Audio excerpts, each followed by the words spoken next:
Cauldrons and Cats. Familiar Spirits, Book 2. By Christine Pope. Chapter 1. The Cat and the Conundrum. Shelby is not my fiancé. My not-quite-boyfriend, Noah said, brows pulled together in a fierce scowl, probably the most forbidding expression I'd ever seen him wear. Usually, he looked friendly and open, with his bright blue eyes and thick brown hair that always seemed just a little bit tousled. He stood a few paces away from the spot where I'd been yanking weeds in my herb garden, hands jammed in the pockets of his khakis. I wasn't sure exactly why I'd retreated to the backyard 10 minutes ago when I'd gotten home after being confronted by Shelby Howard on Noah's doorstep, only that it had seemed a good idea for me to be venting my fury on the plants outside where I could at least get some fresh air. "Oh, really?" I said, my frosty tone about 40 degrees colder than the mild late May breezes that flowed through my expansive backyard on their way inland from the Atlantic. It was almost 6 o'clock, but the sun wouldn't set for a few more hours, and the warmth of the day still lingered. "Then do you mind telling me why Shelby introduced herself that way?" Because it wasn't as though I'd hallucinated the whole episode. No, I'd gone over to Noah's house, trying to figure out why he'd canceled our dinner date when it had been several days since we'd last seen each other, and he'd seemed eager for us to finally have a real evening out together. Unfortunately, Shelby Howard had been the one who'd opened the door in answer to my knock, and who'd informed me that she was his fiancée. I'd stared at her in shock for a second or two, then recovered myself enough to stammer something silly about needing a refill for my dog's medication, before I beat a hasty retreat to my battered but trusty Land Rover Discovery, where it waited at the curb.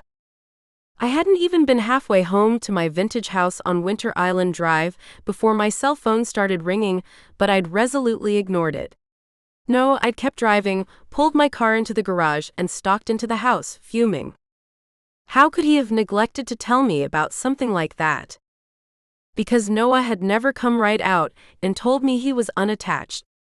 No, he'd just played Mr. Nice, helping me when Milo, the cocker spaniel familiar I'd been watching, was dognapped, being generally supportive and acting like an all-around good guy. There was absolutely no way in the world I could have ever suspected he was hiding such a big secret. And okay, a neutral observer might have pointed out that I was keeping just as big a secret from him, that I'd made sure he couldn't possibly know I was a witch whose shop in downtown Salem, Full Moon Apothecary, was a little bit more than simply a store where people could buy herbal remedies for insomnia and arthritis. Our situations were entirely different, though. The entire witch community had to work very hard to make sure the rest of the world didn't know anything about our powers. I couldn't tell Noah the truth about me or the rest of the witch world until I was damn sure he was going to be a permanent fixture in my life. Considering he had a fiancé he'd been hiding from me, I kind of doubted that was ever going to happen. Noah ran a hand through his hair, mussing the thick wavy locks. He was a little over 6 feet tall, broad-shouldered, and with piercing blue eyes the color of the purest summer sky. Right now, though, those gorgeous eyes were narrowed, and just the faintest flush touched his sculpted cheekbones. "Because she's nuts," he said, then checked himself, as if he'd realized as soon as the words left his mouth that describing a former significant other in those kinds of unflattering terms probably wasn't a very good look. He released a breath, then went on, "Look, Charity, I figured I'd get around to telling you about Shelby at some point, but since she wasn't currently a part of my life, I thought I could wait a little longer." I shoved my clippers into a pocket of the gardening apron I wore, then crossed my arms. A few yards away, Milo, the spaniel familiar I'd basically adopted after his former mistress was murdered, appeared to be asleep under an oak tree. However, even though he gave every appearance of a dog dead to the world, I had a feeling he was listening to every single word Noah and I were saying. Whatever. It wasn't as though Milo and I had any secrets from one another. No, he wasn't my familiar in the strictest sense of the word. We probably would never share the kind of bond that most familiars had with their mistresses, simply because he hadn't chosen me at an early age, but he was also much more than simply a pet. I'd made the decision to have him become a part of my life, and that meant he needed to know everything that was going on in my world. No matter how awkward it might be. Exactly how long were you going to wait? I demanded, and Noah shoved his hands into the pockets of his creased khakis. I don't know, he said, his tone sharpening a bit. Maybe until we'd gotten at least 1 or 2 real dates under our belts. Like the one you canceled last night? His brows drew together, but he looked more annoyed than angry. I didn't have much choice, he replied, considering the way Shelby showed up out of nowhere last night. I didn't know how long it was going to take to get rid of her, so I figured it was safer to postpone our date until she'd gone back home. Which is in Boston? I inquired, my voice still tight. Noah had told me a few days earlier that he'd grown up in Boston and gone to school there, so I guess that was where Shelby must be from as well. Yes, he said, then paused. He glanced over at the spot where Milo was sleeping under the oak tree, and added, Do you mind if we go inside and talk about this? I wanted to retort that there wasn't anything more to say, but I knew that was a knee-jerk reaction and nothing more. No, I needed to recognize that even though Noah's and my relationship had been in its very beginning stages, we definitely shared the kind of chemistry I'd never experienced with anyone else. Ignoring our connection, just because I was hurt and angry, didn't seem like a very good idea. All right, I said, knowing I sounded way too grudging. Come on in. Without waiting for him to respond, I turned away and started walking toward my home's back door, the one that opened into the kitchen. Noah's firm footsteps as I walked into the house told me he'd followed almost immediately behind me. However, he paused on the back step and sent a quick look over one shoulder before saying, Is it all right to leave Milo outside? Maybe Noah was thinking of how the dog had been attacked in that very same backyard by a monster who'd actually been a man born with witch powers, an unheard of anomaly in my magical world. However, because that man, Brian Olatori, was now dead, I didn't think Milo had anything to worry about. He'll be fine, I said. When he wants in, he'll use the doggy door. Noah nodded, then went ahead and closed the back door. Doing so wasn't strictly necessary, since I had a permanent spell in place on my home's rear entrance to ensure any marauding bugs stayed out in the yard where they belonged, but I couldn't exactly tell him that. Some iced tea? I asked next, figuring I should at least attempt to be polite. Sure, Noah replied at once. The halfway relieved expression he wore told me he was glad my request had been so innocuous. I went ahead and poured glasses of tea for us, then said, Let's go into the living room. He didn't protest, only followed me into the space, which looked way too cheerful for such a fraught conversation.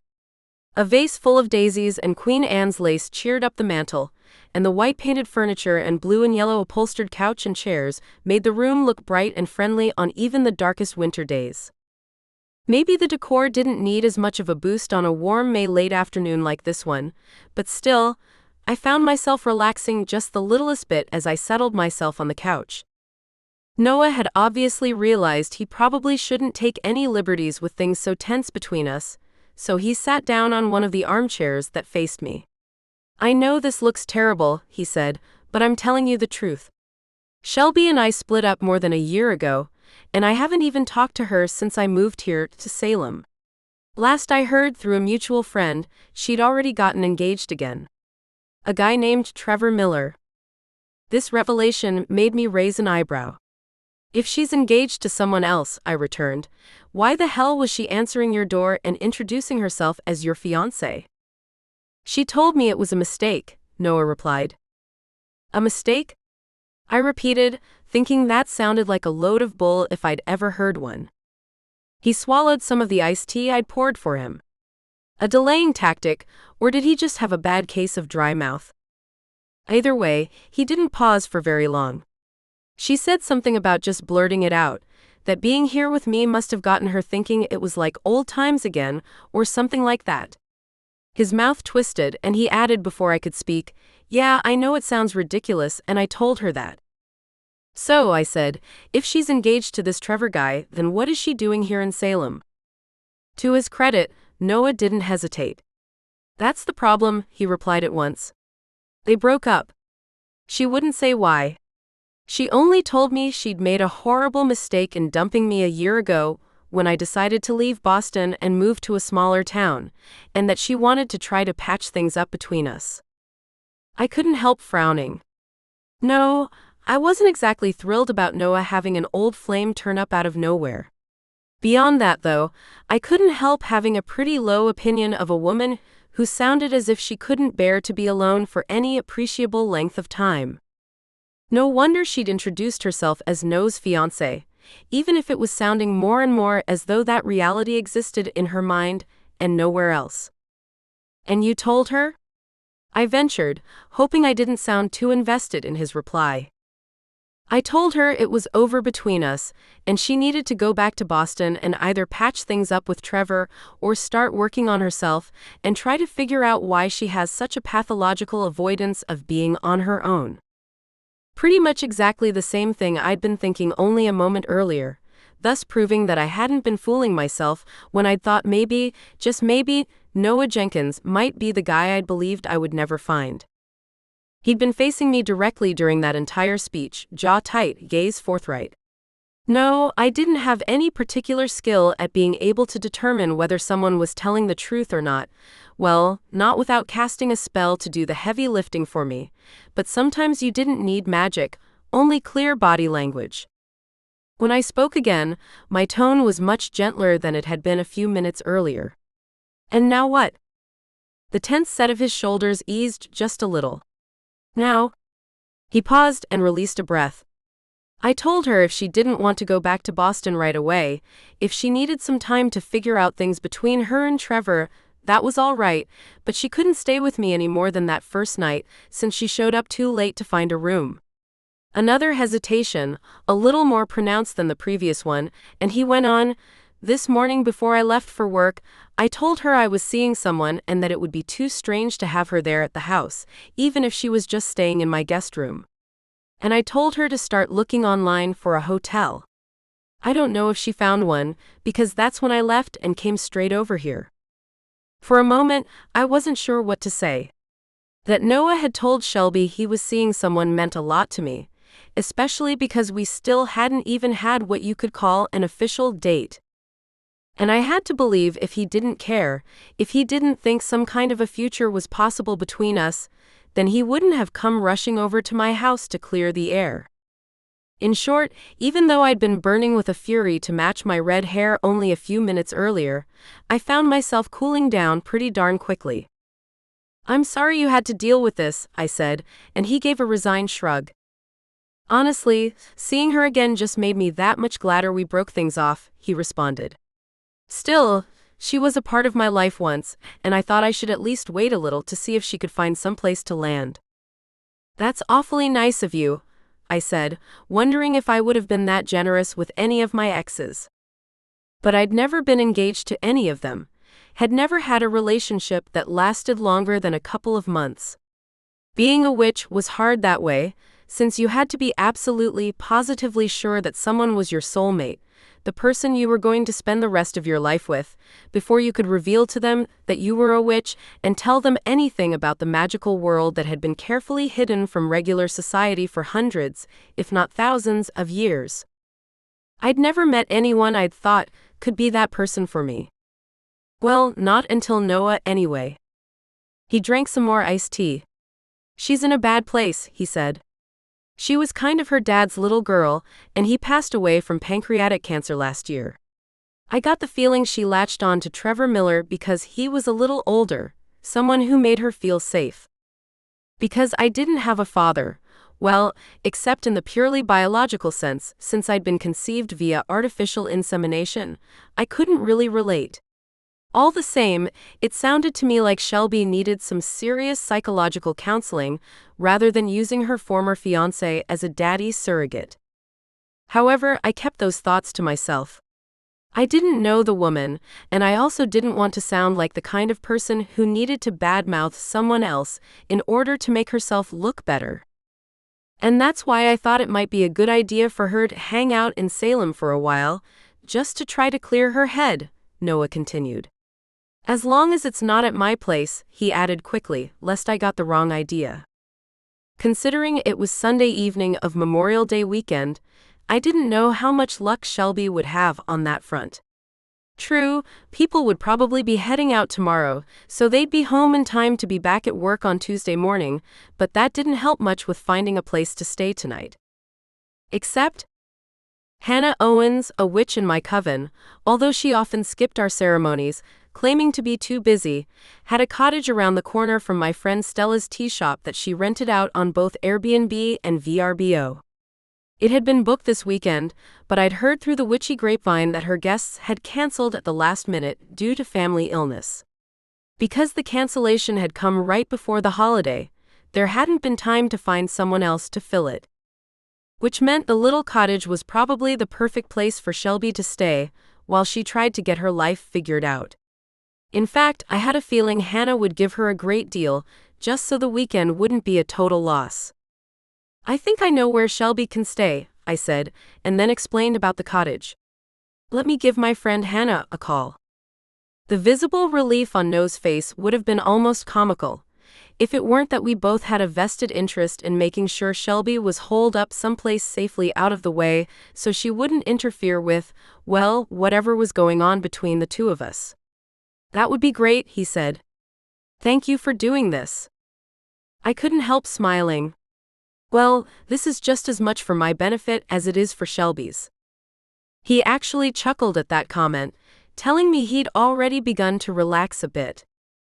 Since I had my phone in one of the other pockets of my gardening apron, I really should have taken it off when I came in the house, but had been way too preoccupied. It was easy enough to pull it out, go through my contacts list to find Hannah's entry, and then make a quick call.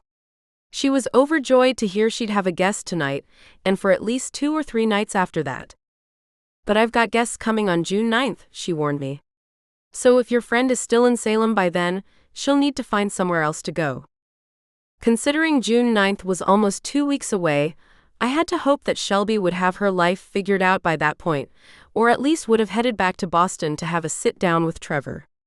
I assured Hannah that I doubted Shelby would be staying in Salem for that long, and finished up by saying we'd have her over at the cottage sometime within the hour. After I ended the call, I told Noah, "I hope that's okay. I don't want Shelby to feel like we're springing this on her."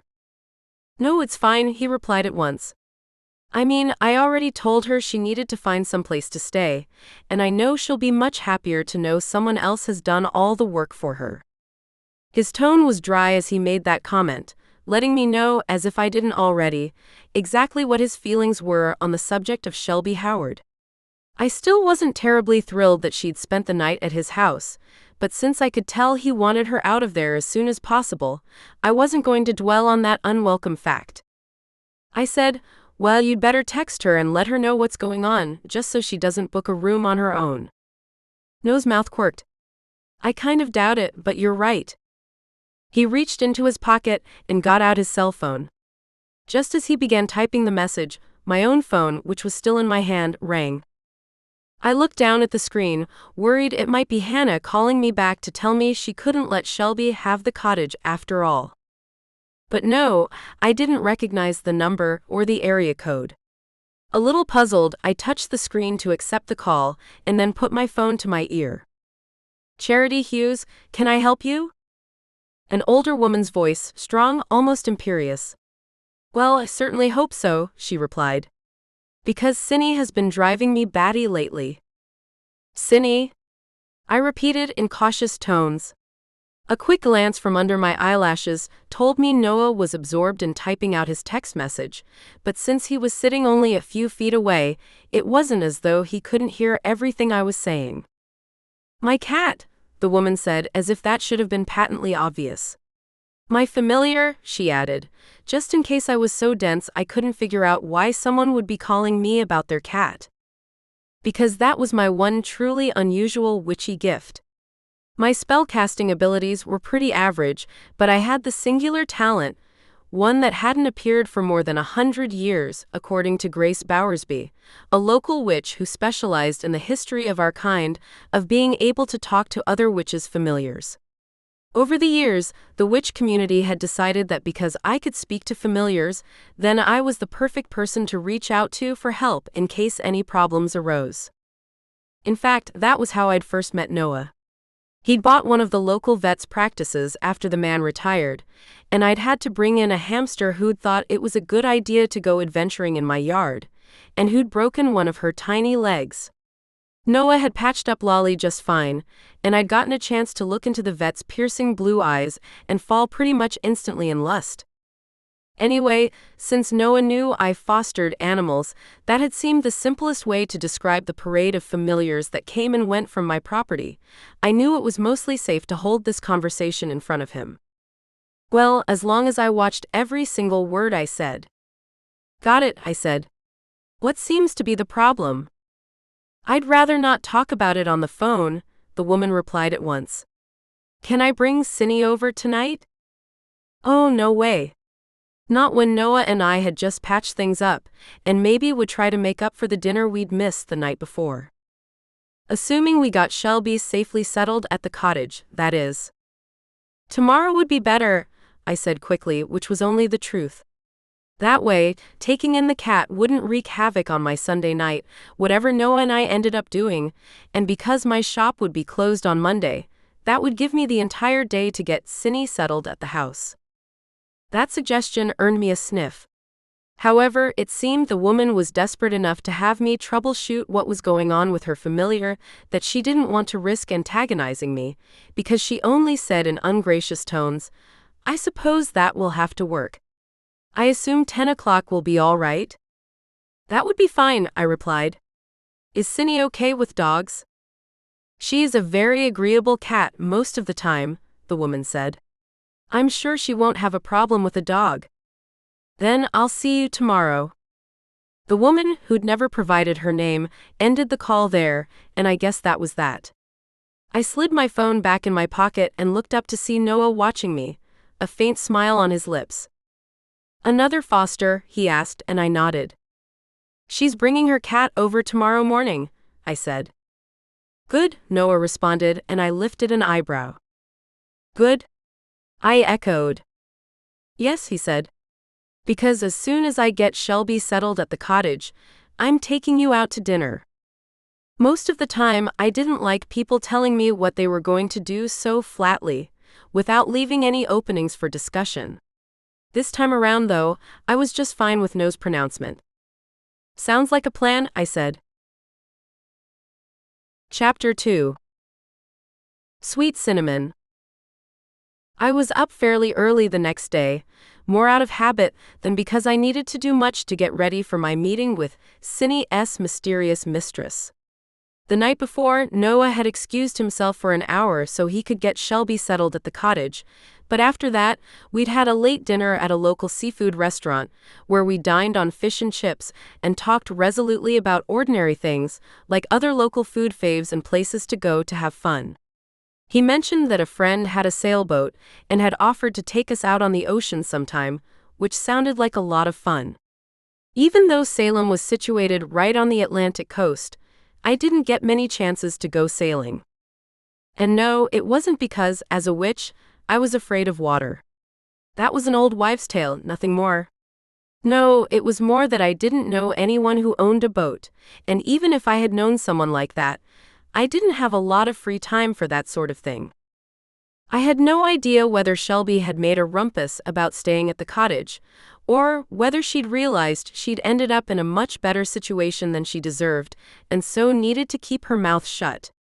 Noah didn't mention her at all during our dinner, and I took the cue from him and made sure to avoid the subject as well. All the same, I had to admit I was curious. It seemed I'd have to stay that way, because although I'd gotten a text from Noah a little before 10, telling me he'd had a great time the night before and that he was open for lunch if my foster meeting didn't run too long, he hadn't said a single word about whether he'd heard from his ex this morning or not. Which was fine.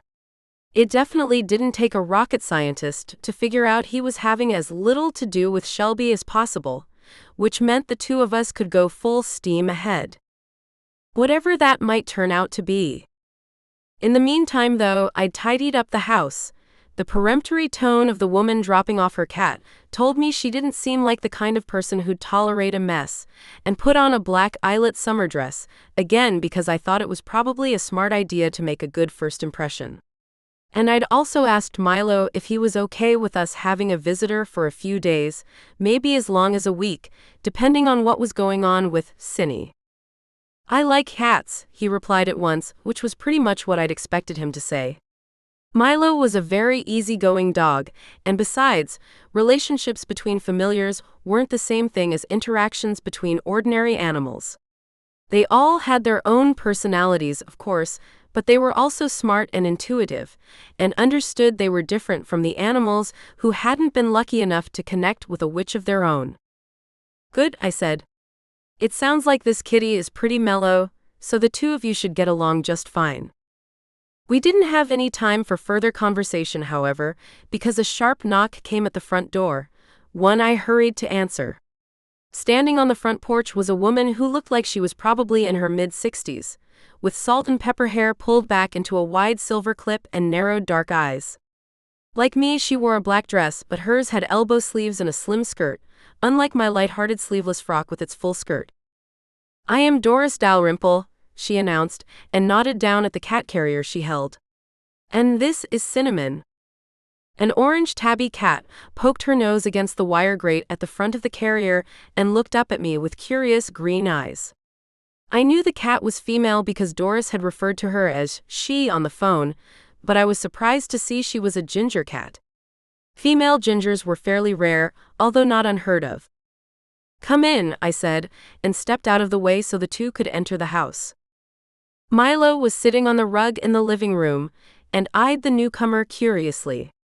However, he didn't say anything, mostly because he knew that while I would be able to understand him, any words that came out of his mouth would only have sounded like barks and growls to our visitor, since she wasn't his mistress. "Some tea?" I asked politely. "I have Earl Grey or—" "No thank you," Doris cut in, her tone just this side of rude. "I have a meeting I need to attend after this. I only wanted to drop off Cinny." "Fine then."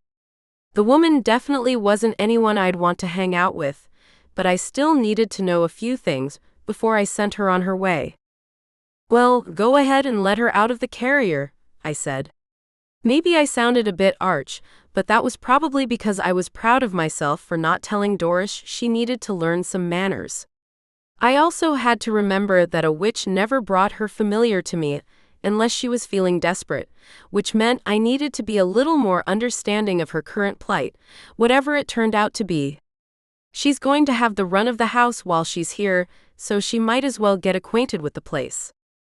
Doris didn't respond directly, but she did lean down so she could undo the latch on the carrier and free Cinny. At once the cat emerged and went straight over to Milo. His tail wagged, and the two of them touched noses, as if to show Doris that they were going to get along just fine, and she had nothing to worry about. In fact, her thin mouth softened ever so slightly, and she released a breath. "Well, that does seem like a very well-behaved dog." "He is," I agreed, although I'd already decided not to go into explanations about how I'd inherited him when his former mistress was murdered.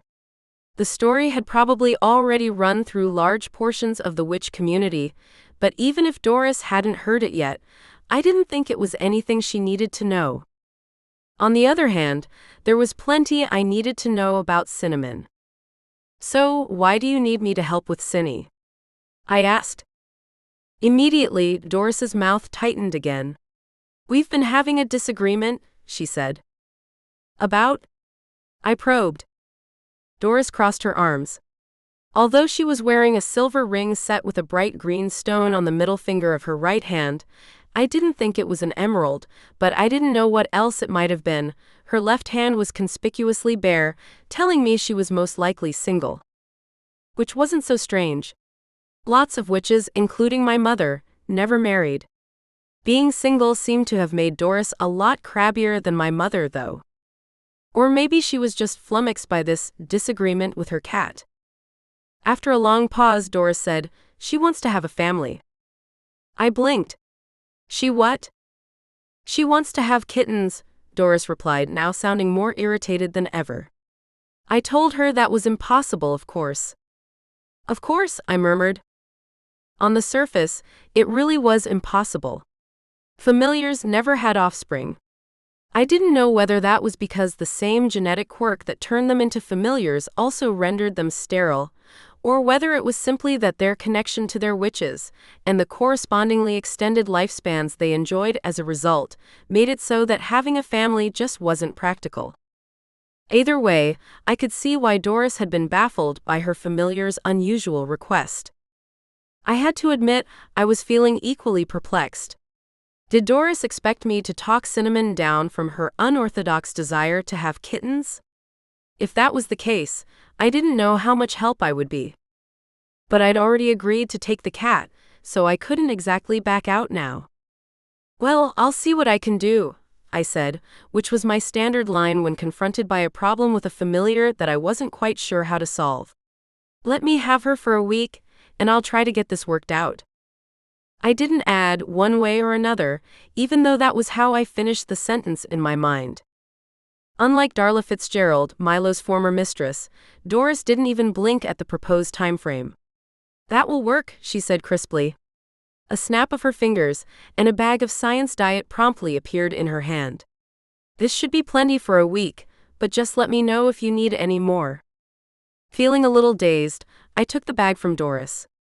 No, it wasn't impossible for a witch to make things materialize out of thin air, but I'd never been very good at that kind of magic. Treats? I said weakly. Another snap of her fingers, and she gave me a bag of salmon treats. This should do it, she said. But I need to be going, or I'll be late. And she promptly disappeared, leaving me alone with Milo and Cinnamon. Maybe my chin wagged a little. Witches generally got around on brooms, or by the much more prosaic means of a car or SUV, and I'd never in my life seen a person dematerialize like that. It wasn't strictly impossible, but again, it wasn't the sort of thing most witches could do either. Clearly, Doris was a very powerful witch, someone who was used to getting her own way. No wonder she was irritated with Cinnamon. Well, I said cheerfully as I went over to the dining room table and set down the bags of food and treats. Let's all go outside and get acquainted with each other. That Monday was just as lovely as the day that had preceded it, so it wasn't any hardship to head out to the garden, with Milo and Cinny following me. As far as I could tell, the cat and dog were going to get along famously, which meant at least I wouldn't have to worry about the two of them squabbling. The three of us sat in the shade of a large oak tree just past the herb garden, where the air was rich with the scent of sea salt and the subtler aromas of rosemary and basil and thyme as it grew beneath the warm late spring sun. Milo immediately lay down, chin on his paws, nose twitching as he took in all the various interesting smells. Cinnamon, on the other hand, sat on her haunches, bushy tail curled around her paws, and watched me with interested bright green eyes. Are you going to try to talk me out of having kittens? She asked. Like most cats, she had an almost languid voice, one that sounded as if it couldn't be terribly bothered by much of anything.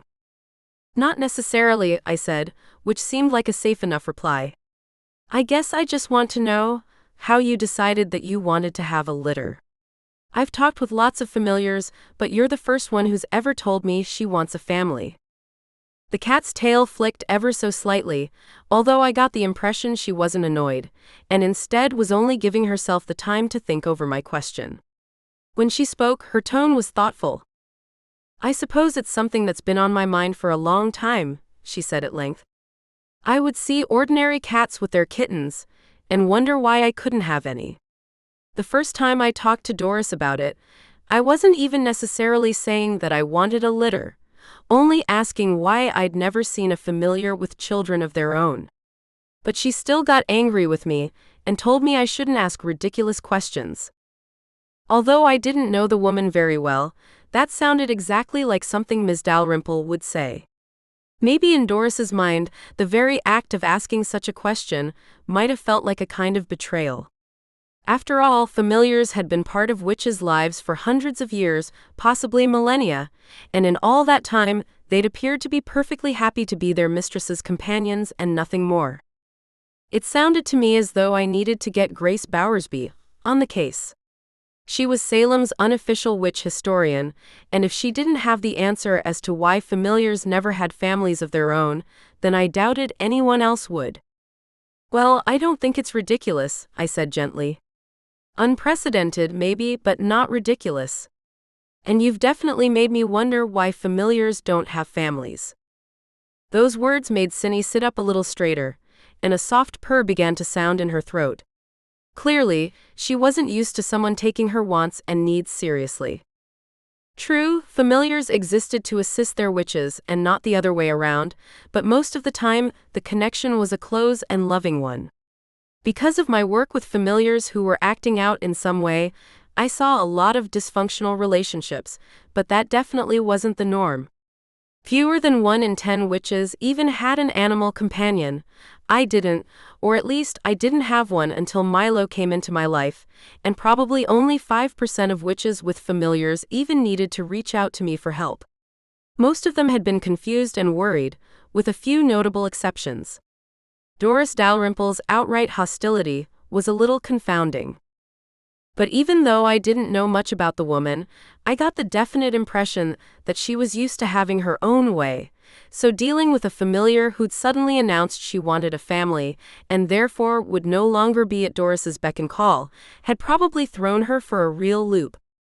Whether I'd be able to get all this sorted out in a week, I had no idea. And I had to admit deep down that I wasn't thrilled to have Doris and Cindy's relationship woes thrown in my lap when I had problems of my own to deal with. Or maybe not. I definitely wasn't happy to have Shelby Howard in town just as Nose and my relationship was getting started, but at least he'd made it abundantly clear that he also wasn't exactly thrilled to be dealing with her either. With any luck, she'd spend a couple of days brooding alone in Hannah Owen's cottage, realize she'd made a huge mistake in splitting from her current fiancé, and would go running back to Boston so she could patch things up. Then Noah and I could continue to let our relationship progress and see what happened. No harm, no foul. Because I'd been silent for a moment, Cindy must have thought she needed to speak up. You don't think I'm crazy, do you? Of course not, I said firmly. There's absolutely nothing wrong with wanting something different for yourself. And I'll be the first person to tell Doris that, if I need to. I pushed myself up from the grass and added, but let's go inside so you can explore the house. The cat seemed amenable to that idea, and the two of us headed for the back door. Milo, on the other hand, appeared perfectly content to keep lying there in the shade of the oak tree for a while longer, because he didn't stir. Cindy had only begun to poke around the kitchen when my phone buzzed in my skirt pocket. I pulled it out to see a text from Noah. Jared's taking the boat out at 2. Are you free? It was only a little after 11, and I didn't have much on the docket today, beyond gathering some more herbs from the garden and making sure Cindy got acclimated to her new environment. I looked over at the cat, where she was sniffing at Milo's dog bowls. A friend wants me to go sailing with him this afternoon, I said. Do you mind if I go out for a few hours? Of course not, Cinnamon replied promptly. I'll have Milo to keep me company. Just because Doris dropped me off here, it doesn't mean I expect you to be home all the time. Which was a good thing, considering that I'd have to be back at the shop for a normal workday tomorrow. True, in an emergency I could get my assistant, Sage Halloran, to cover for me, but since I'd missed a lot of work while dealing with Darla Fitzgerald's murder and Milo's dog napping, I really didn't want to pull a disappearing act again so soon. Thanks, Sin, I said. It probably won't be for too long, couple of hours or so. I didn't add that Noah might want to take me out for drinks afterward, or that he might want me to come over for takeout or something. That's about all I could have managed, since I definitely hadn't planned to make dinner tonight. Anyway, because I didn't know for sure how the rest of the day was going to shape up, I figured it was better not to mention too many hypotheticals. What I definitely needed to do before I headed out, though, was talk to Grace Bowersby and get her on the case as well. Maybe she'd be able to offer some insights. At the very least, she'd be the best person to start doing some serious research on the subject of familiar families. The good thing, though, was that Cindy didn't seem to have any problem with being left alone, for which I was definitely grateful. I'd had to babysit familiars in the past who had some serious separation anxiety and who didn't want to be left by themselves for even a few minutes, and that had been stressful, to say the least. Right now, though, I needed to figure out what to wear. My pretty black eyelet dress had been just fine for my meeting with Doris Dalrymple, but it definitely wasn't appropriate for a boat excursion. Probably one of my few colored tops and some jeans and sneakers would do the trick. And with Cindy appearing to be very low maintenance and Shelby Howard safely stashed in Hannah's apartment, it definitely looked like smooth sailing ahead. Chapter 3. Choppy Waters. It's great, isn't it? Noah asked, eyes looking bluer than ever behind the sunglasses he'd donned to shield himself from the glare of the water all around us and the sun above. I nodded, even as I reached into a pocket of my jeans to get the scrunchie I'd stowed there earlier, guessing I was going to need it as soon as we were out on the open water. Sure enough, the wind off the Atlantic was brisk and had started blowing my wavy red locks around my face even as Noah's friend Jared guided his 30-foot sailboat out of the harbor. Perfect, I replied with a smile. And it was. I had to admit, there was something wild and free about being out on the water, about leaving Salem and all my worries aside. True, I had Grace working on the conundrum of a cat familiar wanting a family, and it seemed as though Shelby was safely settled at Hannah's cottage and therefore out of our hair, but still, being on the boat with Noah and with Jared and Jared's wife Kathy, felt like I was off in another world somewhere, a place where I could simply think about how good it felt to be alive. The two of us stood near the cockpit, safely out of Jared and Kathy's way. They'd explained that they needed to guide the boat to catch the prevailing winds and would be performing some complicated tacking maneuvers until we were heading southeast along the shoreline, so Noah and I had taken shelter in a spot where we wouldn't have to risk getting hit in the head with a flapping sail. "How long have you known Jared?" I asked, since the two men appeared pretty easy and comfortable with one another, which seemed to indicate a long-standing friendship. "I met him a month or so after I moved to Salem," Noah replied. Kathy had thoughtfully provided bottles of Marblehead beer as we were heading out of the harbor, and he took a sip of the one he held. His golden retriever stepped on some glass and needed his paw stitched up. We just sort of hit it off, and he and Kathy invited me over for a barbecue. I've been over to their place for dinner a bunch of times. I think Kathy was worried about me living off takeout and frozen dinners. "Is that what you do?" I asked, amused. Despite my kitchen witchy skills in making healing potions and such, I actually wasn't a huge cook. I ate takeout probably more than I should, although I would occasionally get overcome with guilt at being so extravagant and make soup or a batch of chili, something I could eat off and on for a week. Noah grinned. Out there in the bright sunlight, the flash of his white teeth was almost blinding, and his clear blue eyes seemed to scintillate as well, picking up the color of the sky, although the ocean itself was a shifting gray-green. I blinked and hoped he hadn't noticed me staring. "Mostly," he said. "During the summer, I'll throw stuff on the grill when I have a chance, but that's about it. Cooking isn't my thing." "Mine either," I responded, figuring I might as well get that admission out of the way. I didn't know exactly where things were going to end up with Noah, but I didn't want him to think I was a kitchen goddess or anything close to that. The last thing I needed was for him to be disappointed somewhere down the line when I confessed I really wasn't up to cooking a sit-down Thanksgiving dinner for 12, or whatever. "Then I guess we should both be glad there are so many good restaurants in Salem," Noah said without missing a beat. His mouth was still quirked at the corner, telling me he wasn't too worried that I wasn't the latest incarnation of Julia Child. But I was glad he had his own circle of friends in Salem. Obviously, it hadn't overlapped with mine, since I didn't recall ever seeing Jared or Kathy before today. Then again, even though Salem wasn't a bustling metropolis or anything, it was a large enough town, with a population of almost 45,000 people, which meant it would be nearly impossible to know everyone who lived there. Also, since Noah's friends appeared to be year-round residents, he'd told me on the drive over that Jared was an orthodontist and Kathy his office manager. I had a feeling they were like a lot of people who lived in travel destinations and worked fairly hard to avoid the more touristy areas of town. Since Full Moon Apothecary was located on Essex Street, one of Salem's most popular tourist spots, I wasn't too surprised that I hadn't seen either one of them there. Their tacking maneuver apparently complete, and the boat now on the sailing version of autopilot, it looked as though we were traveling pretty much due south along the shoreline. Kathy and Jared came up to meet Noah and me at the bow. We drank beer and talked about the weather, and made plans to go out to eat after we got back to the harbor. It was all utterly, refreshingly normal. True, I experienced my usual pang at realizing I had to keep a huge part of my life secret from these people, but for now, I did my best to put those feelings away and remind myself I needed to relax and live in the moment. However long that lasted. Whether or not Noah counted it as a real date, since we hadn't been alone, I didn't know for sure. However, his kiss after he dropped me off at home was definitely a bit more passionate than the ones we'd previously shared, making me think he believed our relationship had progressed another step. I thought it had too.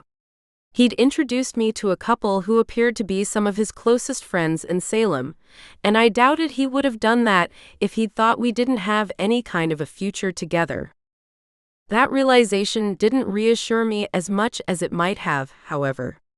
It was one thing to have fun in the sun with Noah, or even have him help me look for a kidnapped dog, and something else entirely to confess to him that I was a witch, that I came from a long line of witches, and there was, in fact, an entire witchy community that existed just below the surface of the everyday world. How would he even react to that kind of revelation? Yes, I knew witches here in Salem who'd had long and happy marriages, but there were others, like my mother, who'd never met their soulmate and therefore had been forced to keep those secrets hidden.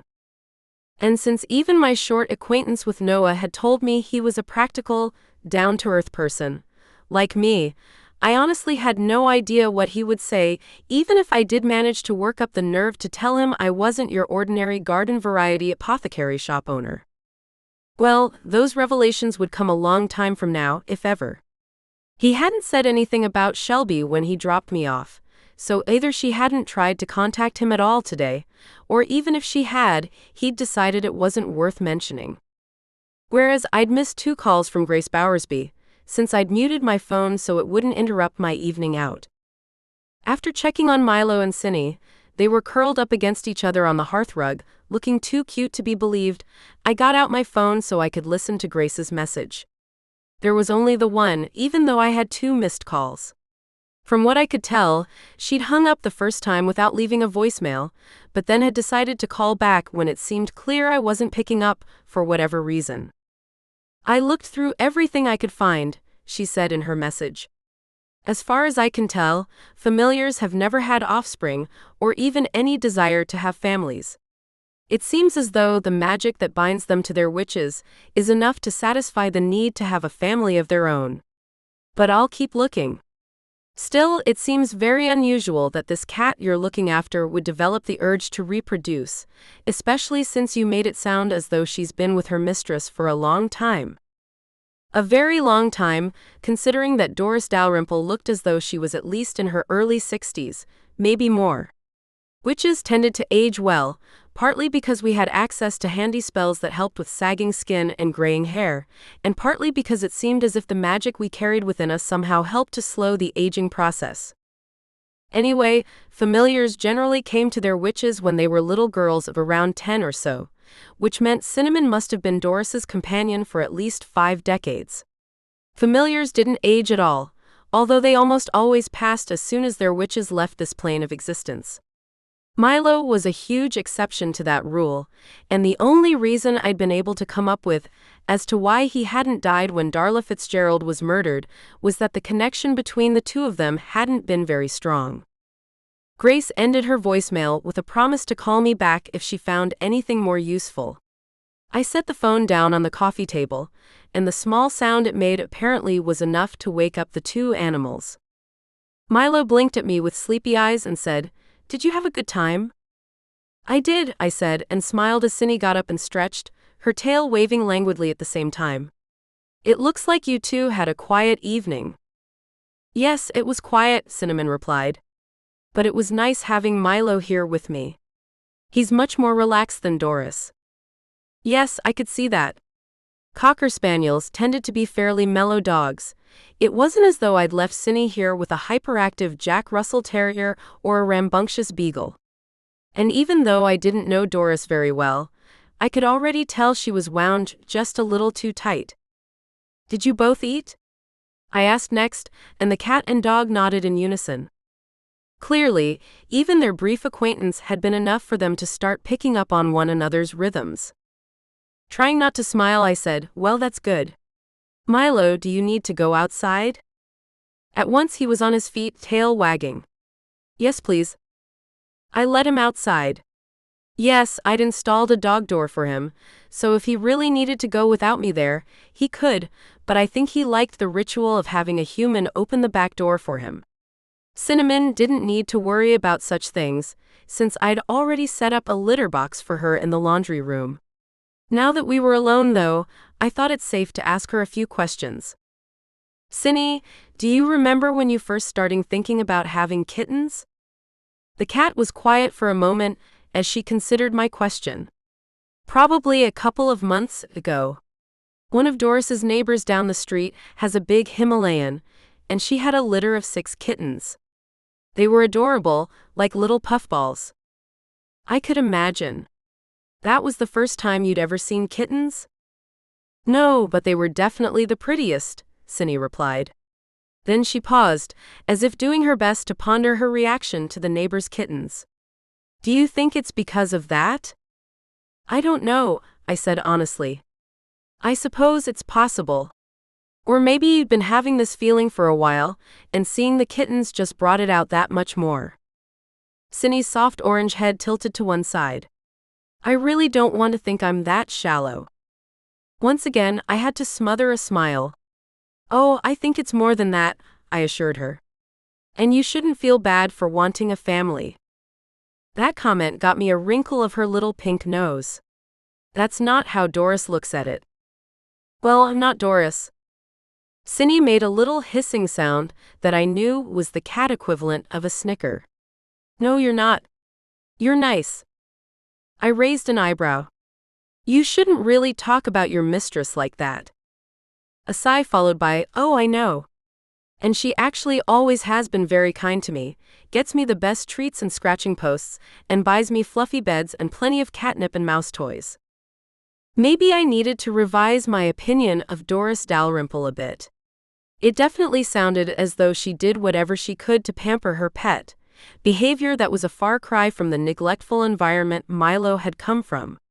No, Darla Fitzgerald hadn't abused the dog, but everything I'd heard and seen had made it seem as if she did the bare minimum to give him a comfortable life.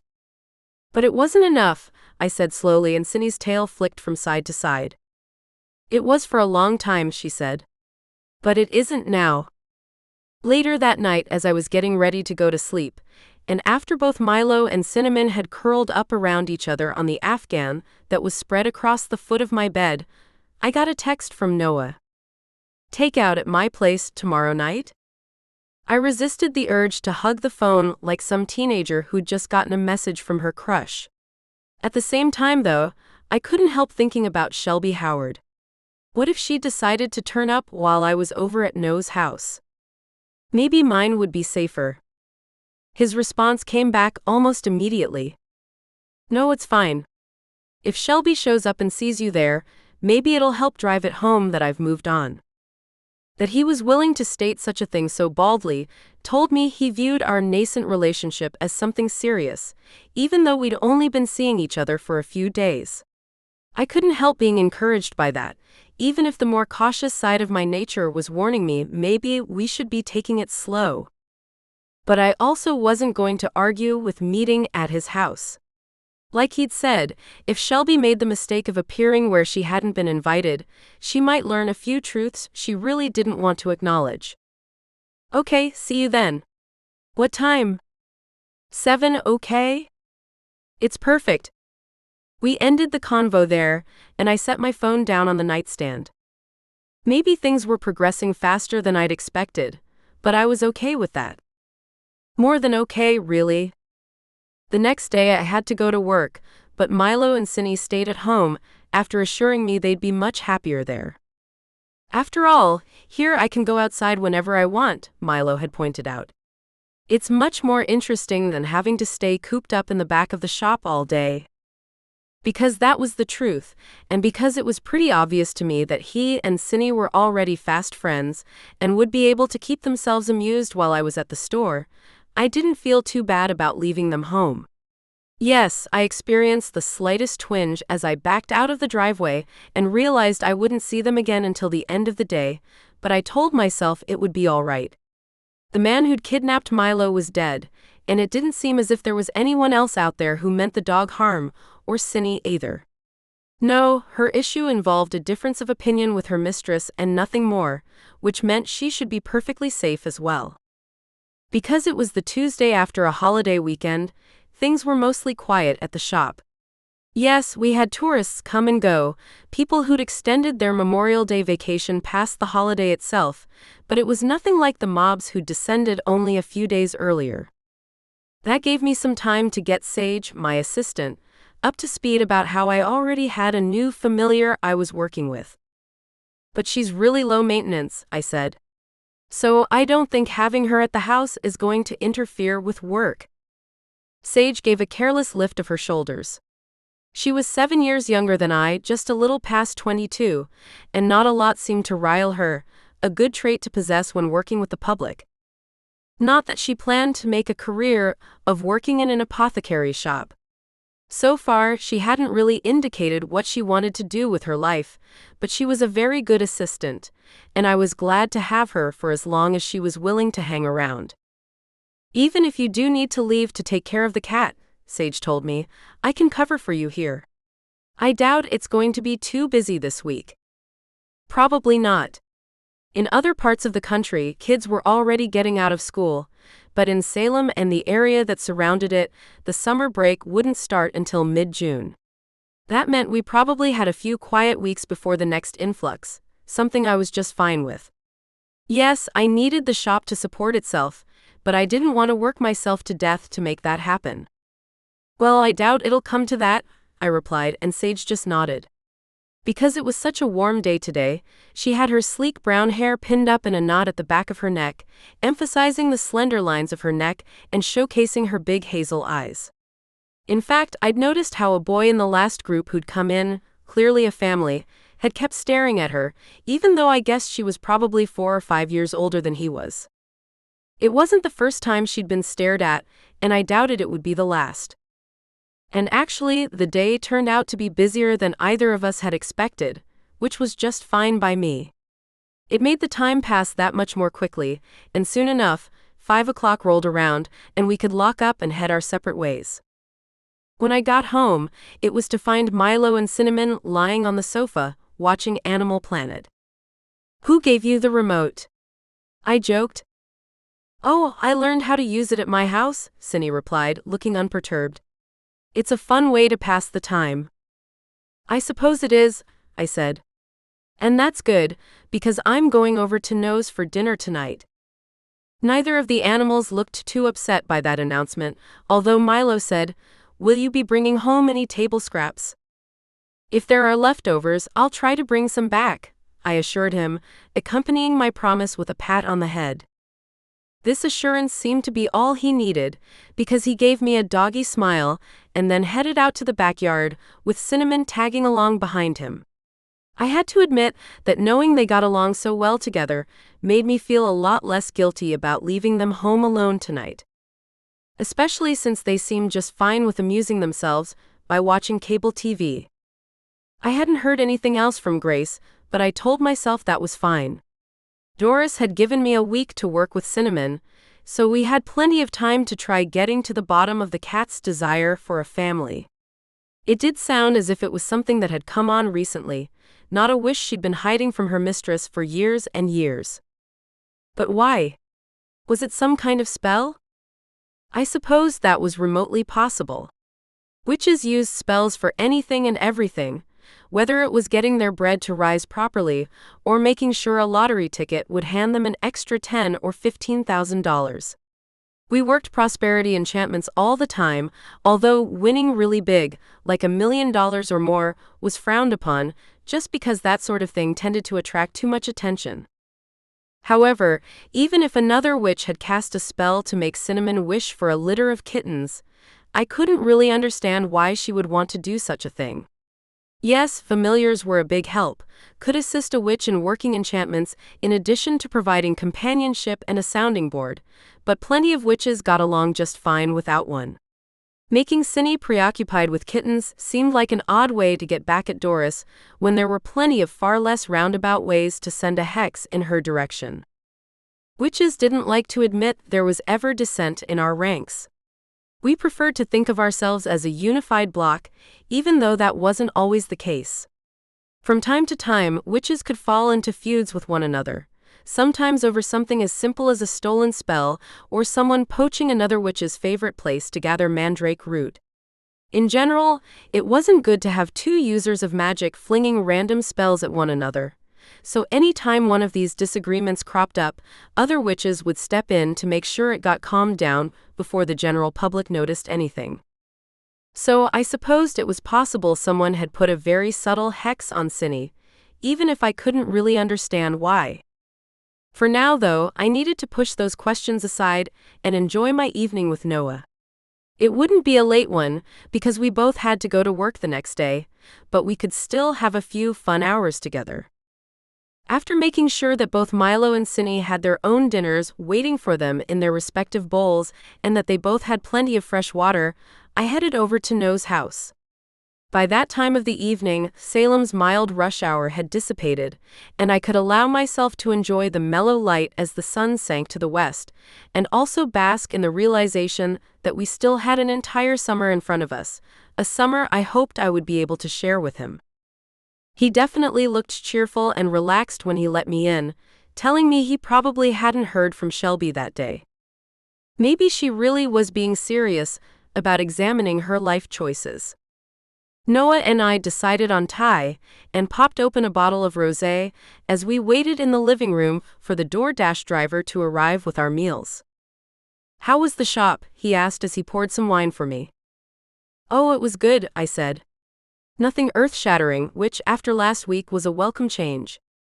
He grinned. "I get it. And Milo's still doing fine?" "Getting a little better every day," I replied.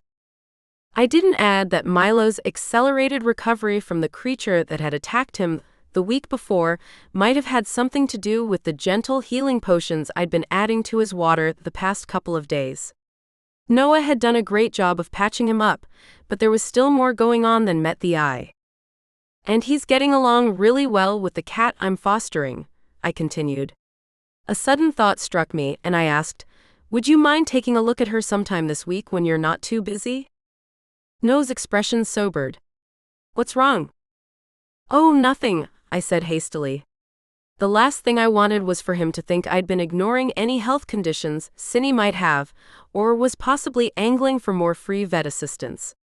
I realized then that Noah had never sent me a bill for his emergency trip to my house to help with Milo after the attack. An oversight, or did he think he shouldn't charge me for services rendered now that we were seeing each other? If that was the case, I'd have to disabuse him of such a notion as soon as seemed appropriate. The Hughes witches didn't take handouts.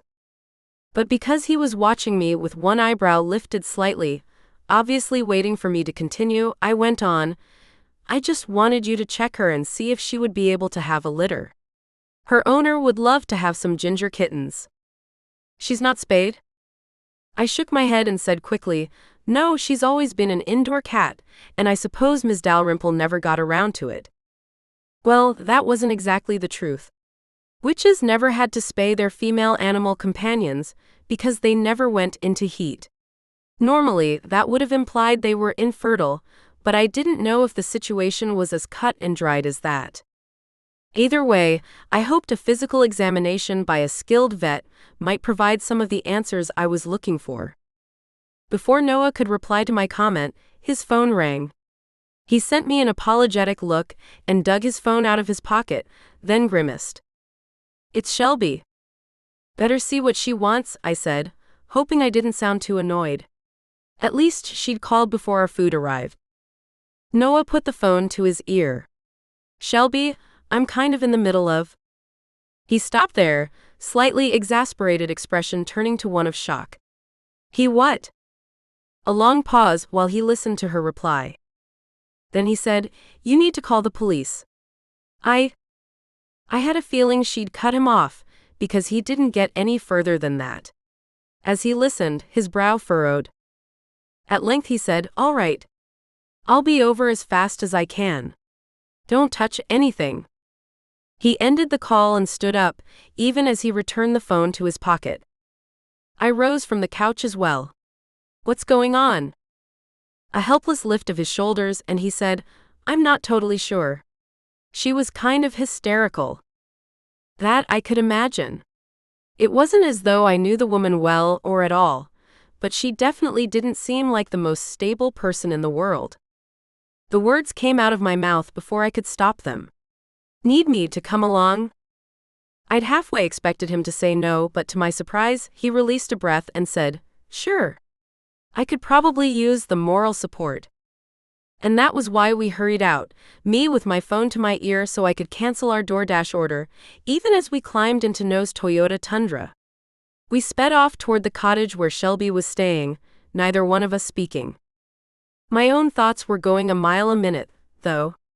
Noah had mentioned the police. Had someone broken in, maybe tried to assault her?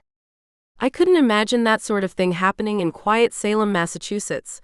Our crime rate was pretty low, but I supposed a woman on her own, staying in a strange place, could be kind of a target.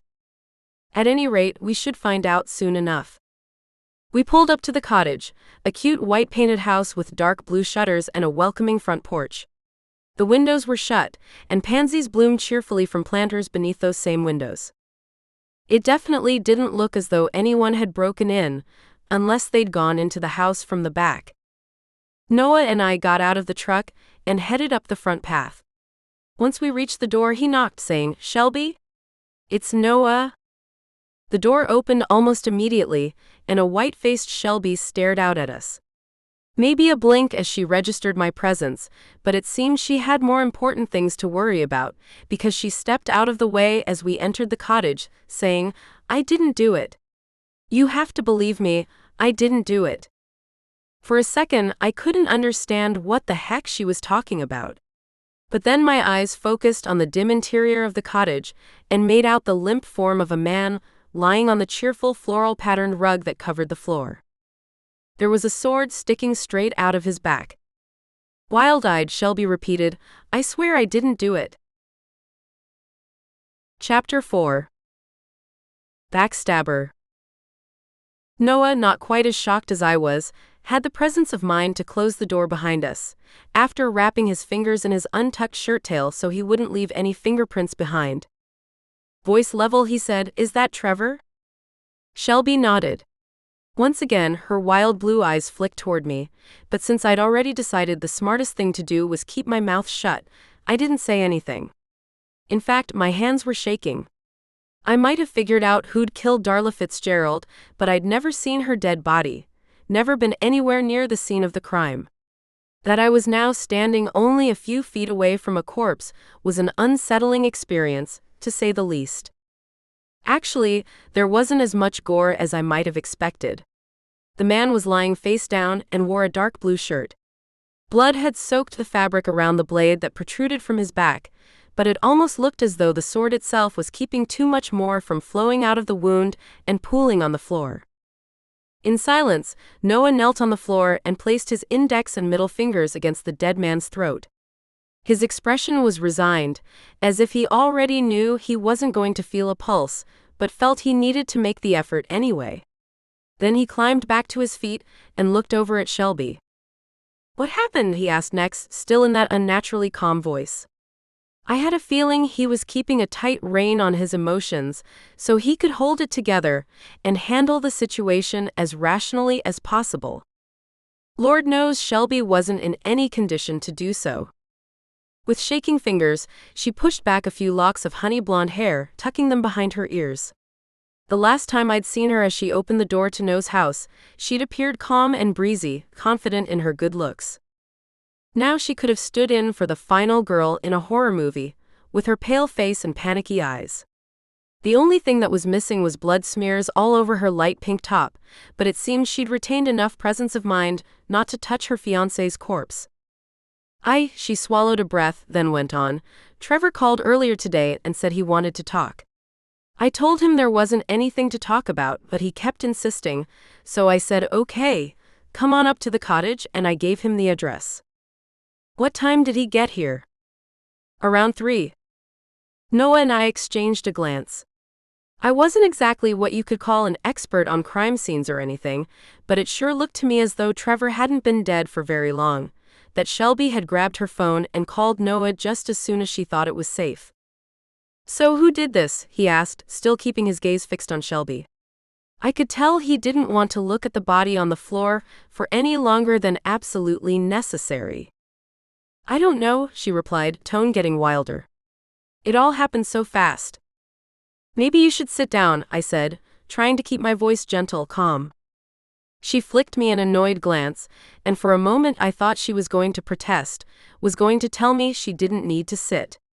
However, she apparently decided her knees were wobbly after all, and took a few stumbling steps toward the chintz-covered couch and sort of collapsed on it. Where did the sword come from?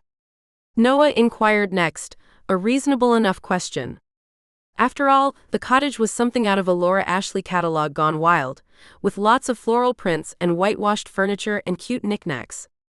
It wasn't exactly the kind of place that would have a sword hanging on the wall. It's Trevor's, Shelby managed. The words slipped out before I could think. He brought a sword with him?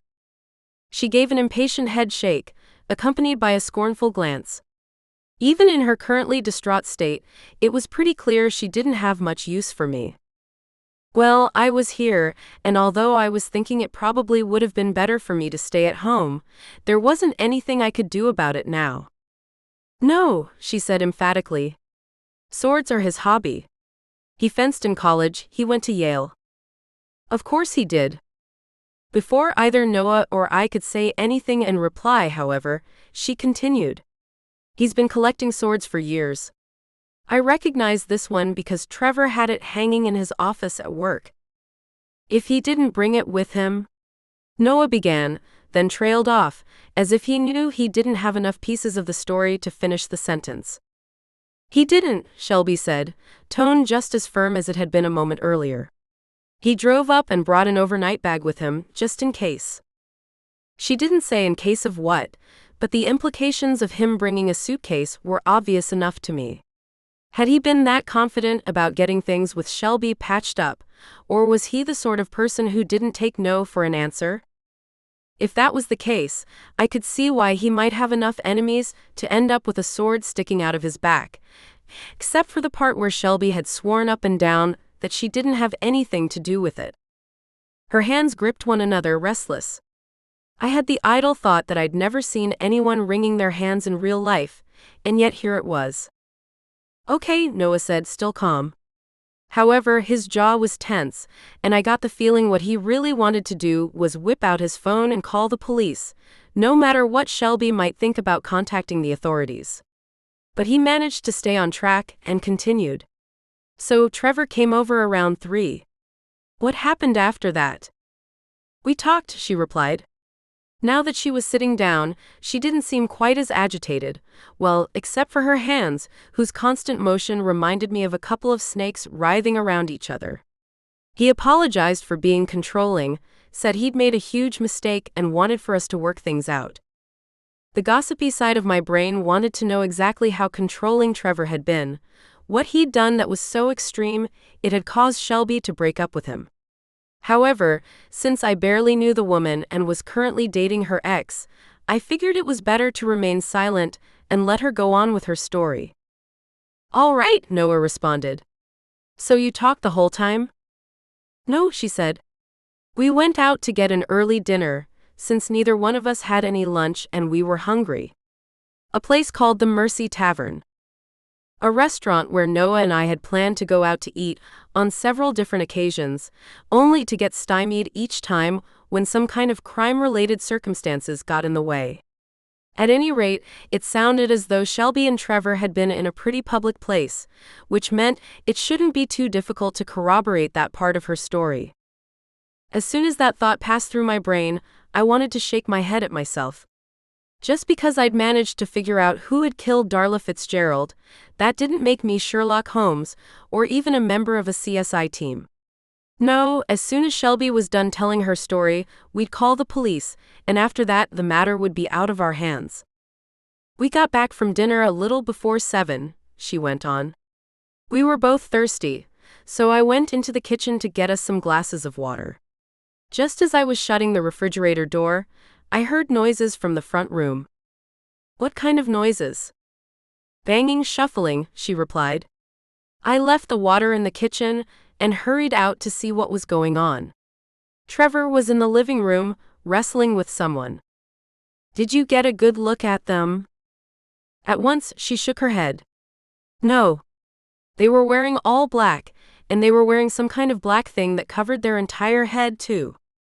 Clearly, whoever had assaulted Trevor Miller had come here with murder on their mind, or I doubted they would have gone to such lengths to conceal their identity. On the other hand, ninjas were kind of in short supply in Salem, Massachusetts, so it seemed possible that one of the neighbors might have seen the intruder going into the house, might have even caught a glimpse of what kind of vehicle they were driving." Noah was frowning a little, telling me he wasn't thrilled to hear that Shelby hadn't gotten a good look at the murderer's face. However, he asked in that same even, neutral tone, "What happened after that?" "They were holding Trevor's sword," she said. "They shoved it into his back." I screamed. You'd think the neighbors would have heard something. Then again, all the windows were closed, probably because Shelby had locked everything up before she and Trevor headed out to dinner. "And then?" Noah prompted. Shelby finally stopped wringing her hands, but only so she could reach up with shaking fingers and push back the lock of hair that had just slipped past her ear. "They came at me and pushed me out of the way, then went running into the kitchen.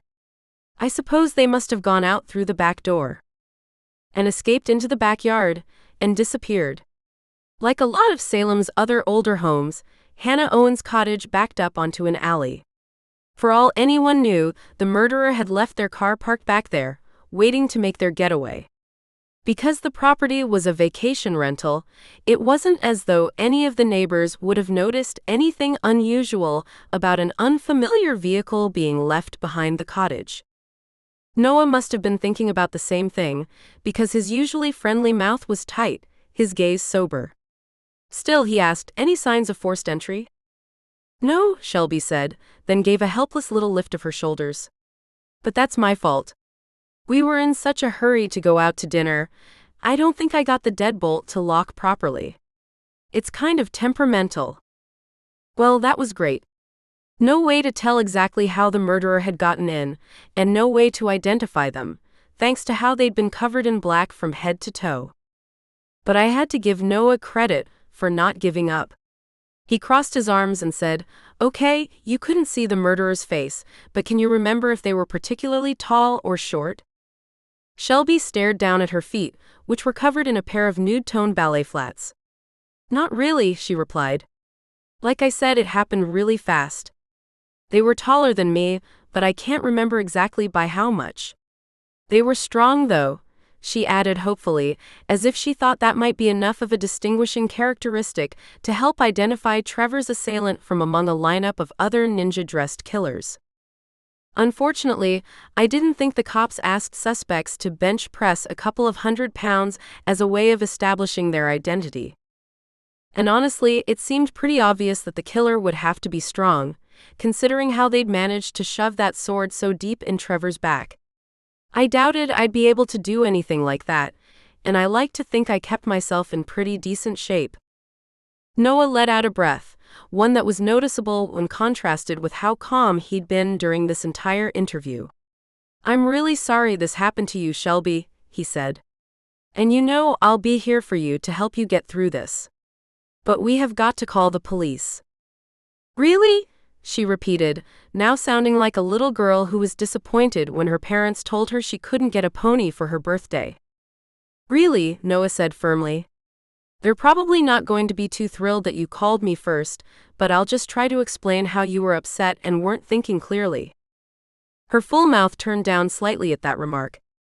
To my relief, though, she didn't comment, and instead only gave a reluctant nod. "If you have to." Noah's gaze met mine for a second, and I allowed myself a very small shrug. Yes, I'd asked a question or two, but this definitely wasn't my call to make. "All right," he said, and got out his phone. "They arrested Shelby?" I asked in astonishment.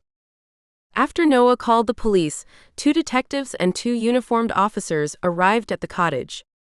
They asked Noah and me a few curt questions, and after determining both of us had arrived on the scene after the murder had occurred, had made it pretty clear they wanted to talk to Shelby alone. Because the night had been crazy enough without getting arrested for interfering with an investigation, Noah had driven me home and promised he would let me know what was happening as soon as he knew anything. Which was why I was currently on the phone with him, even though it was almost 11 and I really should have been getting ready for bed. "Yes," he said gloomily. "They said enough of her story didn't add up, that they're going to hold her for additional questioning." "That's crazy," I replied. No, I might not have been Shelby Howard's biggest fan, but even I could tell she couldn't possibly have done anything like this. And if she really had been the one who'd driven that sword into Trevor Miller's back, then she had to be the world's greatest actress. "It is," Noah agreed. But at least she retained enough presence of mind to contact her mother's attorney. "He'll be here in the morning." I reflected that was something, even as I wondered who her mother was, that she had a criminal defense lawyer on speed dial. But maybe he was just your ordinary run-of-the-mill family lawyer, and was only handling things until Shelby's mother could find someone who specialized in representing defendants in murder cases. That scenario made a lot more sense. Because even though I didn't know much about Shelby, I could tell she ran in the kind of circles where using a public defender would have been out of the question. "So now what?" I asked. Maybe this wasn't the first time I'd stumbled into a murder case, but when Darla Fitzgerald was killed, the police didn't have any suspects, no one to take into custody. It wasn't until I'd basically handed them Ryan Alatorre on a platter that they had any leads at all, and he'd conveniently died in his sleep, thanks to some magical intervention that I still didn't want to examine too closely, before anyone could even begin to mount some kind of defense for him. "We wait," Noah said. "It's a regular weekday tomorrow, so I'm hoping Shelby will be arraigned early and the judge will allow her bail, considering she doesn't have any kind of a record. And if he doesn't, then she sits in jail until her trial," he replied. "I doubt that's going to happen, though. Luckily, her mother should be able to swing bail unless it's really enormous." He hadn't said anything about pitching in to help, and I had to admit I felt a little relieved. Maybe I should have been more magnanimous, but since he and Shelby had been broken up for a year, and it seemed as though she'd been pretty well out of his life until she reappeared out of nowhere only the day before yesterday, I didn't see why Noah should feel responsible for bailing out his ex-fiancé. If he could even afford such a thing.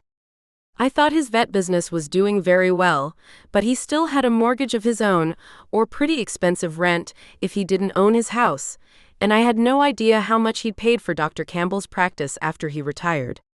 In general terms, Noah was probably doing all right for himself, and yet I kind of doubted he had huge chunks of change lying around for bail money. "Well, that's good," I replied and paused, not sure what I should say next. He must have picked up on the hesitation in my tone, because he said quickly, "Well, I just wanted to let you know what was going on. I've got to get to bed, though.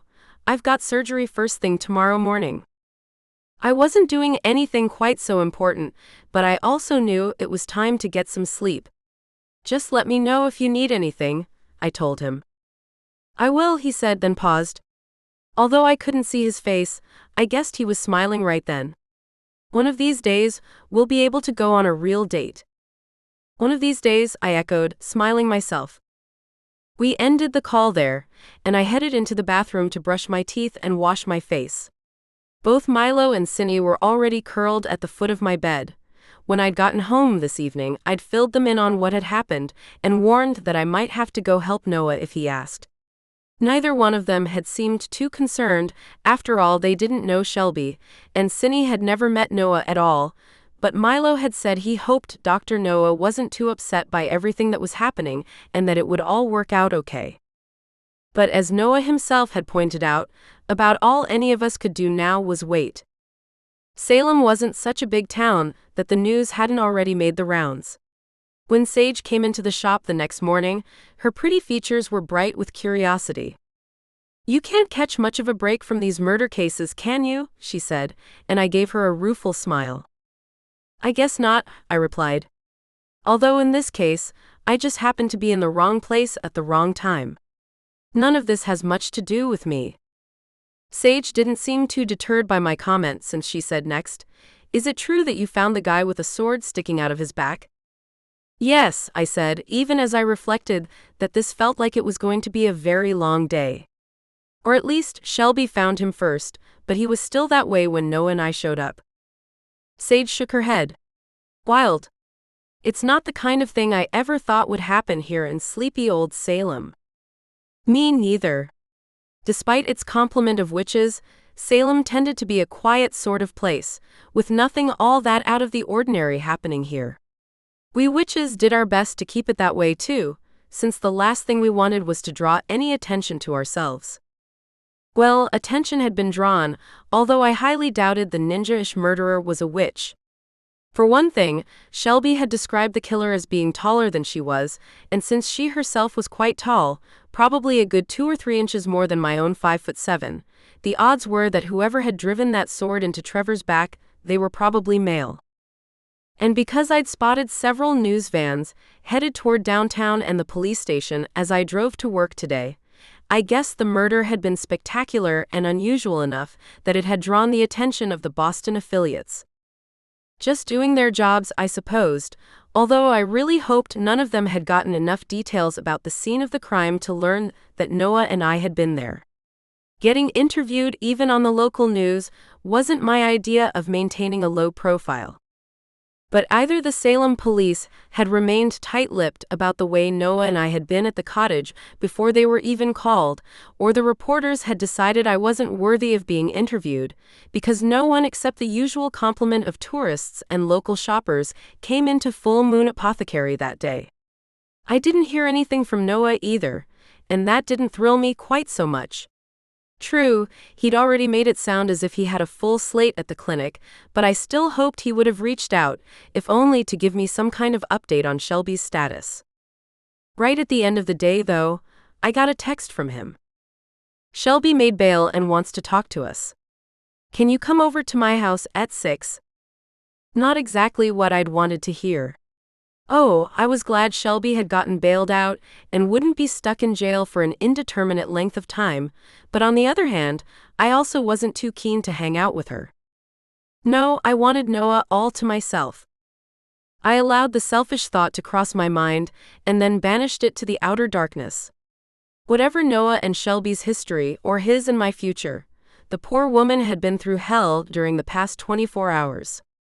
The least I could do was hear what she wanted to say. "Sure, I'll come by after work. Need me to bring anything?" "No, just yourself. We'll probably order pizza or something." I sent him a thumbs up to indicate I was on board with the plan, then stowed my phone in my purse and went on with closing up the shop. If nothing else, I had to admit I was kind of curious as to why Shelby had called this meeting. For someone who'd spent the night in jail, Shelby was looking pretty decent. It seemed obvious she'd had time to get herself cleaned up before our meeting, because her blonde hair gleamed in the late afternoon light that slanted through the windows of Noah's living room, and she was wearing dark skinny jeans and an embroidered sleeveless blouse that I guessed must have come from an expensive boutique in Boston. Had she done all this primping at Noah's house? I had to believe the cottage was still a crime scene, so unless she'd found herself a last-minute hotel room, she wouldn't have had anywhere else to go. I didn't like that particular idea, even as I tried to tell myself I shouldn't be so petty, especially since Noah had been emphatic about no longer harboring any feelings for her. "Thank you so much for coming over," she told me. The way she'd said it, she almost made it sound as though this was hers and Noah's house. However, I reminded myself that she'd just been through a terrible ordeal and probably wasn't in any condition to be paying attention to her tone or phrasing. "It's fine," I replied. "How are you doing?" "About as well as can be expected," she said. The three of us were sitting in the living room, with Shelby on the couch, and Noah and I in a pair of armchairs that faced the sofa. It probably would have made more sense for our positions to be reversed, but since she was already seated on the sofa when I arrived, I wasn't going to comment. Noah had gotten all of us glasses of water, although nobody had touched theirs yet. Personally, I would have preferred something a little stronger than water, but I supposed I could see why he thought it better for us to be clear-headed while having this discussion. "My mother took care of bail," she went on. "The judge said I had to stay in town, and she and I found another Airbnb, so I can be here for as long as I need to." Well, that answered my questions about where she'd gotten cleaned up.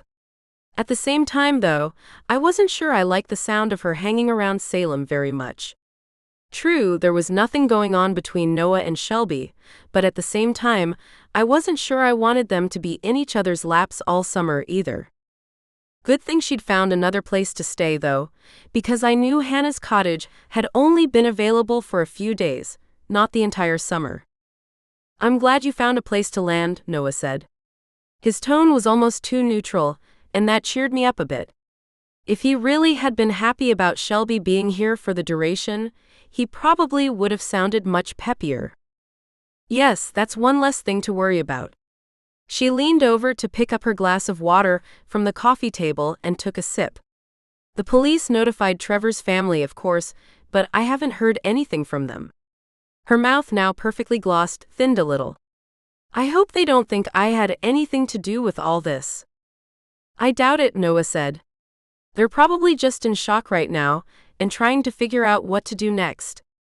To be honest, Shelby didn't look as upset as I'd thought she would be.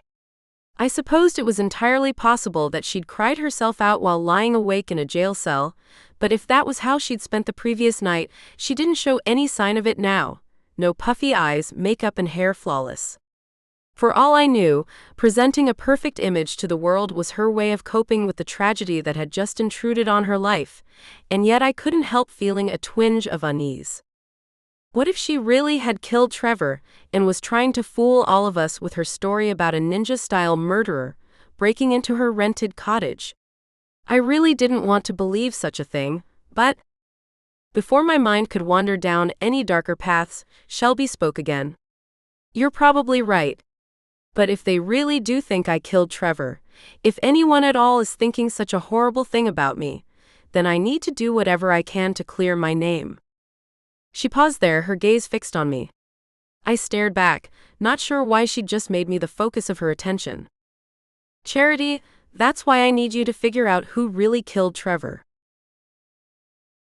Chapter 5. A Dose of Charity. For a second or two, I could only stare back at Shelby Howard, not sure I'd heard her correctly. Why in the world would she think I'd be able to track down her fiancé's killer? Her next words cleared up that particular mystery, however. "Noah told me how you figured out who killed your dog's former owner," she went on. "So I'm sure you'll be able to help me too." Because she was watching me with earnest eyes, I couldn't exactly turn on Noah and demand that he tell me why he'd gone blabbing to Shelby. Also, even though he knew I'd discovered Darla's killer, I hadn't gone into any real details as to how I'd managed to accomplish such a feat. How could I, when I knew what had really helped me was magic? That was pretty much luck," I managed. Not even a complete lie. If I hadn't had a couple of lucky breaks while trying to find out who'd murdered Darla Fitzgerald, Brian Alatorre would probably still be a free man. Or creature, or whatever you wanted to call him. I was still having a hard time understanding how magic could twist someone with a Y chromosome into something other, something terrible. It was that awful sex-linked characteristic which had made generations of witches cast spells to make sure they only had daughters, not the awful shape-changing creature Brian had been. "Oh, I think it was more than that," Noah said. "I mean, it sounded as though the Chicago police were totally stumped, and yet you figured out the mystery." While under other circumstances I might have enjoyed receiving such praise, right now I just wished Noah would keep his mouth shut. Of course, I didn't enjoy the idea of an innocent person going to prison, but at the same time, I wasn't exactly eager to be giving his former fiancé any assistance. Maybe she'd conveniently forgotten how she'd introduced herself as his current fiancé when I went over to his house a few days ago, but I sure as hell hadn't. That was just me being petty, though. Even if I didn't like her style, even though I thought she fit the crazy ex stereotype pretty damn perfectly, I knew I couldn't stand by and let her take the fall for something she hadn't done. Besides, if I actually managed to figure out who had killed Trevor Miller, that meant she'd be out of my hair that much sooner. Maybe not the most altruistic reason for agreeing to take on the case, but I wouldn't let myself worry about that. After all, I was a witch, not an angel. "I don't know how much I can do," I said slowly. "I mean, I'm no Veronica Mars or anything. But of course I'll help." Shelby beamed at me, relief clear in every plane of her face, and Noah relaxed against the back of the chair where he sat, the shift in his posture telling me he was also glad that I hadn't refused her request. "You have no idea how much I appreciate you doing this for me," she said. "If there's any way I can repay you, just let me know." "No payment required," I replied at once, even while those words rankled more than they probably should. Had she just assumed I needed the cash? I could already tell she, or her family, had money, but that didn't make me a charity case. No pun intended. I added, "I just hate the idea of anyone going to jail for something they didn't even do. But I also hope you've retained a good attorney." Her megawatt smile didn't even flicker. "Oh, I've got the best," she told me. "He said the police don't have anything except circumstantial evidence, and also, there was no reason for me to have murdered Trevor in the first place." Except the part where you two were supposedly estranged, I thought, although I didn't say anything out loud. From what I could tell, it seemed as if the two of them had been working out whatever had caused the rift in the first place, so estranged probably wasn't even the right way to describe the current state of their relationship. Or at least, where their relationship had been right before Trevor's untimely death. "That's good to hear," Noah said.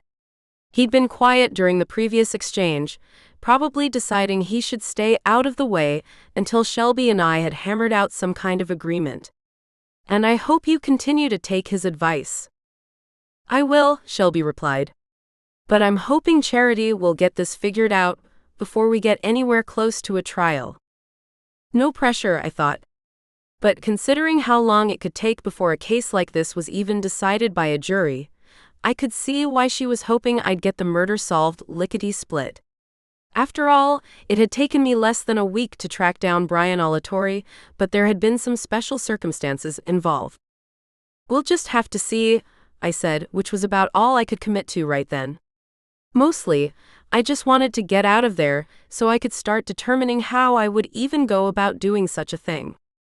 To my infinite relief, Shelby's phone rang from inside her purse, which had been sitting next to her on the sofa. The briefest flash of irritation flitted across her features, but she reached inside anyway and pulled it out. "My mom," she said briefly as she glanced down at the screen, then went ahead and put the iPhone to her ear. "Yes, I'm still at No's," she went on, obviously speaking to her mother. A pause, and then she said, sounding a little touchy, "Okay, sure. Right, 5 minutes." She returned the phone to her purse, and then sent Noah and me a smile I didn't believe for 1 second. "My mother dropped me off here," she explained. "It's silly, but she thought it was better if she chauffeured me around town for now." "Is she staying here until the trial too?" I asked, trying not to sound too cheered by that prospect. After all, if her mother was lurking in the background, there was probably a lower chance of Shelby trying to get between Noah and me. If that was even a prospect at all. Just because I didn't particularly like the woman, didn't mean I should ascribe all sorts of nefarious motivations to her. Shelby's mouth pursed slightly. Yes, she's staying with me, she replied. That's why we found a bigger house to rent for the summer. Luckily, she doesn't have to work, so she can be with me the whole time. I recalled that Noah had mentioned how Shelby's father had passed away a while back. He must have had a heck of a life insurance policy. Or maybe they were the kind of family who lived off their investments and trust funds. Either way, that seemed to explain why Mrs. Howard had the ready cash to cover her daughter's bail. That's nice, I said, knowing even as I spoke what a feeble response it was. Still, what else was I supposed to say? It definitely wasn't my place to ask questions about how Shelby's mother was in a position to drop everything to be at her daughter's side. Shelby's phone pinged again, and she looked down at the screen. My mother's waiting outside, she announced. So I need to get going. But thank you, Charity, for agreeing to help out. She got up from the couch then, and Noah and I rose as well. I think I have something I want to try, I told her, since a trickle of an idea had just begun to work its way through my brain. I'll let you know if anything comes of it. She looked as though she wanted to ask more questions, but her phone pinged again. Another text from her mother, I guessed, asking what was taking her so long. Sounds great, Shelby said, then hurried out the door. Left alone, Noah and I looked at each other for a moment. Then he managed a very lopsided smile. Looks like I owe you some dinner. We were able to get right in at Mercy Tavern, probably because it was the middle of the week and most of the vacationers had long since departed. Noah and I slid into a booth at the back, and after we'd ordered a bottle of wine, he sent me a frank look. Thanks for doing this. I know Shelby kind of put you on the spot. I didn't bother to protest, since that was exactly what she'd done. Instead, I picked up my glass of ice water, took a sip, and replied, "It's all right. If I were in a similar situation, I'd like to think I'd get the same kind of help." He didn't respond right away, but instead tapped his fingers against his water glass, expression thoughtful. Was he pondering whether Shelby would have offered her assistance if our situations had been reversed? Somehow, I had a feeling she wouldn't be quite so generous. When Noah spoke, however, he didn't address what I'd just said, and instead asked, "So, what's your plan?" I'd had the thought that I needed to go back to the scene of the crime and cast a scrying spell, and see if that might offer some much-needed clues. Getting into the cottage shouldn't be a problem. It was still an active crime scene, but sooner or later the Salem PD would be done with it. Once Hannah had been given the all-clear, I could just ask her to let me in and poke around. Since she and my mother had been friends since grade school, I knew she wouldn't turn me down. But because that plan included using magic, I knew I couldn't tell Noah anything about what I intended. Instead, I gave him a smile I hoped was mysterious rather than foolish, and said, "Oh, I don't want to jinx it." Most men probably would have pressed me on the issue. Noah, I was learning, was cut from very different cloth, so he only responded, "Fair enough. And even if nothing comes of it, at least you tried." "I'm glad you at least don't have unrealistic expectations," I remarked, and he smiled. "Well, Shelby's always been one of those people who wants what she wants, and she doesn't tend to let reality get in the way. But I know you're not a private detective or anything. It just seems like you definitely got ahead of the police, in the case of Milo's dognapper." I shrugged, and was saved from having to reply by the arrival of the waitress with our bottle of Merlot. Once it had been uncorked and she'd poured some wine into our glasses, she asked if we were ready to order. Luckily, I knew the menu well enough that I was able to ask for baked mac and cheese, giving Noah enough time to take a quick glance at the bill of fare and order some steak tips for himself. With that taken care of, the waitress departed, leaving the two of us to gaze awkwardly across the table at one another. "But we can worry about that later," he said. "Did you still want to bring your cat to the clinic tomorrow morning so I can take a look at her?" I blinked. What with everything that had been going on, I'd almost forgotten about my plan to take Cindy over to Noah's clinic so he could examine her and see if there was any physical reason as to why she wouldn't be able to have a litter. Yes, I replied quickly. If it's okay. It's fine, he said. I've got some routine shots and exams scheduled, but no big surgeries, so I know I can squeeze her in. Does 9 o'clock work? I assured him it did. That was actually perfect, because I could take care of the errand before I had to open the shop at 10, and we moved on to other topics, among them his friends Jared and Kathy wanting to know if we could come over on Saturday night for a barbecue. They'd probably extended the invitation before this whole mess with Shelby occurred, but it seemed clear that Noah wanted to go, and that they already considered the two of us a couple, even if nothing formal had been said. It all felt wonderfully normal, and I found myself saying that sounded like fun, and then asked if they wanted me to bring anything. No, I wasn't a full-on kitchen witch like some of the other members of my coven, but I could still whip up a mean batch of German potato salad when the occasion arose. Noah said he'd check, and the remainder of the meal was refreshingly uneventful.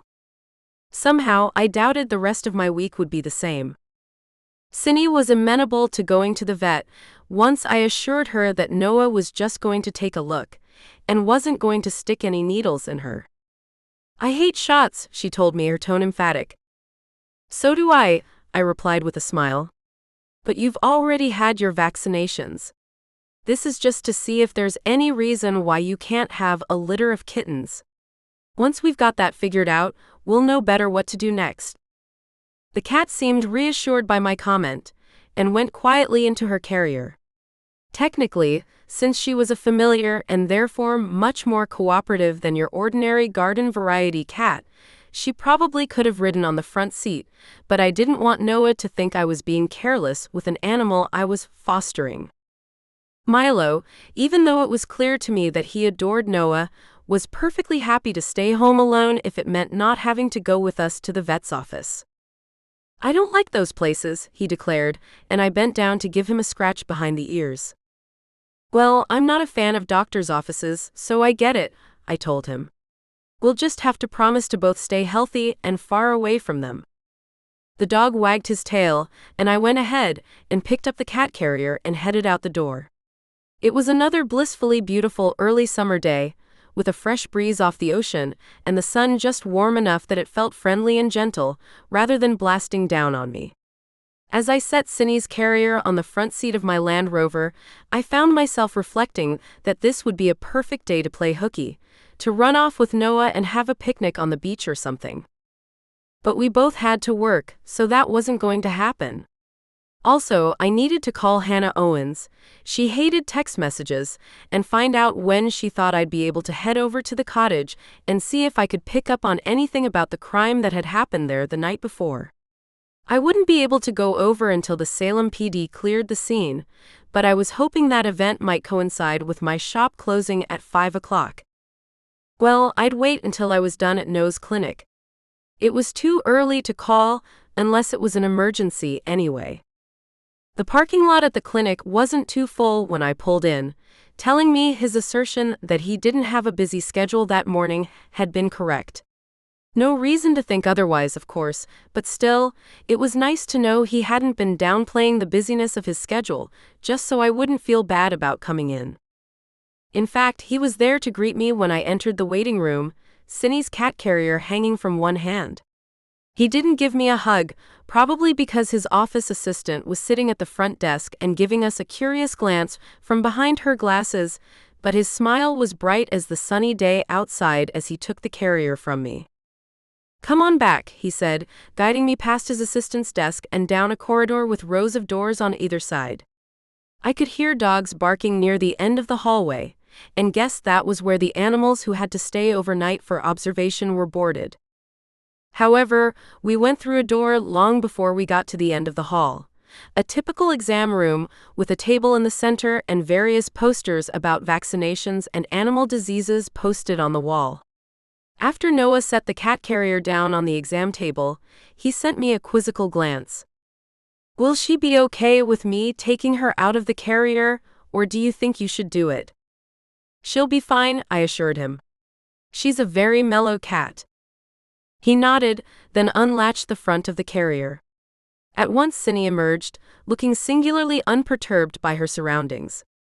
Because we weren't alone, she didn't try to speak, but she did send me a questioning look. I tilted my head ever so slightly, and she sat down and licked a paw, clearly waiting for Noah to do whatever he needed to do. Still smiling, he commented, "You're right, she is pretty mellow. I can see why she and Milo get along so well." Yes, they've definitely turned out to be fast friends, I agreed. But friends or not, she's supposed to go back to her owner at the end of the week. Which made me a little sad. I liked Cindy a lot, and it was fun to see her and Milo hanging out together. However, I reminded myself that I couldn't keep every animal I worked with, or my house would soon be overrun by wayward familiars. Milo's had been a special case, but Doris was waiting to get Cinnamon back, no matter what happened this week. Noah set the cat carrier on the floor, then got out a light and checked the cat's eyes and ears and mouth and ran a hand over her tummy. "She's strong and healthy, probably around 4 or 5 years old," he said. "Did her owner ever say why she didn't have her spayed?" I gave what I hoped was a convincing shrug. "Not really, but it sounds like she's exclusively an indoor cat, so maybe Doris didn't think it was necessary." That response earned me a slight frown. Maybe there wasn't any risk of the cat getting pregnant, but it's still annoying to have to deal with one going into heat a couple of times a year. In general, I had to agree with his observation. However, since familiars didn't have offspring and therefore didn't go into heat, it really wasn't an issue in this particular case. Obviously, I couldn't tell Noah that. I settled for lifting my shoulders again and said, "I honestly don't know why Cindy's owner wasn't worried about it." For a second or two, I thought Noah might decide to press the matter further. However, I allowed myself an inner sigh of relief when he responded, "Well, I suppose that's her business. I'm going to perform the gynecological exam now, to see what we're dealing with." "Thanks for the warning," I said. "I think I'll just go look at one of those posters over there while you work." And I gestured toward a poster warning about the dangers of not having your pet's teeth cleaned regularly. Noah chuckled. "Probably a good idea." A quick glance at Cindy told me she looked more resigned than anything else, as if she knew she'd signed up for this and just had to grit her teeth until Noah was done with the exam. Satisfied that she was going to keep calm, I went over to the poster and got way more up close and personal with images of canine receding gums than I'd ever wanted to. Still, it was much better than standing by and watching the cat get probed. An uncomfortable couple of minutes passed, and then Noah said, "That's strange." "What's the matter?" I asked, even as a shiver of worry passed through me. What if there really was something wrong with Cinnamon? "Nothing," he said quickly. "But I thought you said she hadn't been spayed." "She wasn't," I replied. After all, there was no reason to spay a cat who never went into heat and would never have kittens. He laid a gentle hand on the cat's head. Whatever he'd done, it appeared to be over with now, and Cindy sat calmly waiting for the vet's verdict. Noah, on the other hand, didn't look quite so calm. Not upset exactly, just perplexed, brows drawn together and mouth pursed slightly. "She doesn't have any ovaries," he told me. "When a cat is spayed, sometimes just the ovaries are removed, and sometimes a vet will take out both the ovaries and the uterus. In Cindy's case, it doesn't look as though she ever had her ovaries to begin with. I can't see any signs of scar tissue, nothing that would show she's had a previous surgery. It's almost as if she was never born with them at all." Interesting. I wondered if that was a side effect of becoming a familiar, or whether all familiars had some kind of similar birth defect that made them perfect candidates to be a witch's companion. There was quite possibly some subtle magic going on here, something I'd certainly never heard about before. I'd definitely have to ask Grace Bowersby about it when I had the chance. For now, though, I needed to focus on the practical. Whatever the reason for Cindy's utterly sterile biology, Noah had definitely zeroed in on the reason why she'd never had any kittens, or ever would. Judging by the frown the cat currently wore, it appeared obvious enough to me that she understood what Noah was saying, and didn't like it a single bit. Fortunately, though, it seemed as if she'd also realized she needed to stay quiet until the two of us were well away from the vet clinic. "Does that happen very often?" I asked, hoping my hesitation hadn't been too obvious. Noah shook his head. "I've never seen it before. But sometimes organs just fail to develop. That's something called agenesis. In Cindy's case, they weren't organs, she needed to live a happy, healthy life, so her condition wouldn't have been discovered before now." "Well, it answers a few questions," I said. "It's too bad, though. There aren't many female ginger cats to begin with, so it would have been nice for Cindy to pass on that trait." Once again, he ran a gentle hand over Cinnamon's back. She arched, leaning into the caress, a gesture that told me, while she might have been upset by the news she'd just received, she definitely didn't blame Noah for her condition. "Anyway," I went on, "thanks for taking a look. I won't take up any more of your time. I know you probably have other patients to check on." For a second, Noah's eyes met mine and held. Although a veterinarian's examination room was probably one of the least romantic places on the planet, I couldn't quite hold back the delicious little shiver that went down my back as our gazes locked. Damn, that man was gorgeous. The white lab coat was just icing on the cake. "You know I don't mind making time for you," he said softly. And I would have been more than happy to make all the time in the world for him. But I had a store that needed opening, and I kind of doubted anyone in the waiting room with a dog that needed its rabies shots updated would be too thrilled with either of us for wasting their time. I smiled. "Good to know," I said, my tone purposely light. "I've got to get to work, though.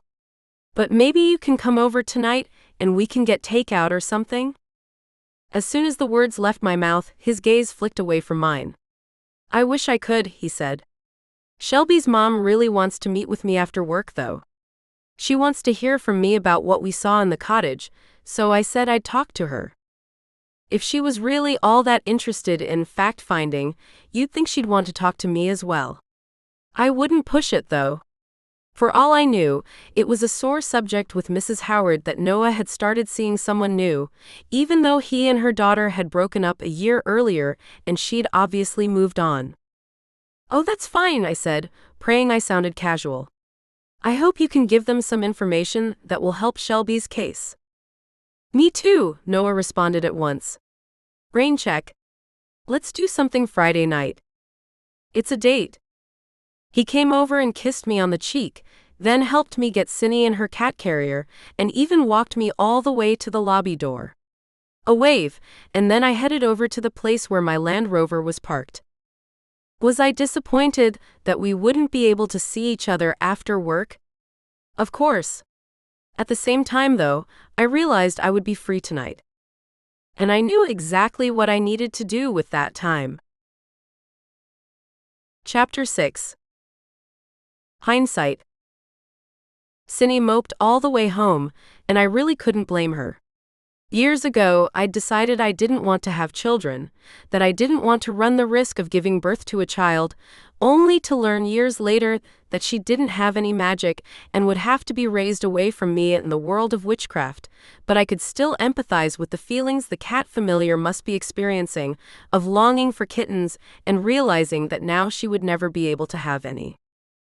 Of course, in my particular case, I was starting to wonder if maybe I'd been too hasty in making my own decision not to have a family. Part of it had been born out of frustration with the utter wasteland that had been my love life, but now that I'd met Noah, I wanted to push that thought right out of my head. For one thing, we might have known each other casually for months, but we'd only been romantic for around a week, which wasn't exactly enough time to be making life-changing decisions based on what was still an extremely new relationship. All the same, I'd never met anyone like him before. Not even close. I took Cindy home and gave her a couple of extra salmon treats. No, that wasn't really adequate compensation for realizing she wouldn't be able to have the family she wanted, but I hoped she'd see I was doing my best to make her feel a little bit better. She took the treats and ate them solemnly, then went and curled up next to Milo, who was lying on the rug in front of the fireplace. He seemed to sense she needed comforting because he solemnly licked her on the ear and then sent me a quiet little look, one that seemed to signal he was going to make sure he took extra care of her today. I flashed him a grateful smile, then told them both I'd be home this evening and would be sure to order something that would make them both happy. After that, though, I needed to get going. As it was, I'd have to hit all the traffic lights just right in order to make it to the shop on time. Which I did, unlocking the back door at exactly 9:58. Sage was already there, so there really wasn't any reason for me to have worried, but still, I didn't want to look like a complete slacker. "Busy morning?" she asked, an impish light in her hazel eyes.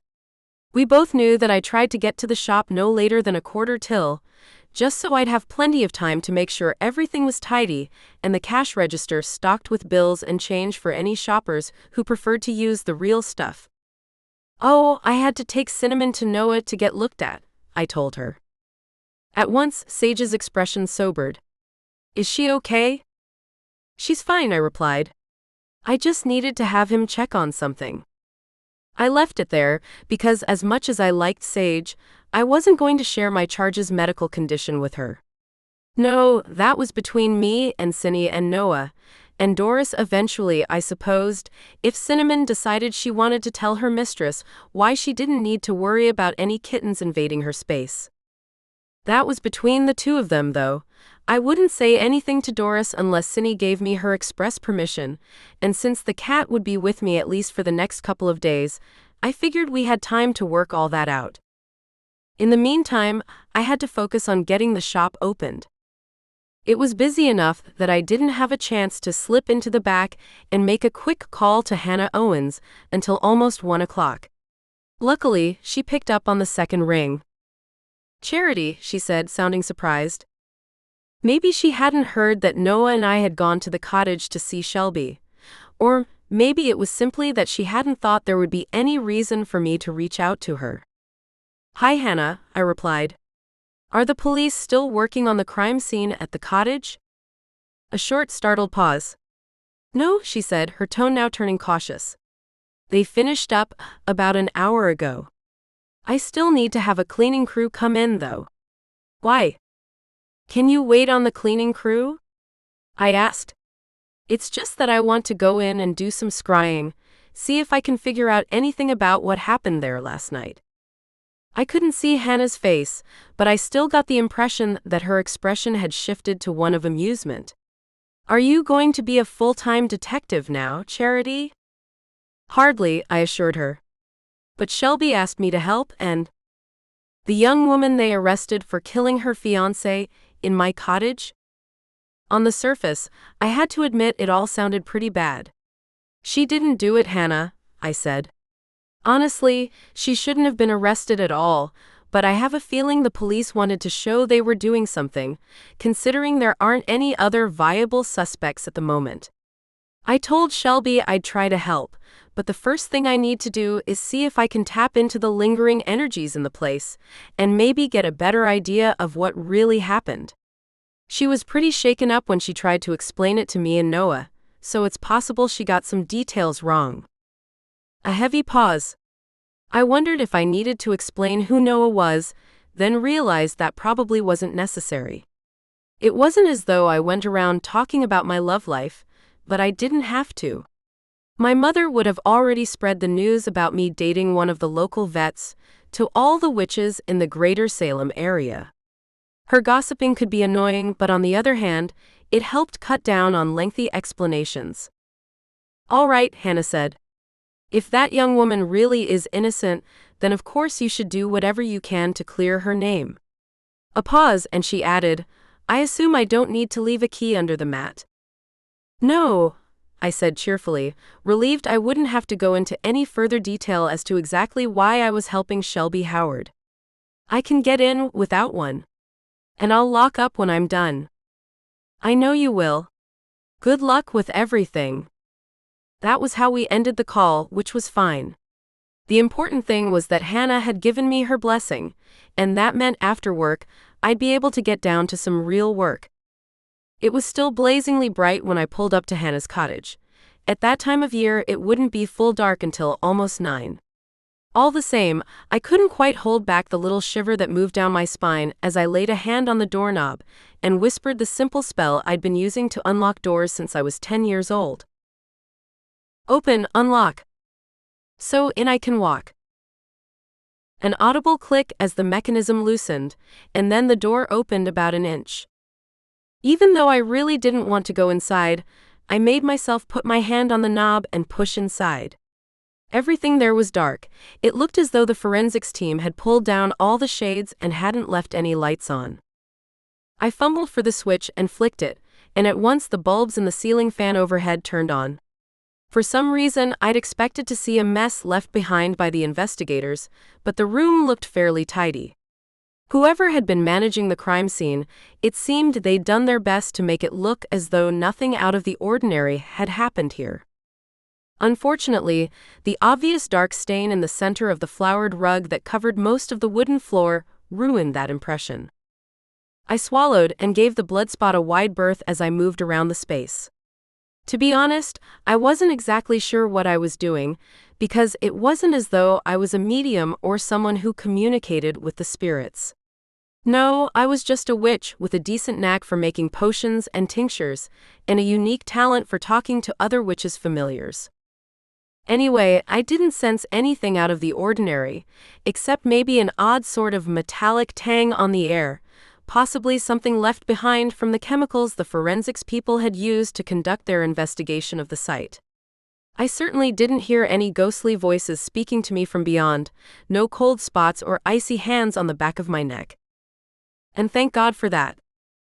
The cottage wasn't very big, maybe around 800 or 900 square feet, with 1 bedroom, 1 bathroom, and a dinky little kitchen. Because it was so small, the main living area was mostly open, with a sitting area to one side and a dining area on the other. The kitchen occupied the space toward the back of the house, down a short hallway, an area that was echoed on the other side of the hall by the home's single bedroom and bathroom. I'd made a quick detour to my house so I could get my silver scrying bowl, and one set it on the round table in the dining area, then filled it from the plastic jug of distilled water I'd brought with me. Moon water generally worked best for these sorts of enchantments, but I'd already used up my current supply while trying to find Darla Fitzgerald's killer and wouldn't be able to replenish those stores for a couple more weeks, when the moon would be full again. Anyway, distilled water worked in a pinch, since it was pure if not technically enchanted. Once the bowl was filled, one sat down at one of the table's 3 small chairs and placed my hands against its silver sides, closing my eyes so I could focus on the water I'd just poured and the answer I was seeking. Help me now, O liquid clear.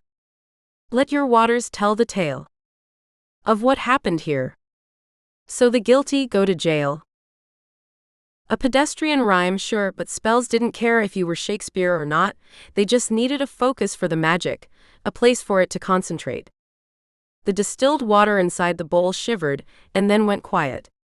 I held myself still as well, knowing I needed to let the magic work its way into the liquid, and with any luck show me exactly what had happened in the cottage the night before. Another small tremor of the water's surface, as though an unseen wind had moved over it, and then it became smooth and flat again. Now it was utterly reflective, only it seemed to be showing me the night before, and not the cottage's living space as it was now. The ceiling fan was on, making the little valances over the windows flutter ever so slightly, and it was fully lit, along with the lamp on the 3-legged table that flanked one side of the sofa. Shelby and a man I guessed must be Trevor Miller were sitting on that couch, talking heatedly. The mirror didn't transmit sound, unfortunately, but their expressions and their agitated hand gestures seemed to indicate they weren't exactly having a pleasant chat. Was it possible that Shelby really had killed Trevor in a fit of anger? She didn't seem physically capable of such a thing, but whatever the argument was about, it seemed to be ending, because Shelby got up from the sofa and walked over to the window, and Trevor followed a second or two later. He was tall, with blonde hair just this side of Sandy, and the sort of even, all-American features that probably would have looked perfect in college pictures of his rowing club, or whatever else he'd done on the side besides fencing. Definitely attractive, although not as good-looking as Noah. All right, I was probably a little biased on that particular subject. The two of them exchanged a few more words, and he put a hand on her arm. She smiled up at him, looking hesitant, and then he bent down and kissed her. It felt oddly intrusive to watch that embrace, even though I knew I was only seeing what had taken place here in the cottage the day before. No one could have accused me of being a voyeur, but, to my relief, the kiss didn't last very long. Trevor appeared to chuckle and said something to Shelby, and she leaned her head toward her purse, an oversized Louis Vuitton tote that I knew must have cost a chunk of change, where it sat on the small round table off to one side. He went to fetch the bag, she looped it over her arm, and the two of them went out. I couldn't tell whether she really had forgotten to lock the door, since the scrying mirror only showed what had happened in the room where I now stood, and not anything that might be taking place on the other side of the front door. The water in the scrying bowl darkened, and for a second or two, I was worried that the enchantment had already petered out and I'd have to start all over again. To my relief, though, another of those small ripples moved across the surface of the liquid, and the scene of the cottage's living room reappeared. It seemed as if some time had passed, because Shelby was now putting her purse back on the side table, and the two of them looked much more cheerful. She said something to Trevor, and he must have replied in the affirmative, because she sent him an answering smile and headed down the hallway into the kitchen. As I watched, I stiffened. Unless I wasn't recalling her story correctly, this was the moment when the intruder entered the cottage and attacked Trevor. Sure enough, almost as soon as she disappeared down the short hall that separated the main living area from the kitchen, a dark figure emerged from the bedroom. Yes, that was definitely the ninja, from Shelby's account of what had happened. The person looked as though he or she was around Trevor's height, so maybe 6 feet tall or so. However, their height was the only thing that was equally matched. The ninja came at Trevor in a dark blur, and the two of them wrestled for a moment before Trevor was knocked off balance, arms flailing as he tried to remain upright. A flash of steel as the black-clad intruder pulled a sword from a black leather scabbard at his side, and then the blade was thrust in Trevor's back. He fell to the floor face down, in exactly the same place where Noah and I had seen him when we ran over to the cottage in response to Shelby's panicked phone call. Even though the moving images in the bowl were utterly silent, one still couldn't help wincing. Watching this was completely different from the impersonal experience of viewing a movie or television show. These were real people, and although I'd never met Trevor, witnessing his death like this might as well have been a punch to my stomach. I wouldn't look away, however. If there was even the slightest clue in this magical playback that might allow me to figure out who had killed Trevor Miller, then I needed to keep watching, no matter what. The ninja stood over Trevor's body for a moment, his or her, although I was doubting more and more that the killer had been a woman, tall, lean form utterly still. Then his head lifted as Shelby came barreling into the room, obviously responding to the sounds of their scuffle. Was that the slightest bit of hesitation? Possibly, but since I couldn't rewind the images in the mirror, I could only keep watching as her mouth opened in the wide "oh" of a scream, and the ninja seemed to recover from his paralysis and ran toward her, pushing her out of the way as he headed toward the kitchen and, I assumed, the rear entrance to the cottage. Just as she'd described, she stumbled against the wall and stood there for a moment, breathing heavily, hair falling forward so I couldn't see her expression. Then, with halting steps, she headed toward the living room, where the body of her dead fiancé lay prone on the incongruously flowered carpet. The image faded then, and I somehow knew it wouldn't be coming back unless I cast another spell, and maybe not even then. This kind of magic was often tricky, and I'd be the first to admit I wasn't an expert at it, even though I utilized it from time to time when I knew no other magical intervention would give me the information I needed. I straightened up and glanced behind me, at that telltale stain in the rug. Would it ever come out, or would Hannah have to replace it? Honestly, I didn't think keeping such a relic in a place where she expected to have vacationers stay was a very good idea. Maybe Trevor's ghost wasn't lingering here. At least, I hadn't seen any indication that his spirit had decided to stay and haunt the little cottage, but still, it was probably best to get rid of as many pieces of evidence as possible. It seemed a little strange to me that the detectives investigating the murder hadn't hauled the rug off to be analyzed in a lab, although I'd be the first to admit I really didn't know how such things worked.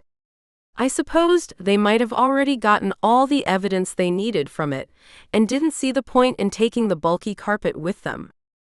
As far as I could tell from what I'd seen in the mirror, everything else seemed to have happened pretty much exactly the way she'd said it had. I wondered if I would have been able to recount those events with as much clarity if our situations had been reversed. I didn't want to think about that, mostly because if I'd been in Shelby's shoes, that would have been Noah's body lying on the flowered rug in the living room, not that of Trevor Miller. Just thinking of Noah made me wish I could talk to him about what I'd seen in the mirror.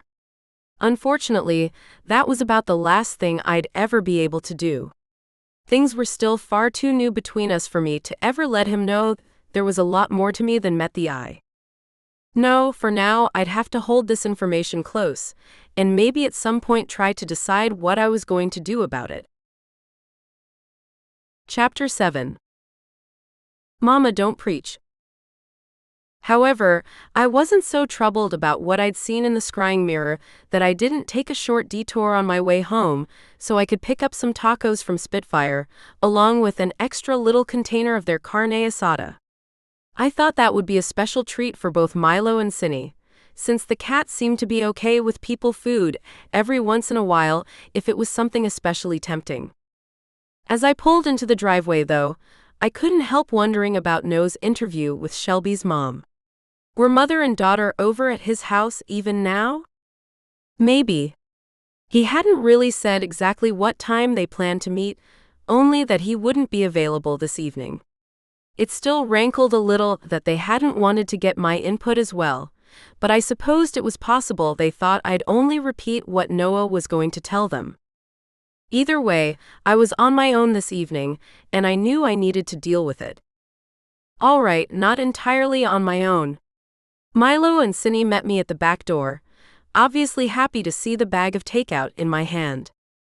Yes, there's some for you, I assured them as I headed over to the counter so I could set down both the food and my purse.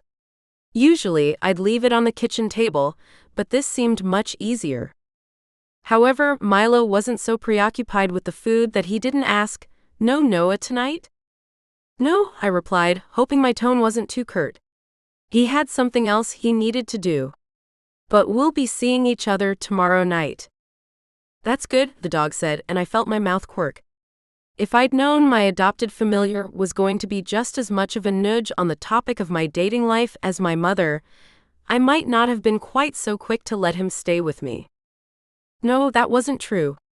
I loved Milo, and he obviously liked seeing Noah and me together. Since we were definitely on the same page when it came to my relationship with Noah Jenkins, I'd be a hypocrite if I gave my animal companion too much grief over his matchmaking. For now, though, I said, it's the three of us and tacos. Who wants some carne asada? Of course, both Milo and Cinny said they did, although I was careful not to give either of them too much. Still, it was enough that they looked enormously satisfied when we congregated in front of the TV following the meal, and I chose something fun and lighthearted to watch, something that would distract me and the animals, and keep all our minds off the murder that had happened less than a mile from the spot where we sat in my living room. I had a feeling I succeeded more with the animals than I did myself. No text from Noah that night either. I checked before I started getting ready for bed. I tried to tell myself I had no idea how late Mrs. Howard might have stayed at his place, and besides, some of what they had said might have been strictly between the three of them. Yes, Noah and I had been spending a lot of time together lately, and it seemed to me he was being as serious about our relationship progressing as I was, maybe even more so, but it wasn't as though we were joined at the hip. Not even close. After I lay down, though, I couldn't stop myself from dwelling on that brief image I'd seen in the scrying mirror. How the ninja intruder had knocked Shelby out of the way as he fled rather than pushing her to the floor. She'd looked startled, but not necessarily in pain. Which didn't mean all that much. Although I had no idea who the murderer was or why he would have gone after Trevor, this seemed like a personal crime to me. If that was the case, if the intruder had gone to the cottage specifically to kill Trevor Miller, then obviously he wouldn't have wanted to waste time wrestling with Shelby. No, he would have just wanted to get her out of the way so he could be as far from the scene as possible before the police showed up. Because he was masked, it wasn't as though he had to worry about her identifying him in a lineup or anything. I closed my eyes and told myself that lying awake all night and fretting about the situation wasn't going to change anything. Yes, it felt awful not being able to tell Noah about what I'd seen in the scrying mirror, but as much as I wanted to help him out here, I wasn't going to lie to myself and say this was all for Shelby's sake. I absolutely could not betray the witch community. Well, all wasn't lost. I'd see Sage at work tomorrow, and maybe she could help me pick up on something I'd overlooked. I didn't see a problem discussing the case with my assistant, since I knew she would keep quiet if I asked her, and probably would be glad that I trusted her enough to take her into my confidence. And with that plan in mind, I was finally able to fall asleep. Sage and I couldn't talk right away, unfortunately, because a big tour bus had disgorged its passengers in front of my store at 5 minutes before 10, and as soon as I unlocked the front door to Full Moon Apothecary, we were bombarded. I told myself it was okay, that I should be happy to have the business. Even so, I couldn't help letting out a small sigh of relief once the group of elderly tourists were finished inspecting my wares and had moved on to Witch City Wicks, the candle shop next door. Phew, Sage said once we were safely alone. I wonder if it's going to be like this all summer. True, business had been brisker than usual lately, but that could have simply been a fluke. I guess we'll just have to wait and see, I said. Sage nodded, but then she tilted her head slightly, something in the narrowing of her hazel eyes telling me she'd noticed I seemed preoccupied. It's kind of crazy, this thing with Noah's ex, she said. I hadn't even looked at the paper this morning. I still got it delivered, more to support another local business rather than because I actually had time to read the thing, but I supposed I shouldn't be too surprised that the news of the murder had reached the Salem Herald. And since I knew I was feeling a little off that morning, I guessed it was inevitable that Sage would have picked up on the reason for my malaise. It is, I said, then paused. I've been doing a little poking around on my own, but obviously I can't tell Noah exactly what I've been up to. My assistant nodded, a spark of interest lighting up her green-brown eyes. Want to talk about it? Of course I did. So I related what I'd seen in the scrying mirror, explaining how the murderer had shoved Shelby out of the way rather than attempting to make her his second victim. I know it's probably not a big deal, I concluded. But still, something feels a little off about what happened. The killer was probably just targeting Shelby's fiancé, Sage said, echoing my own thoughts of the day before. I mean, once the deed was done, he'd want to get the hell out of there, right? Makes sense, I said, then figured it was probably better to abandon the topic until I had more information to work with, or a flash of inspiration, which didn't seem very likely at the moment. So, what did the paper say about the murder? Not a whole lot, Sage replied. She paused for a moment as a young family with the father pushing a stroller passed by the store's front window, but since they kept going, she apparently guessed it was okay to proceed. I mean, they said that Shelby Howard's fiancé was found murdered in the cottage Hannah owns, but they didn't give any details, only said it was an ongoing investigation. Another pause, except I knew by the speculative gleam in my assistant's eyes that she'd only stopped in order to figure out the best way to ask me the next question. Do you know what happened? I do, I said calmly. Well, spill it. Since I'd already basically sworn her to secrecy, I didn't see the problem in telling her the truth. Someone dressed all in black broke in and stuck a sword in the man's back. Sage stared at me wide-eyed. Seriously? Seriously, I echoed. I guess the sword belonged to Trevor, Shelby's fiancé. I don't have any idea how the killer got it though, since it sounds as if the sword was kept in his office, and I kind of doubted he would have driven all the way to Salem to see her without making sure his office was locked up and secure before he left. Seems like a weird way to kill someone, Sage observed, and I shrugged. I thought so too. But I guess one thing you can say about a sword is that it's quiet. It's not like using a gun and having to worry about having a silencer, or whatever. She nodded, expression pensive. Like me, she was probably wondering what could have happened to cause someone to hold such a horrible grudge against another human being, and to use that grudge as motivation to commit such a terrible crime. Practical reasons for using a sword versus a gun aside, it was an extremely personal kind of murder. You couldn't stand yards away from your victim if you were using a sword. No, you had to get close, had to feel the blade sink into someone's flesh. I couldn't quite hold back the shudder which went through me at that mental image, and Sage nodded, as if she'd been harboring the same thoughts. It's kind of gruesome, she agreed. And I'm also really hoping that this murder was personal. I don't like the idea of some kind of ninja guy dressed in black, running around Salem with swords. Neither did I. However, before I'd left the cottage, I'd cast a quick detect peril spell and hadn't gotten any kind of response, telling me that my hometown was currently safe from any further sword-wielding assailants. Before I could reassure Sage on that subject, though, the bell on the shop door jingled faintly as a man and woman came into the apothecary. I could tell right away the newcomers weren't our usual kind of customer. Not like the locals who subscribed to alternate forms of medicine or the tourists who dropped in and picked up a few odds and ends out of curiosity more than anything else.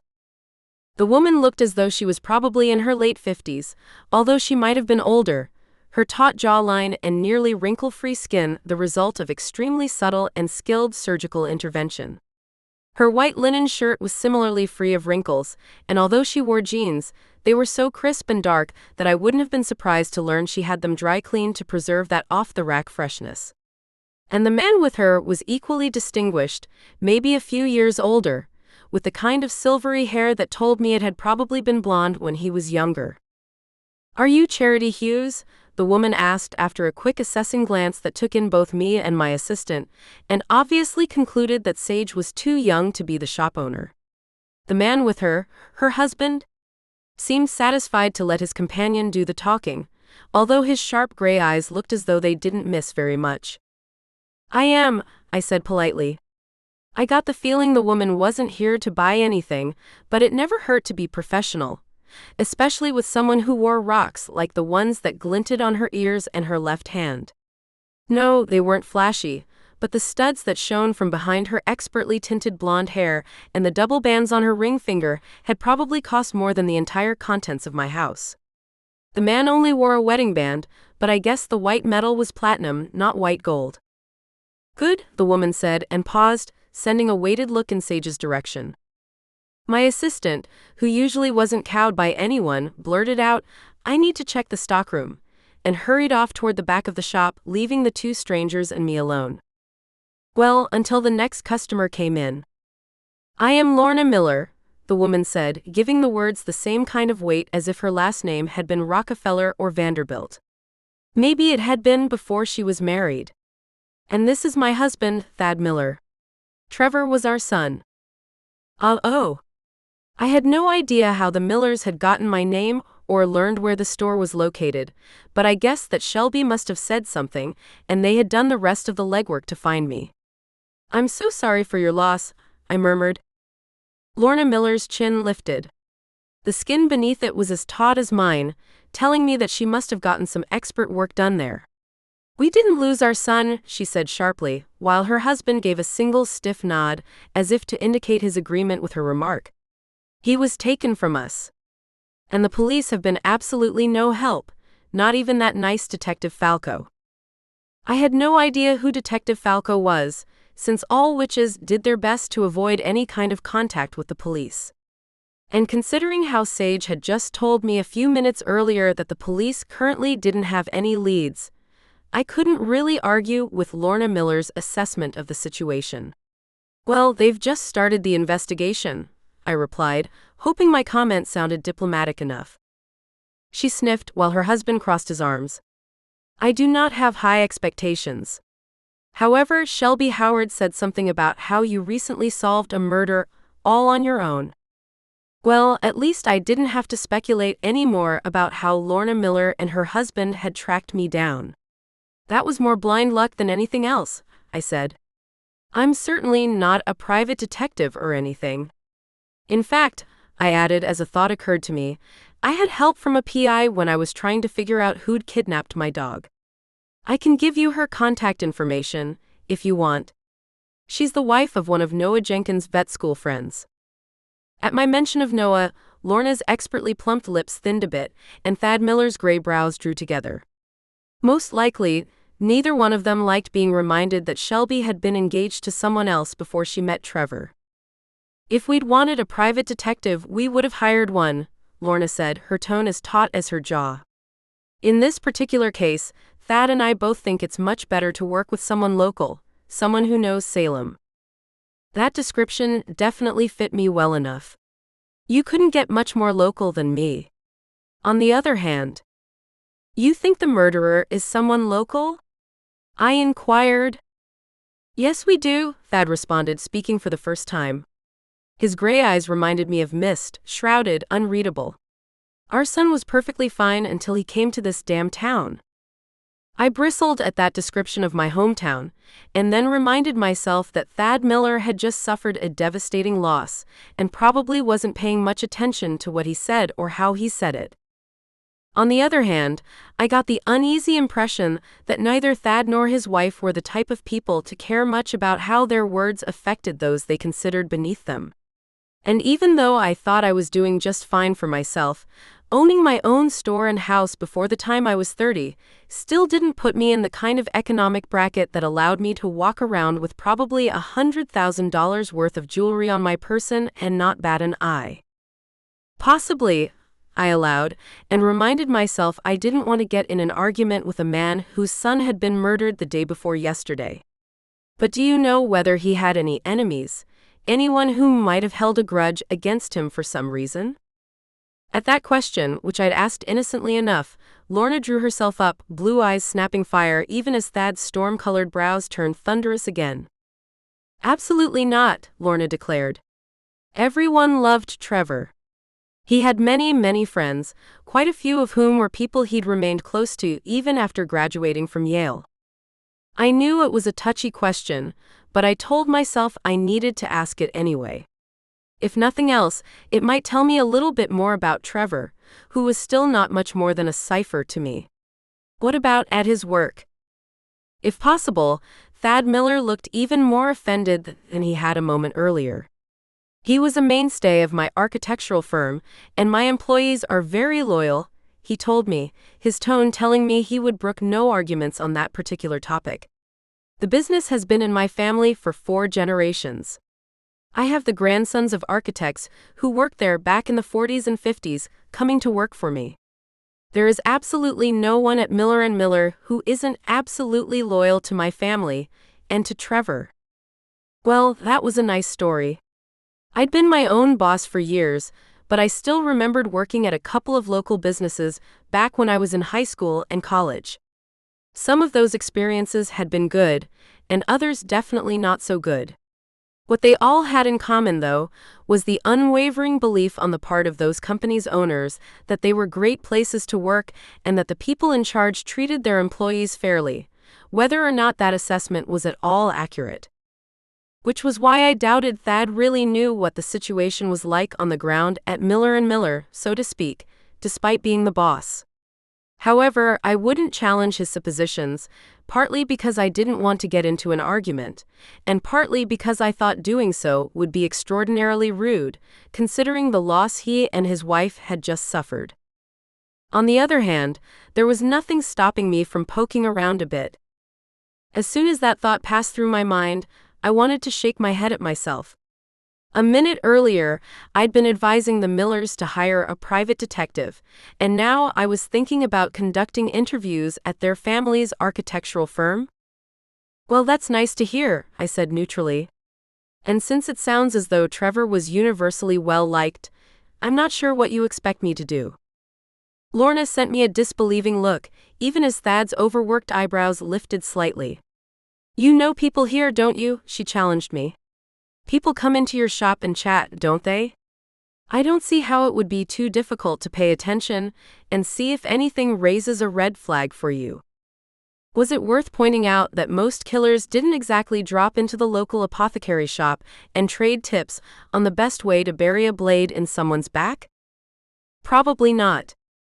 I know a lot of people, I said, doing my best to sound casual, matter of fact. But Salem's a big city. We've got almost 45,000 people here. It's not as if I could possibly know all of them or what they're up to. Another of those narrow-eyed glances, this one of withering scorn. Well, of course not, Lorna replied while Thad gave a slight nod of agreement. At the same time, you're in a position to hear more than we would, not that we plan on staying here for any length of time. We're only here now because we're waiting for the medical examiner to release Trevor to us. Ouch. I hadn't thought about that, but it made sense that the coroner's office wouldn't need to hang on to Trevor's body for very long. After all, it was pretty obvious that he died of internal trauma, which was generally what happened when you got a 2-foot-long blade stuck inside you.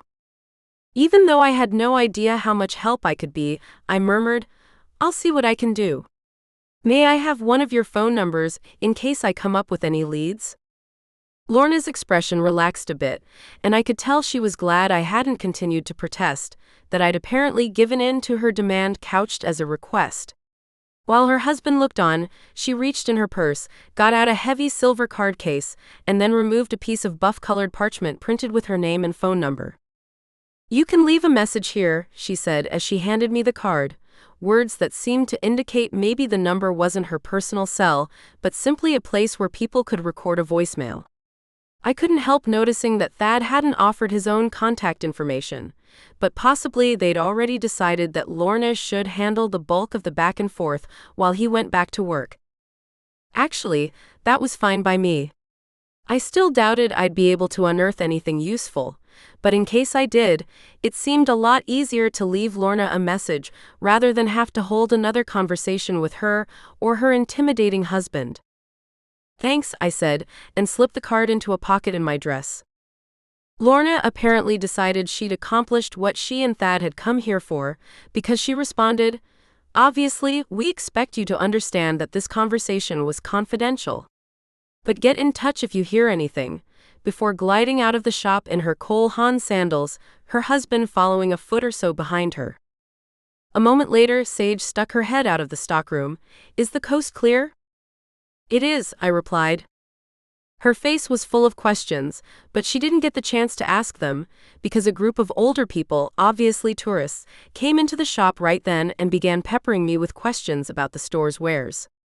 Halfway amused, I found myself wondering if the Millers had posted guards on either side of Full Moon Apothecary to make sure no one else came in while the three of us were talking.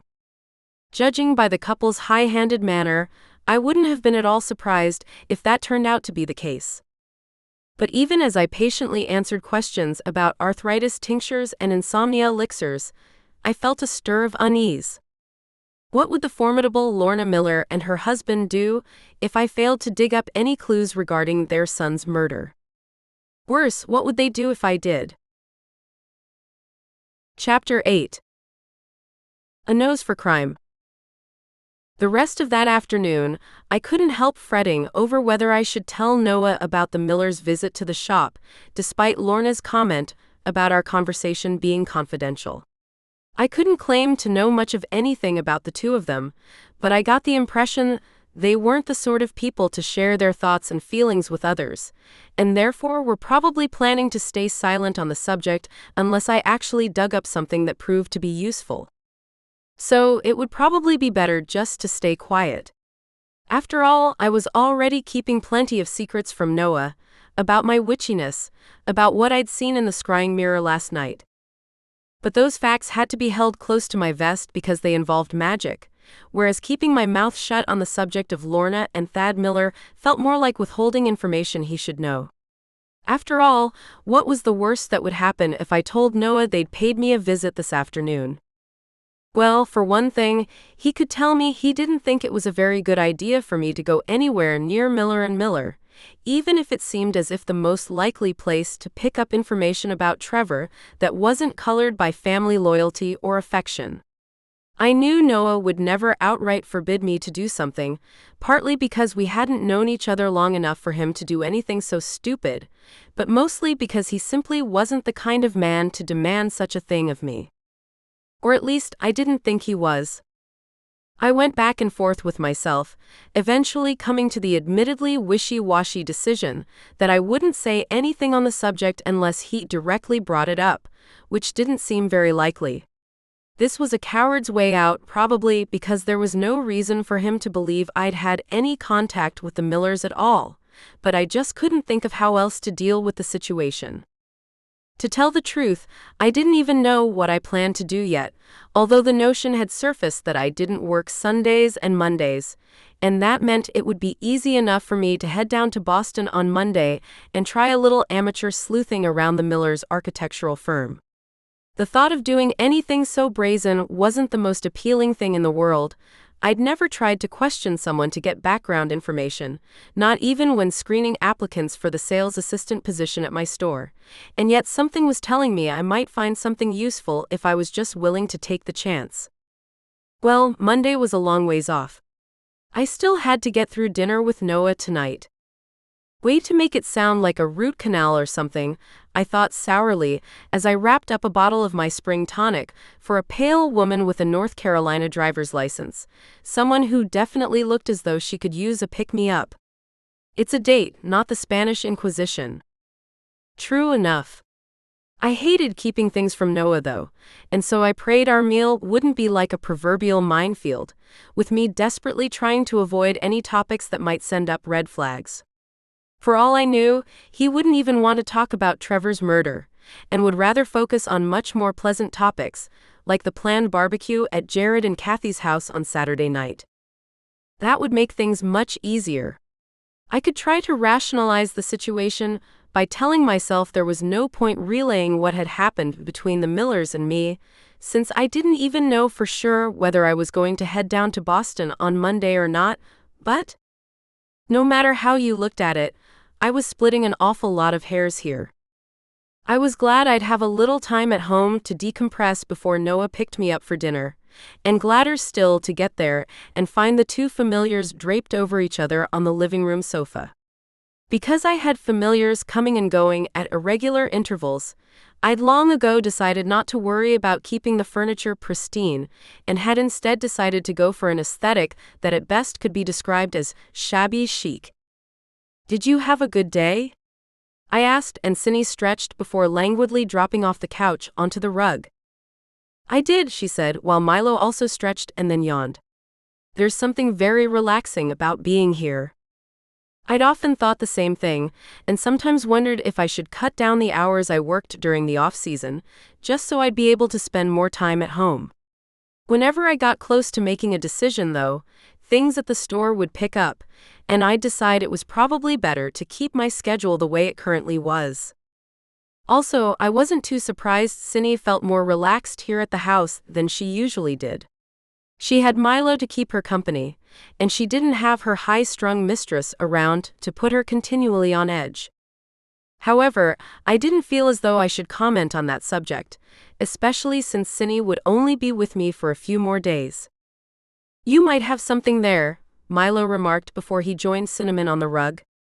"Charity, have you ever thought about being a kind of vacation home for familiars, a place where they can come and decompress for a bit?" I lifted an eyebrow, even as I thought that might be a pretty good idea. It was unusual to have two familiars come stay with me in such quick succession, and I had to admit the house felt kind of empty when I went months at a time without having someone's animal companion around. True, now I had Milo living with me, so I wouldn't be alone when Cindy went back to Doris. Still, it was something to think about. I knew Milo liked having company, but getting a regular cat or dog wouldn't be the same as having another familiar to hang out with while I was at work. Most of the time, familiars really didn't get to spend a lot of time in one another's company, since they were supposed to be helping their witches and sticking close to them, so I thought the idea had a certain appeal. Right now, though, I had other things on my plate, and I knew I couldn't really spend much time thinking about this new notion until the investigation into Trevor Miller's death reached some sort of conclusion. Was I hoping that conclusion would be reached by the Salem PD? Maybe that Detective Falco Lorna had mentioned? Absolutely. But until then, I knew I had to keep working at it in my own unorthodox way.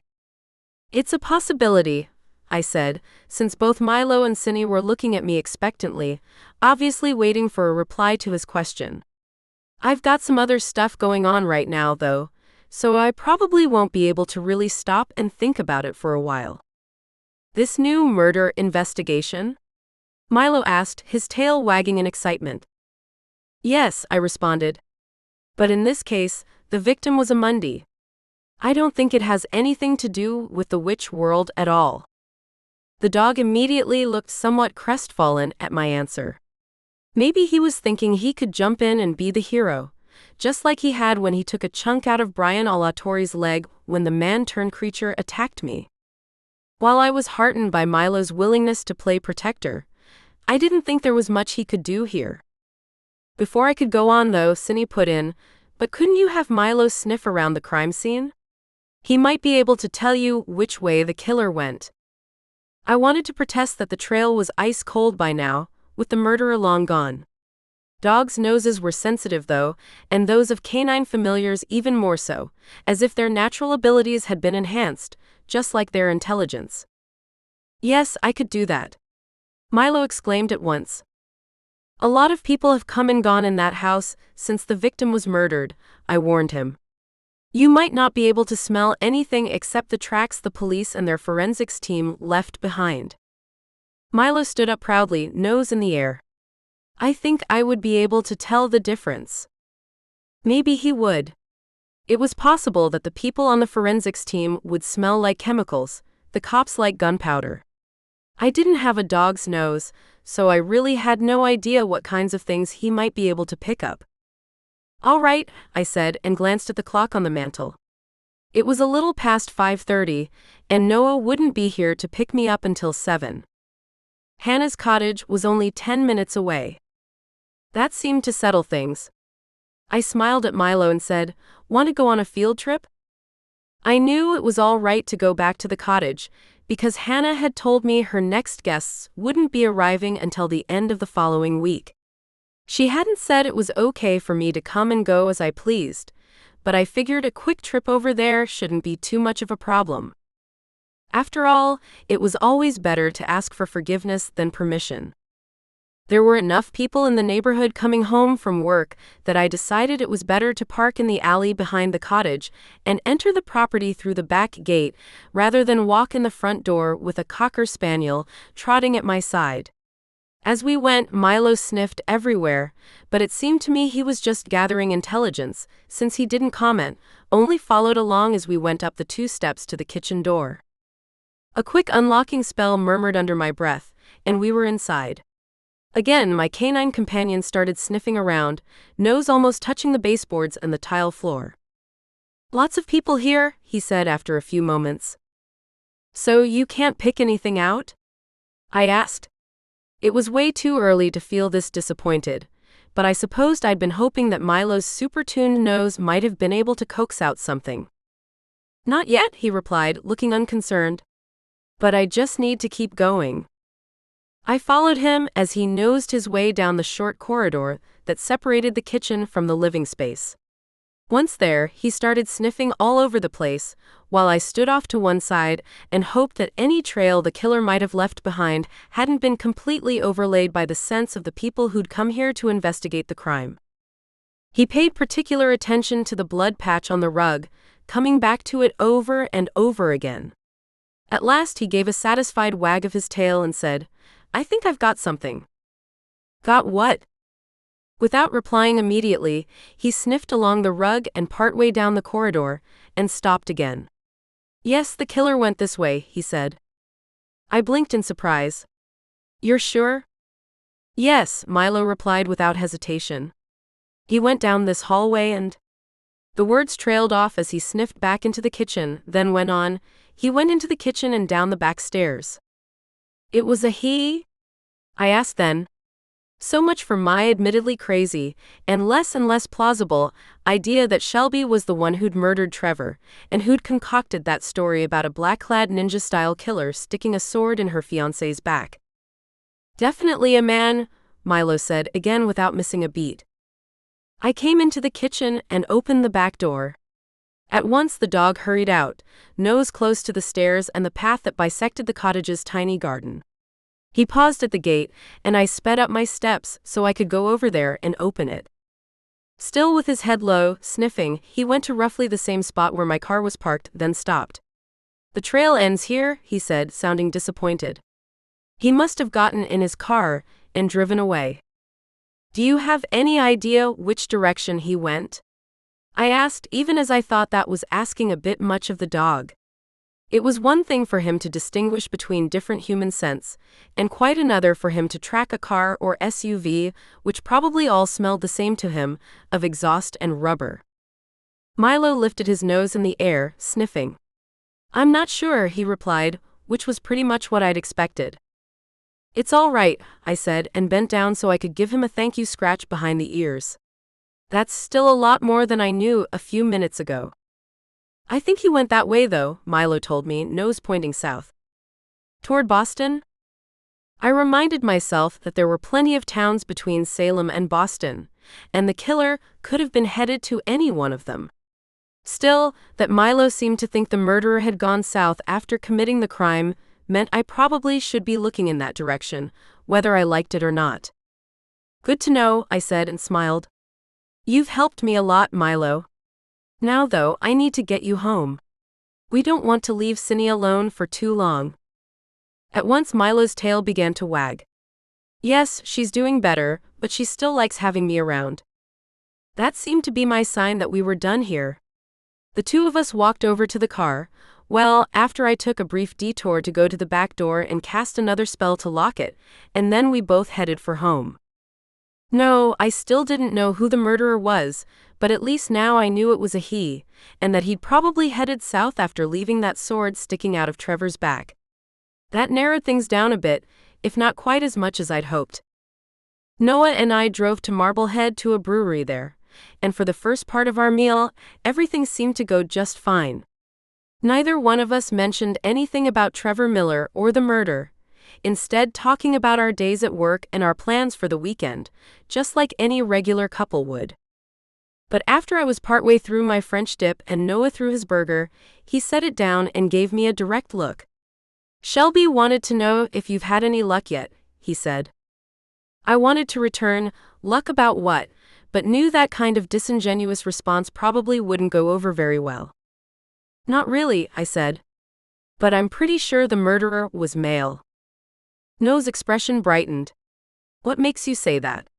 From what I've heard so far, the police weren't able to find any DNA evidence on the scene that didn't belong to either Shelby or Trevor. Where had he gotten that information? As far as I knew, he wasn't buddy-buddy with anyone on the police force. But maybe Shelby's lawyer had been able to get his hands on that particular detail, and he'd passed it along to his client. Since I hadn't been privy to their conversations, I had no idea. Oh, I took Milo over to the cottage, I said, then added as Noah raised an eyebrow, Hannah said it would be okay. Anyway, he sniffed around and seemed to find a trail from the bloodstain on the rug to the back door. Looking impressed, Noah settled against the back of his chair and lifted his glass of Hefeweizen. It's great that he found a trail, but how do you know it belonged to a man? Because of the way he pointed, I replied, thinking furiously. After all, I couldn't very well respond that Milo had simply told me the killer was male. His former mistress taught him to do that. He points when he's following a trail from a man, and wags his tail when it's a woman. Since Noah knew absolutely nothing about Darla Fitzgerald, except that Milo had been her dog and she'd lived in Chicago, he couldn't really question the veracity of my statement. He nodded and said, "That's a handy trick." "It is," I agreed. And that's why I thought I should bring Milo over there to check things out. Did the police investigating the murder bring any dogs along to sniff around? Not that I know of, Noah said. Maybe they decided the trail was too cold by the time they got there. Thanks to Shelby insisting on speaking to us first before she called the cops. I still didn't know exactly why she'd done that, but it did seem as if she'd been so shaken up, she really hadn't been thinking straight. Milo's a very impressive dog, he went on, now smiling a little. Maybe he should go work for the Salem PD. No, he's staying safe at home with me, I replied at once.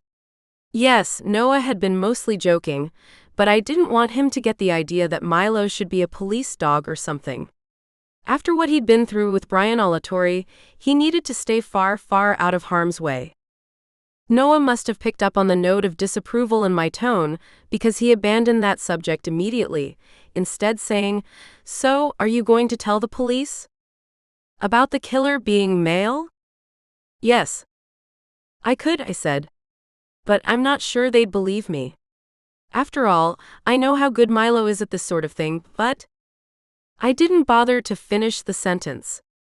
Like all other witches, I did as much as I could to stay out of the orbit of the police, since the last thing I wanted was to attract any attention to myself. If I went to the station and told them my super talented dog had figured out that Trevor Miller's killer was definitely a man, they probably would have laughed me right out of there, or requested a 72-hour psychiatric hold. Noah must have been thinking much the same thing, because he didn't press the issue. Instead, he reached for his burger again and asked, "Do you mind if I tell Shelby that? I mean, she already knows she's innocent, but it's something she'd probably want to tell her lawyer. It's something they can keep in their back pocket, just in case things go sideways." "Sure," I said. "But just remember, it's probably not anything that would be admissible in court." "Maybe not," he allowed. "I'll let Shelby's lawyer make the determination on that. But it might help, and it shows you really are trying to do your best to get all this figured out." At those words, I set down my French dip and sent Noah a narrow glance. "What did you think I wasn't?" "Of course not," he replied at once. His mouth tightened a little, although I couldn't tell whether he was irritated with me or with himself for the way he'd phrased his previous comment. "It's just—" He stopped there and let out a breath. Last night, Shelby's mother was kind of on her case and was saying that Shelby should have hired a private investigator to look into things rather than relying on an amateur. "No offense," he added, now with that familiar glint back in his bright blue eyes. "None taken," I told him and felt my mouth quirk. "I am an amateur. It would have been much better for Shelby to hire someone who knows what they're doing." "Well, she has faith in you," Noah said. "And so do I. After all, you've already discovered something the police didn't know. I'd say that was pretty good detective work." "From Milo," I pointed out, and Noah's shoulders lifted. "True, but you knew what his talents were and how you could work with them. It still might have made all the difference." "Maybe. I honestly didn't think it was that big a deal, since all I had was a couple of very small leads and nothing more.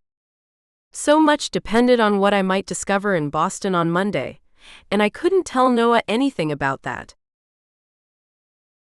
Chapter 9. True Confessions.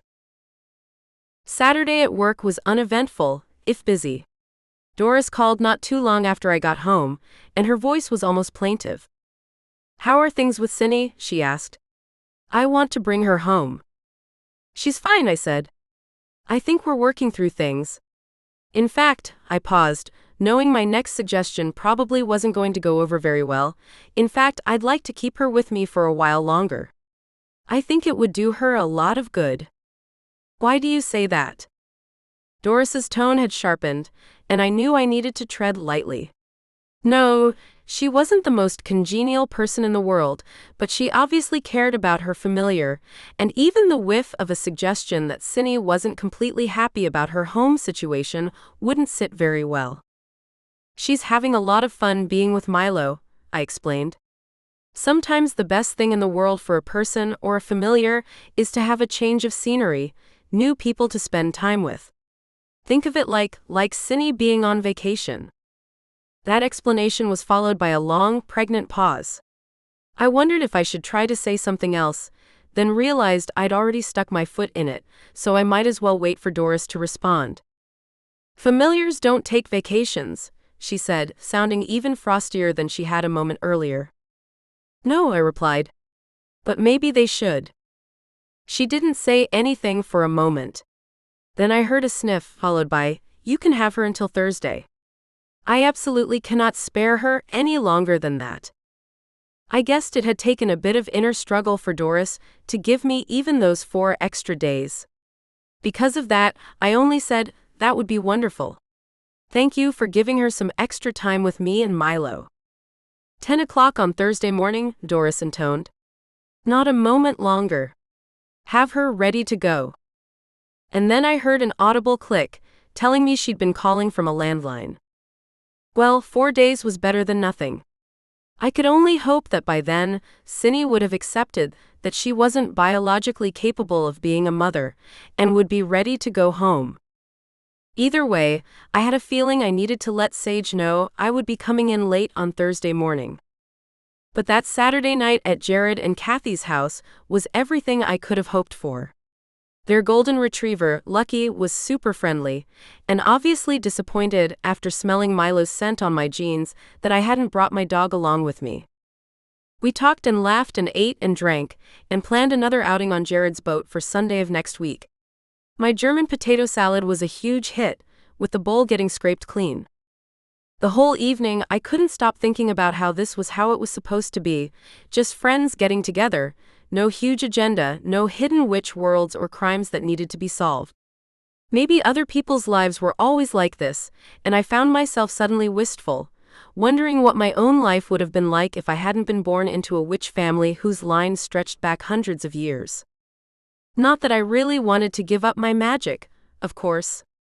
At the same time, it could get awfully tiring, having to hide such a huge part of yourself from the rest of the world. "You seem a little quiet," Noah remarked after we'd gotten in his pickup truck and he pulled away from the curb. I managed to smile. "Just sleepy. All that food and wine and sunshine." "True, and you worked a full day today." "I only had to do 4 hours at the clinic this morning, and then I was done." "Well, until Monday morning," I pointed out. "At least I got 2 full days off, whereas Noah's weekend was really just a day and a half long." "It's all right," he said. "Summers are actually a little quieter for me because of all the people who take their pets with them on vacation." I hadn't really thought about that, mostly because until I'd inherited Milo, I didn't have an animal around full-time. Oh, and also because I never really took any extended time off. Those days I'd spent taking care of him after he was wounded had been the longest time I'd spent away from the shop since I'd opened the business more than 5 years ago. Noah went on, tone now a little diffident. "I'd say we should get together tomorrow, but Shelby and her mom want to take me out to brunch to say thanks for my help." Once again, I couldn't help thinking that I'd been the one doing most of the work. But I gave a forced chuckle that probably wouldn't have fooled anyone and said, "Oh, that's fine. Sunday's laundry day for me anyway." For a moment, Noah didn't reply, only waited until he was able to turn the corner and merge into traffic. Not looking at me, he said, "Are you upset about the time I'm spending with Shelby?" "Of course not," I replied at once, even if I wasn't sure whether that was entirely the truth. "She's in trouble, and obviously, she's going to reach out to the people she knows to give her support right now." That sounded very noble. No, I wasn't exactly jealous of Shelby, even if she had the picture-perfect girl next door kind of looks I'd always secretly envied. But I also didn't like her taking up so much of Noah's headspace when our relationship was still so new and fragile. "I never told you why we broke up, did I?" he ventured next, and I sent him a surprised look. "No," I replied. "I mean, I didn't ask. I figured it wasn't any of my business." "Her family has a lot of money," he said. "I only mention that because I think it was part of the problem between us. My own family's pretty solidly middle class. My dad's an electrician and my mother owns a hair salon, and although my parents do okay, they're not exactly the kind of people who have a vacation home in the Hamptons. That's okay, I said with a smile. Neither are mine. No, you seem pretty down to earth, he said. And I appreciate that. I could feel my cheeks warm, and was glad it was now past dusk so he couldn't see the betraying flush. At the same time, my mouth quirked just a bit, and I wondered if he would have described me that way if he'd known I was a witch. Anyway, Shelby's and my orbits would never have even crossed if I hadn't met her at a party thrown by a guy they first was going to vet school with. His family was also pretty wealthy, and he knew Shelby from college. Long story short, she and I started dating, and after I got my degree, I started working at one of the top vet clinics in Boston. Noah stopped there, now looking almost shamefaced. Shelby swore up and down that her family had nothing to do with me getting that job, but I'm still not sure whether I really believe her or not. Anyway, we dated for about 2 years, and then we got engaged. The engagement lasted a year and a half. Her family didn't approve? I asked. I didn't think the question was too out of line, considering he'd said only a few minutes earlier that Shelby's family's money had something to do with the breakup. No, they liked me, Noah said. Or at least they acted like they did. I think they all assumed I'd stay at that clinic until Dr. Hawthorne retired, and then they'd help me buy the practice and could tell everyone that their son-in-law owned one of the top vet clinics in Boston. I slid him a sideways glance. We just turned onto Winter Island Drive, so his attention was on the road, but I got the feeling he was glad to have a reason to face forward so he wouldn't have to look at me. And that wasn't what you wanted? He chuckled. Obviously not, or I wouldn't be here in Salem. After that, he went quiet for a moment, since it was time to angle his truck into my driveway. Once he came to a stop and put the vehicle in park, he apparently decided it was okay for him to go on with his narrative. I was already feeling restless. It would probably have been another 10 years before Dr. Hawthorne retired, and I knew I didn't want to stay in Boston that long. I told Shelby I wanted to move, wanted to get out of the big city and set up my practice someplace smaller and friendlier. I'm assuming that didn't go over too well, I said dryly. That's an understatement. She got angry and told me a relationship was more than one person deciding what they wanted, and I said yes, that was true, and that was why I wanted to talk to her about it. She said she absolutely wasn't leaving Boston, and that I needed to pay more attention to what she wanted. Noah paused there, and now he shifted so he was facing me. His expression was calm enough, maybe even a little ruefully amused, but I guess telling me all this still wasn't easy for him. Then I asked her if she'd ever be able to compromise, and she told me no, that we'd gotten engaged in Boston, and I'd never given her the slightest hint that I wanted to live somewhere else. She said I wasn't being fair. You tried to talk to her, I said quietly, and he shrugged. I did. But sometimes it's impossible to meet halfway. I knew I'd be miserable if I stayed in Boston, and I didn't see any way out. Of course, she took the final step, called things off, returned the ring I bought her. He gave me a lopsided smile. I guess I can be glad about that part, because I was already trying to pay off my student debt and was able to get a friend to sell the ring on eBay for me. Silver linings, I supposed. I'd already guessed that Noah was probably still dealing with paying off his loans, because regular college was already expensive enough without adding a DVM degree to the mix. True, he'd probably gotten grants and things for part of it, but I had a feeling that was why he was driving an 8-year-old truck and didn't seem too extravagant. His house was nice, but definitely not a mansion or anything, and I still had no idea whether he owned the place or was only renting it. And I liked that about him. I liked that he was just an ordinary guy, all right, an extremely gorgeous ordinary guy, and I was just an ordinary woman. Well, except for that whole witch thing. So that's the whole sad story, he concluded. I suppose maybe I still feel a little guilty about the way things ended with Shelby, and that's why I'm trying to give her some support now.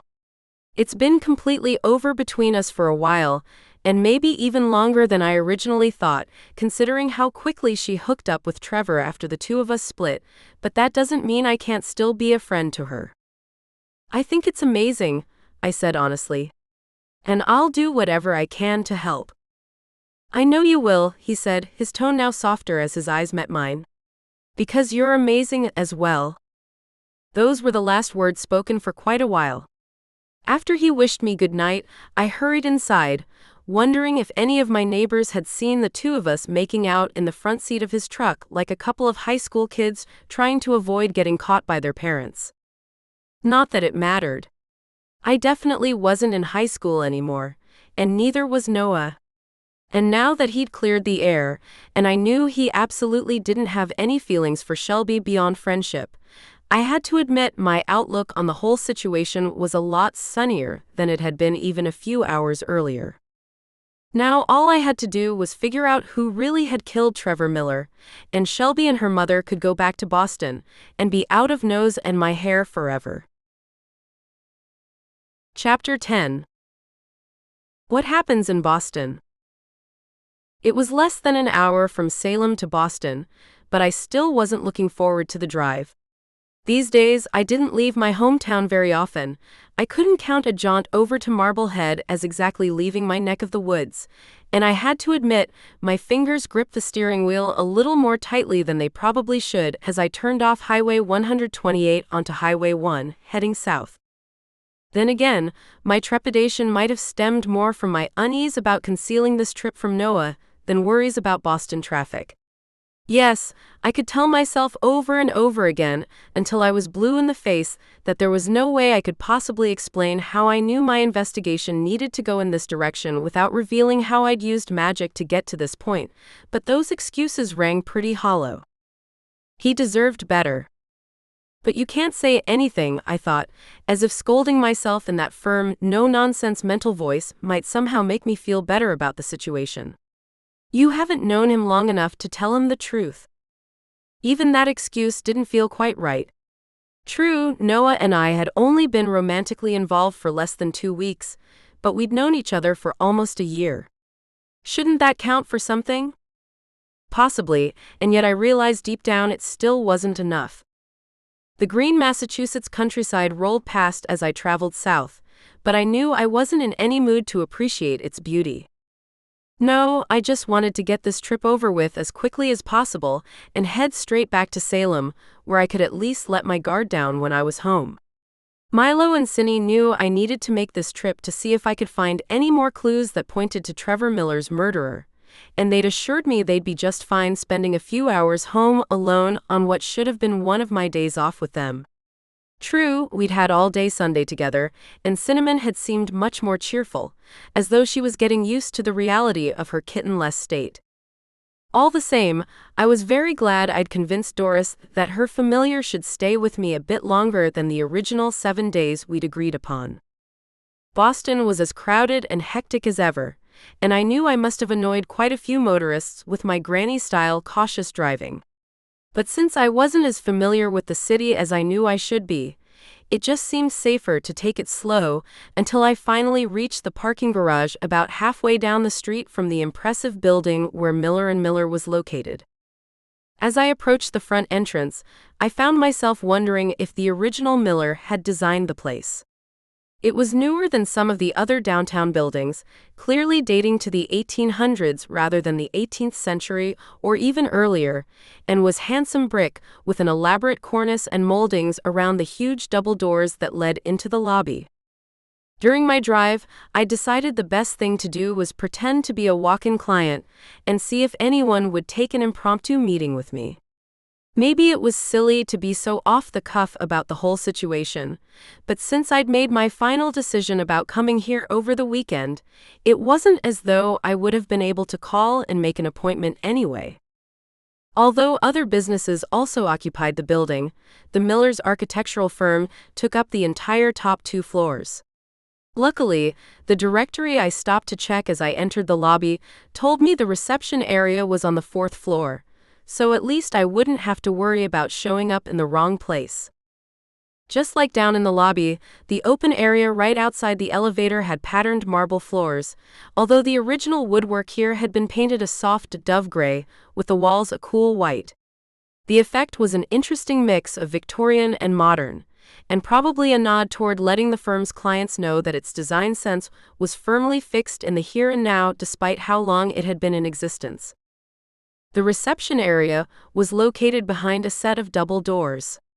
I pushed through into another white and gray space, softened by large fiddle-leaf fig plants in washed concrete planters placed at strategic intervals. Sitting at a large white oak and steel desk directly in front of me was a woman who looked as though she was probably in her mid-30s, a few years older than I.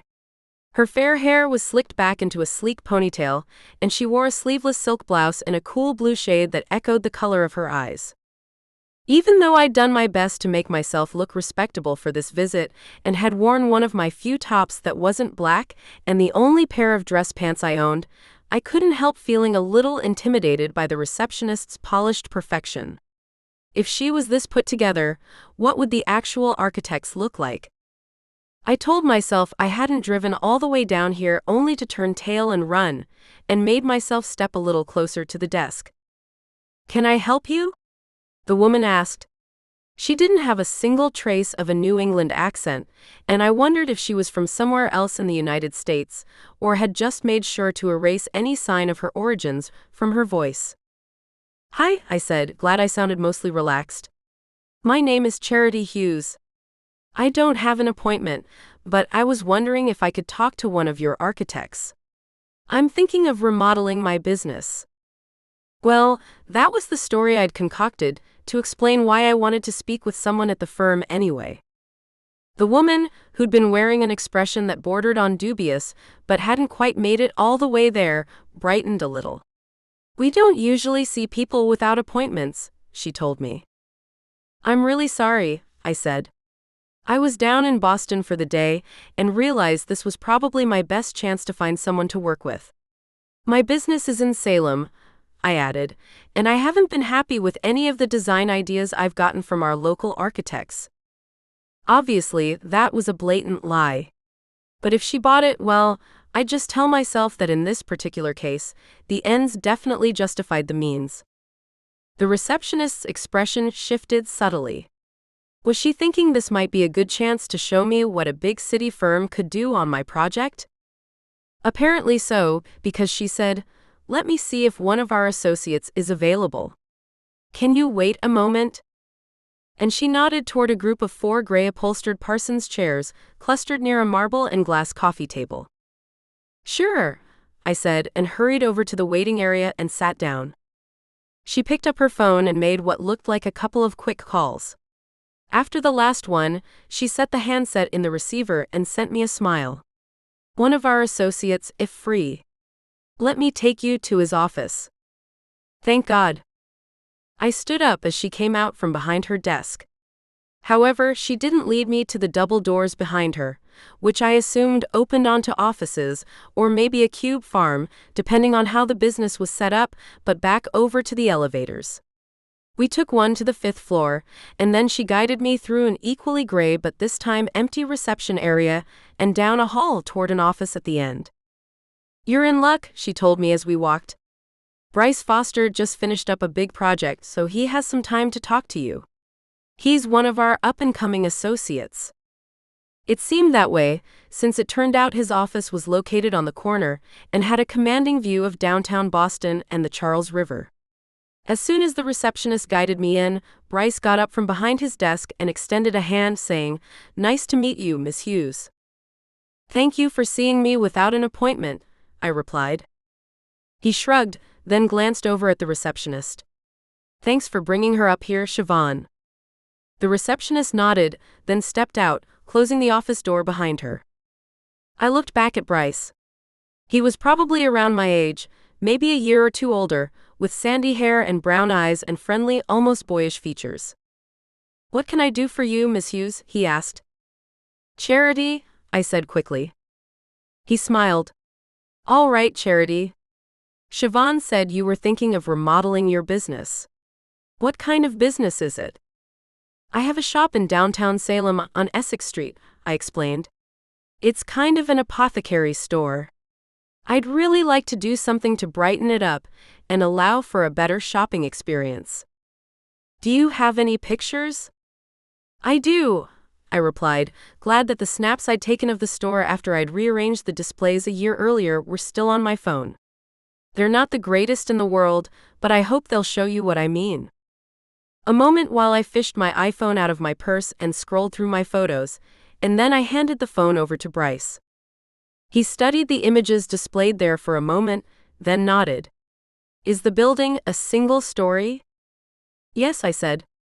Not for the first time. I wish the building my shop occupied had more than one floor, because that way I probably could have stored more stock there. Have you thought about skylights? To be honest, the notion had never even entered my mind. But I suppose that was why you consulted an architect in the first place. No, I said, and he smiled. That would be a simple way to get more natural light into the space, Bryce explained. Any other issues you'd like to have addressed? What I really wanted was to ask him what he thought about Trevor Miller, whether the man had any enemies, professional or otherwise, but I knew now wasn't the time. No, I needed to keep easing the conversation along and hope I could find an opening where I could broach the subject that was the real reason for my being here. I'd really like more storage, I said. I've rearranged things what feels like 100 times, but there's never enough space. Bryce flipped back and forth amongst the photos of the shop, brows pulling together. He wore a gold band on the ring finger of his left hand, telling me he must be married. Was this his first job after getting his architect certification, or had he landed here recently? Under normal circumstances, I wouldn't really care one way or another.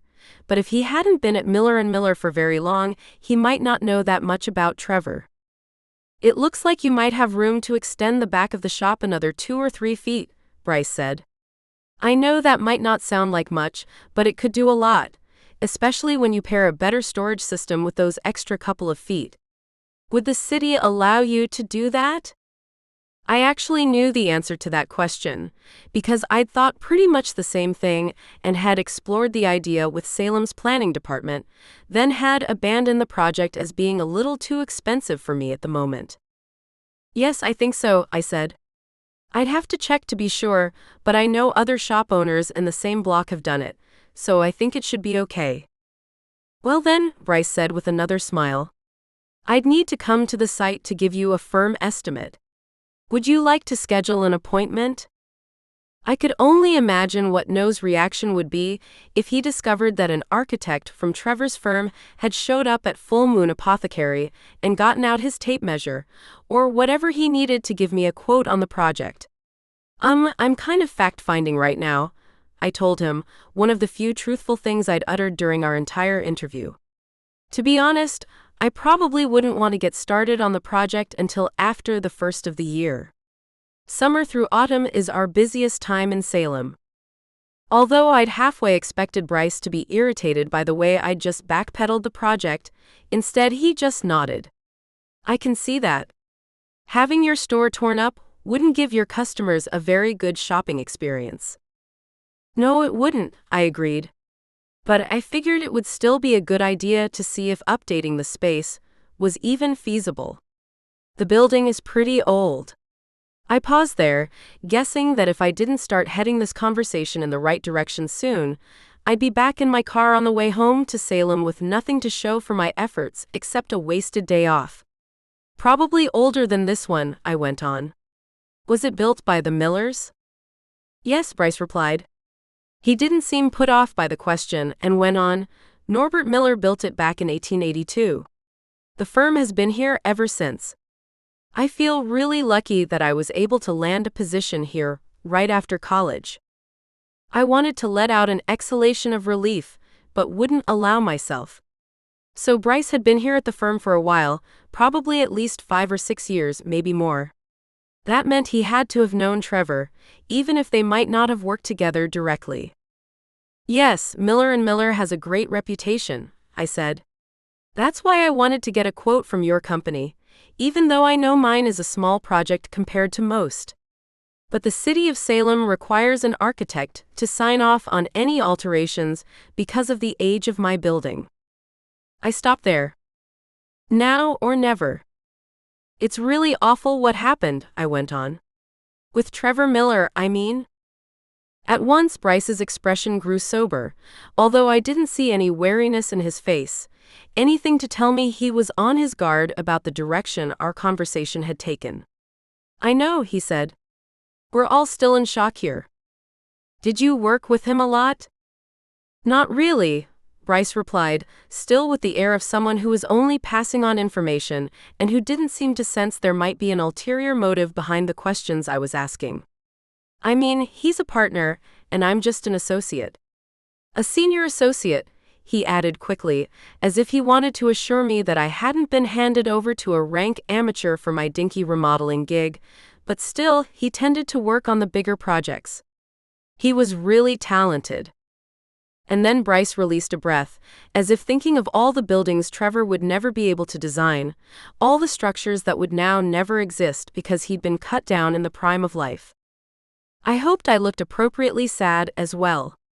The whole thing was a tragedy, and more than ever, I wanted to figure out who in the world could have done such an awful thing. There was something about a sword? I prompted. Bryce looked a little startled by that question, but then appeared to tell himself that I'd probably heard all about it in the local paper. Yes, that was the weird thing.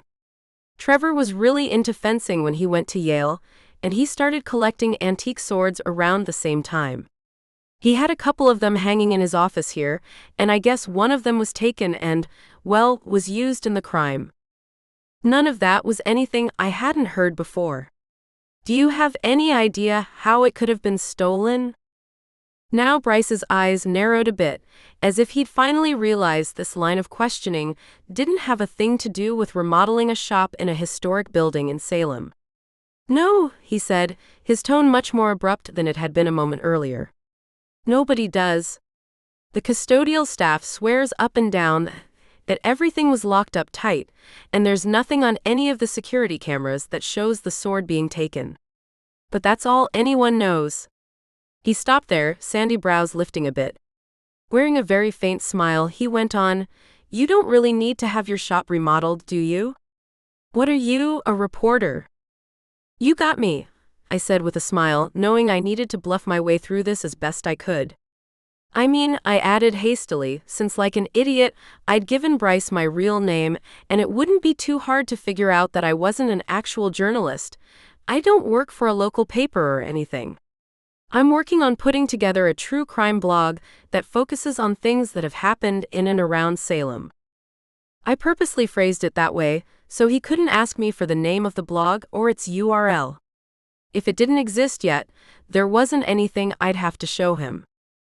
Bryce didn't say anything for a moment, only sat there on the other side of his desk, eyebrows tilted, hands folded on the knee of his tropical weight wool slacks. When he spoke, his words startled me. Can I speak to you in confidence? I stared back at him, then nodded. Absolutely. Anything I put in the blog will be attributed to an anonymous source. Actually, Bryce would be even more protected than that, since there wasn't a blog, and I was gathering information for a completely different purpose. My words seemed to have reassured Bryce, though, because he shifted in his chair, now leaning back, looking a little more relaxed. No one could stand the guy, he said. I blinked. Trevor Miller? Not that Bryce really could have been referring to anyone else, but I figured I'd better get all this straight from the beginning. Yes. The guy could barely draw a pediment, let alone design a building, but he got the top spot here at the firm as soon as he graduated. And I'm sure a lot of money changed hands to make sure Trevor got that B-arch.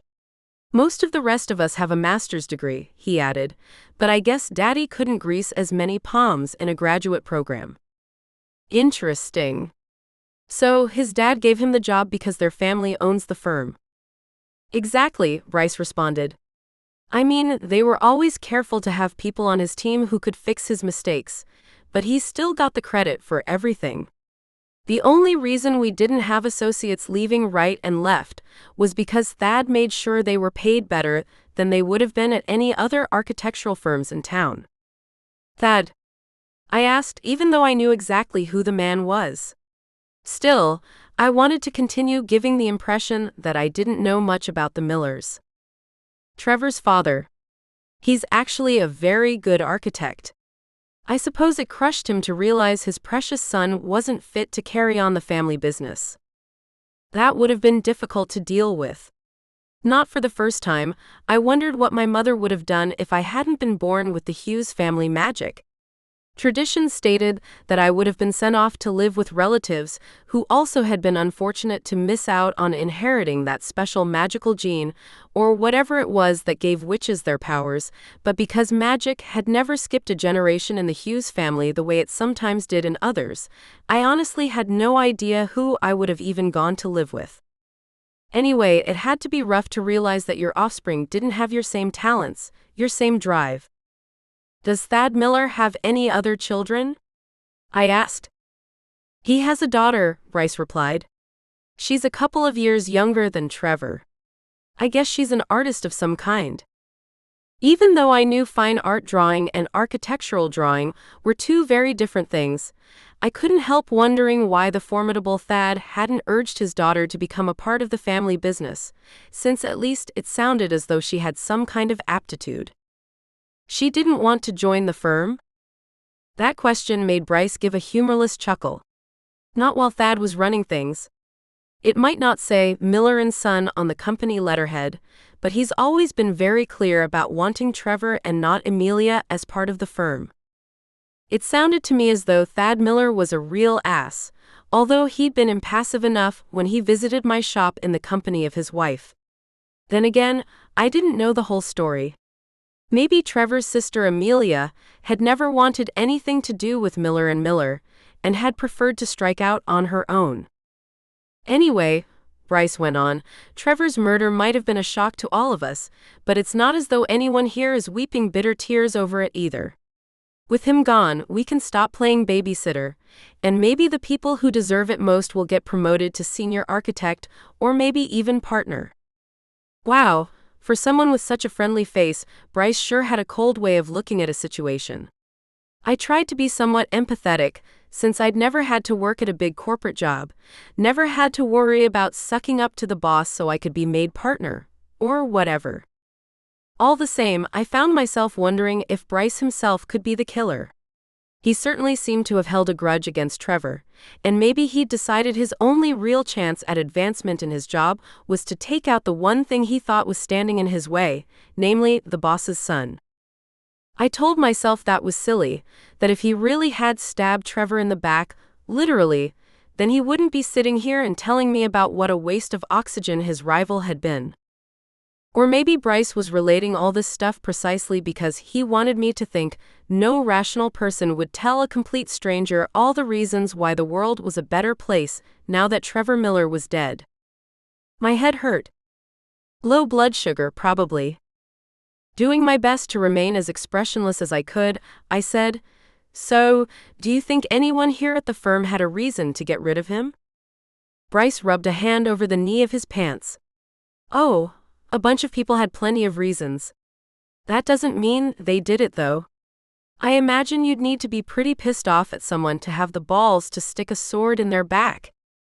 I'd thought the same thing not too long ago, so I couldn't really argue with that assessment.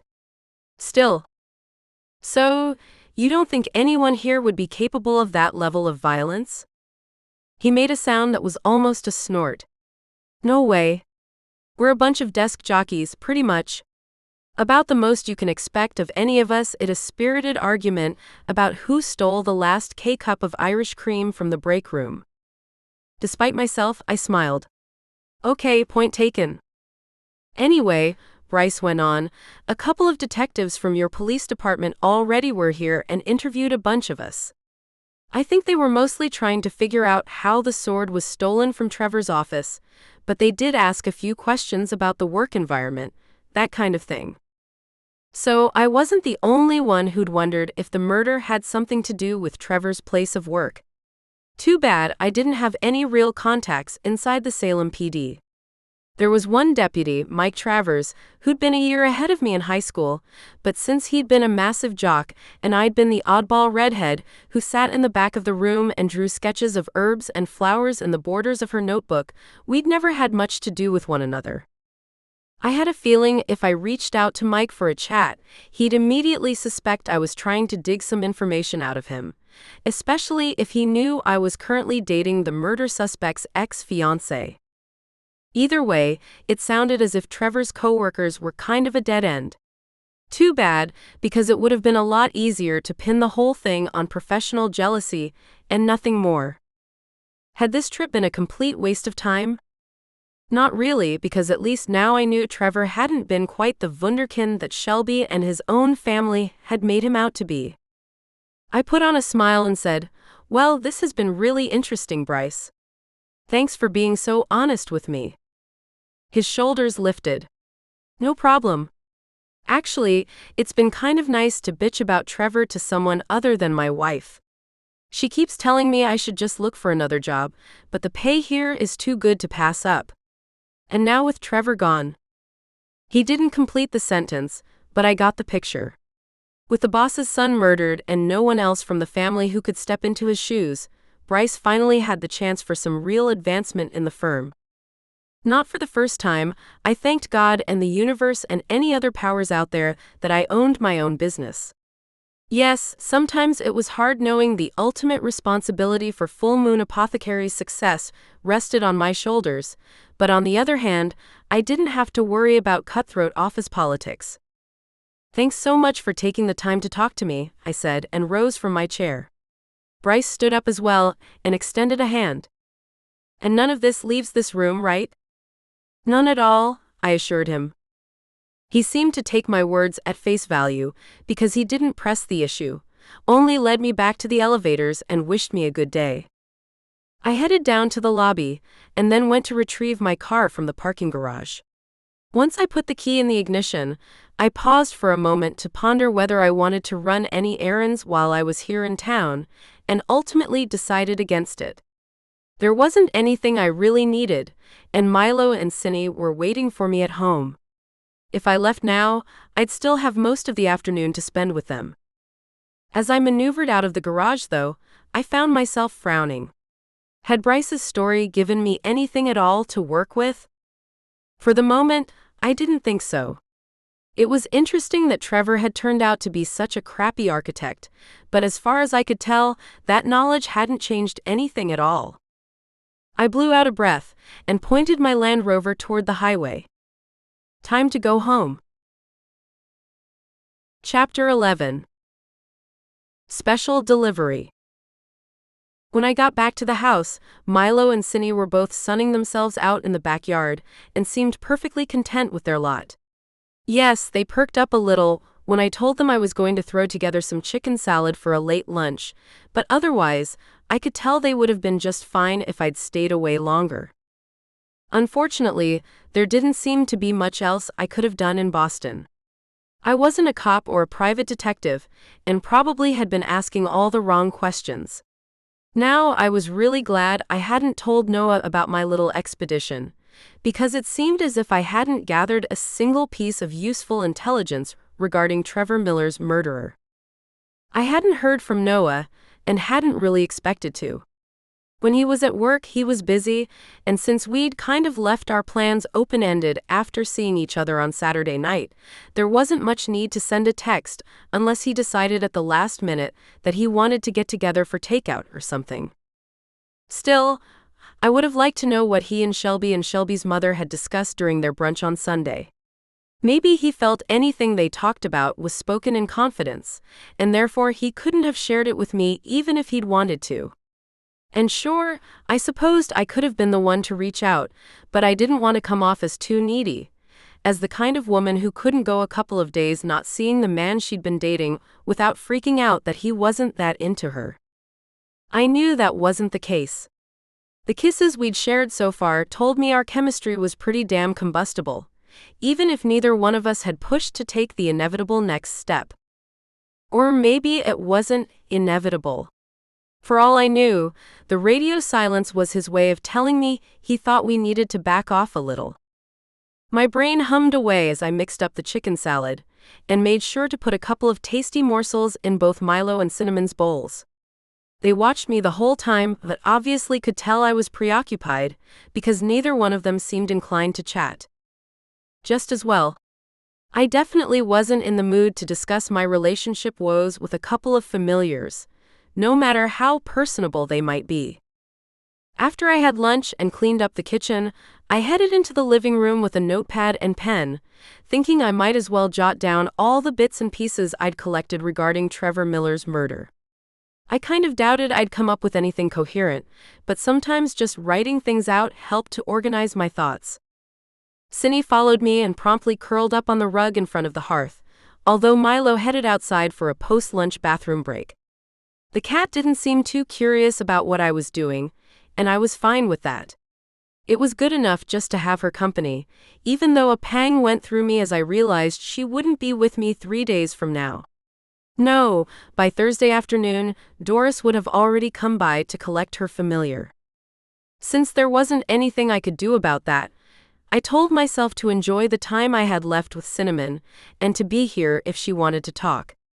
Oddly, after her visit with Noah, she really hadn't brought up the subject of kittens, as if the concrete evidence she'd been given was enough to tell her she wouldn't be able to have a family of her own. A human woman in a similar situation might have started exploring fertility treatments or adoption, but neither of those were really options for Cinny. Pen in one hand and my notepad on the coffee table, I started scribbling down everything I knew about Trevor's death, where it had happened, the approximate time, the weapon used. Milo's insistence that the killer was a man, someone who'd left the house through the back door and escaped via the alley. That scenario made some sense. The cottage had a detached one-car garage, but Hannah used it to store overflow items from the vacation home and never allowed anyone to rent it out. She expected her guests to park on the street, which meant it was likely that neither Trevor nor Shelby had had any reason to go back there. I found myself wondering what the reason was for the couple's temporary split. Shelby had said they'd argued, but she hadn't said about what. Maybe that was none of my business, and yet I couldn't help being curious. It couldn't have been too earth-shattering because they seemed to have reconciled right before his death, but "Talk to Shelby," I wrote, and then scribbled in a couple of question marks after that. There was every chance in the world that she'd tell me their differences were a private matter and didn't have anything to do with his death.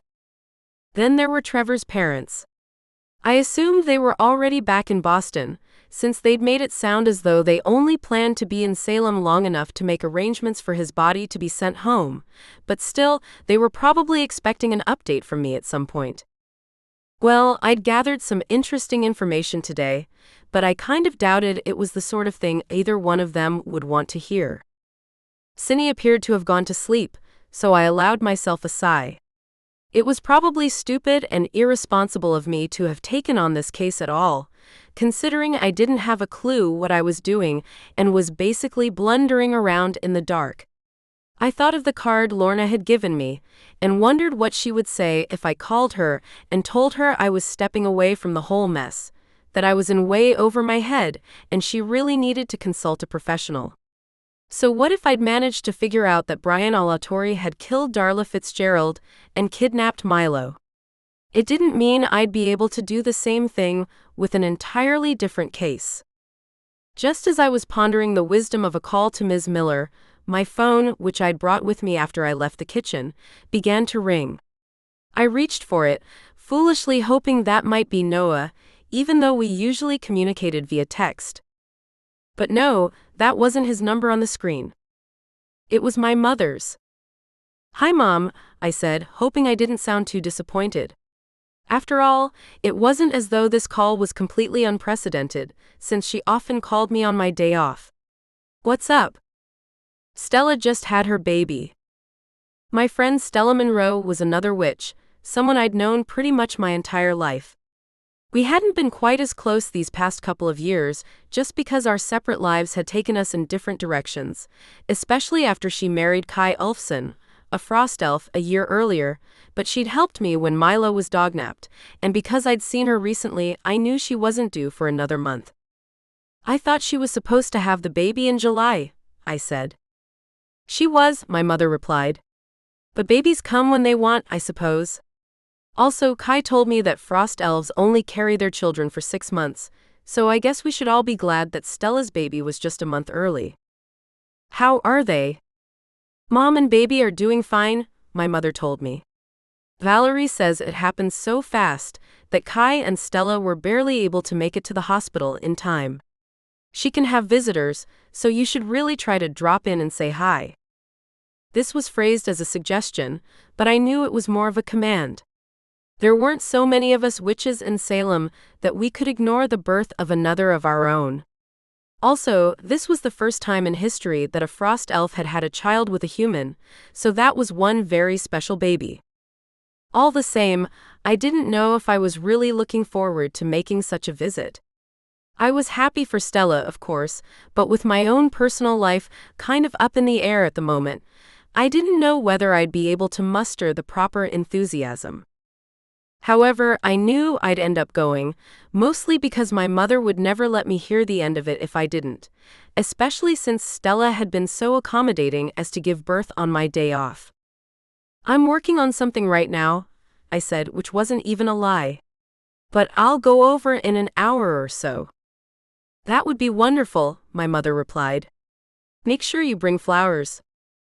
And after assuring my mom that I would get the prettiest bouquet I could find, we ended the conversation.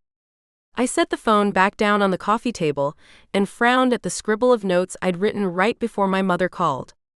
Looking at them now, they seemed like a pretty pitiful collection, and once again I had the urge to contact Lorna Miller and tell her she really needed to get someone else to solve the mystery of her son's murder. Reason prevailed, though.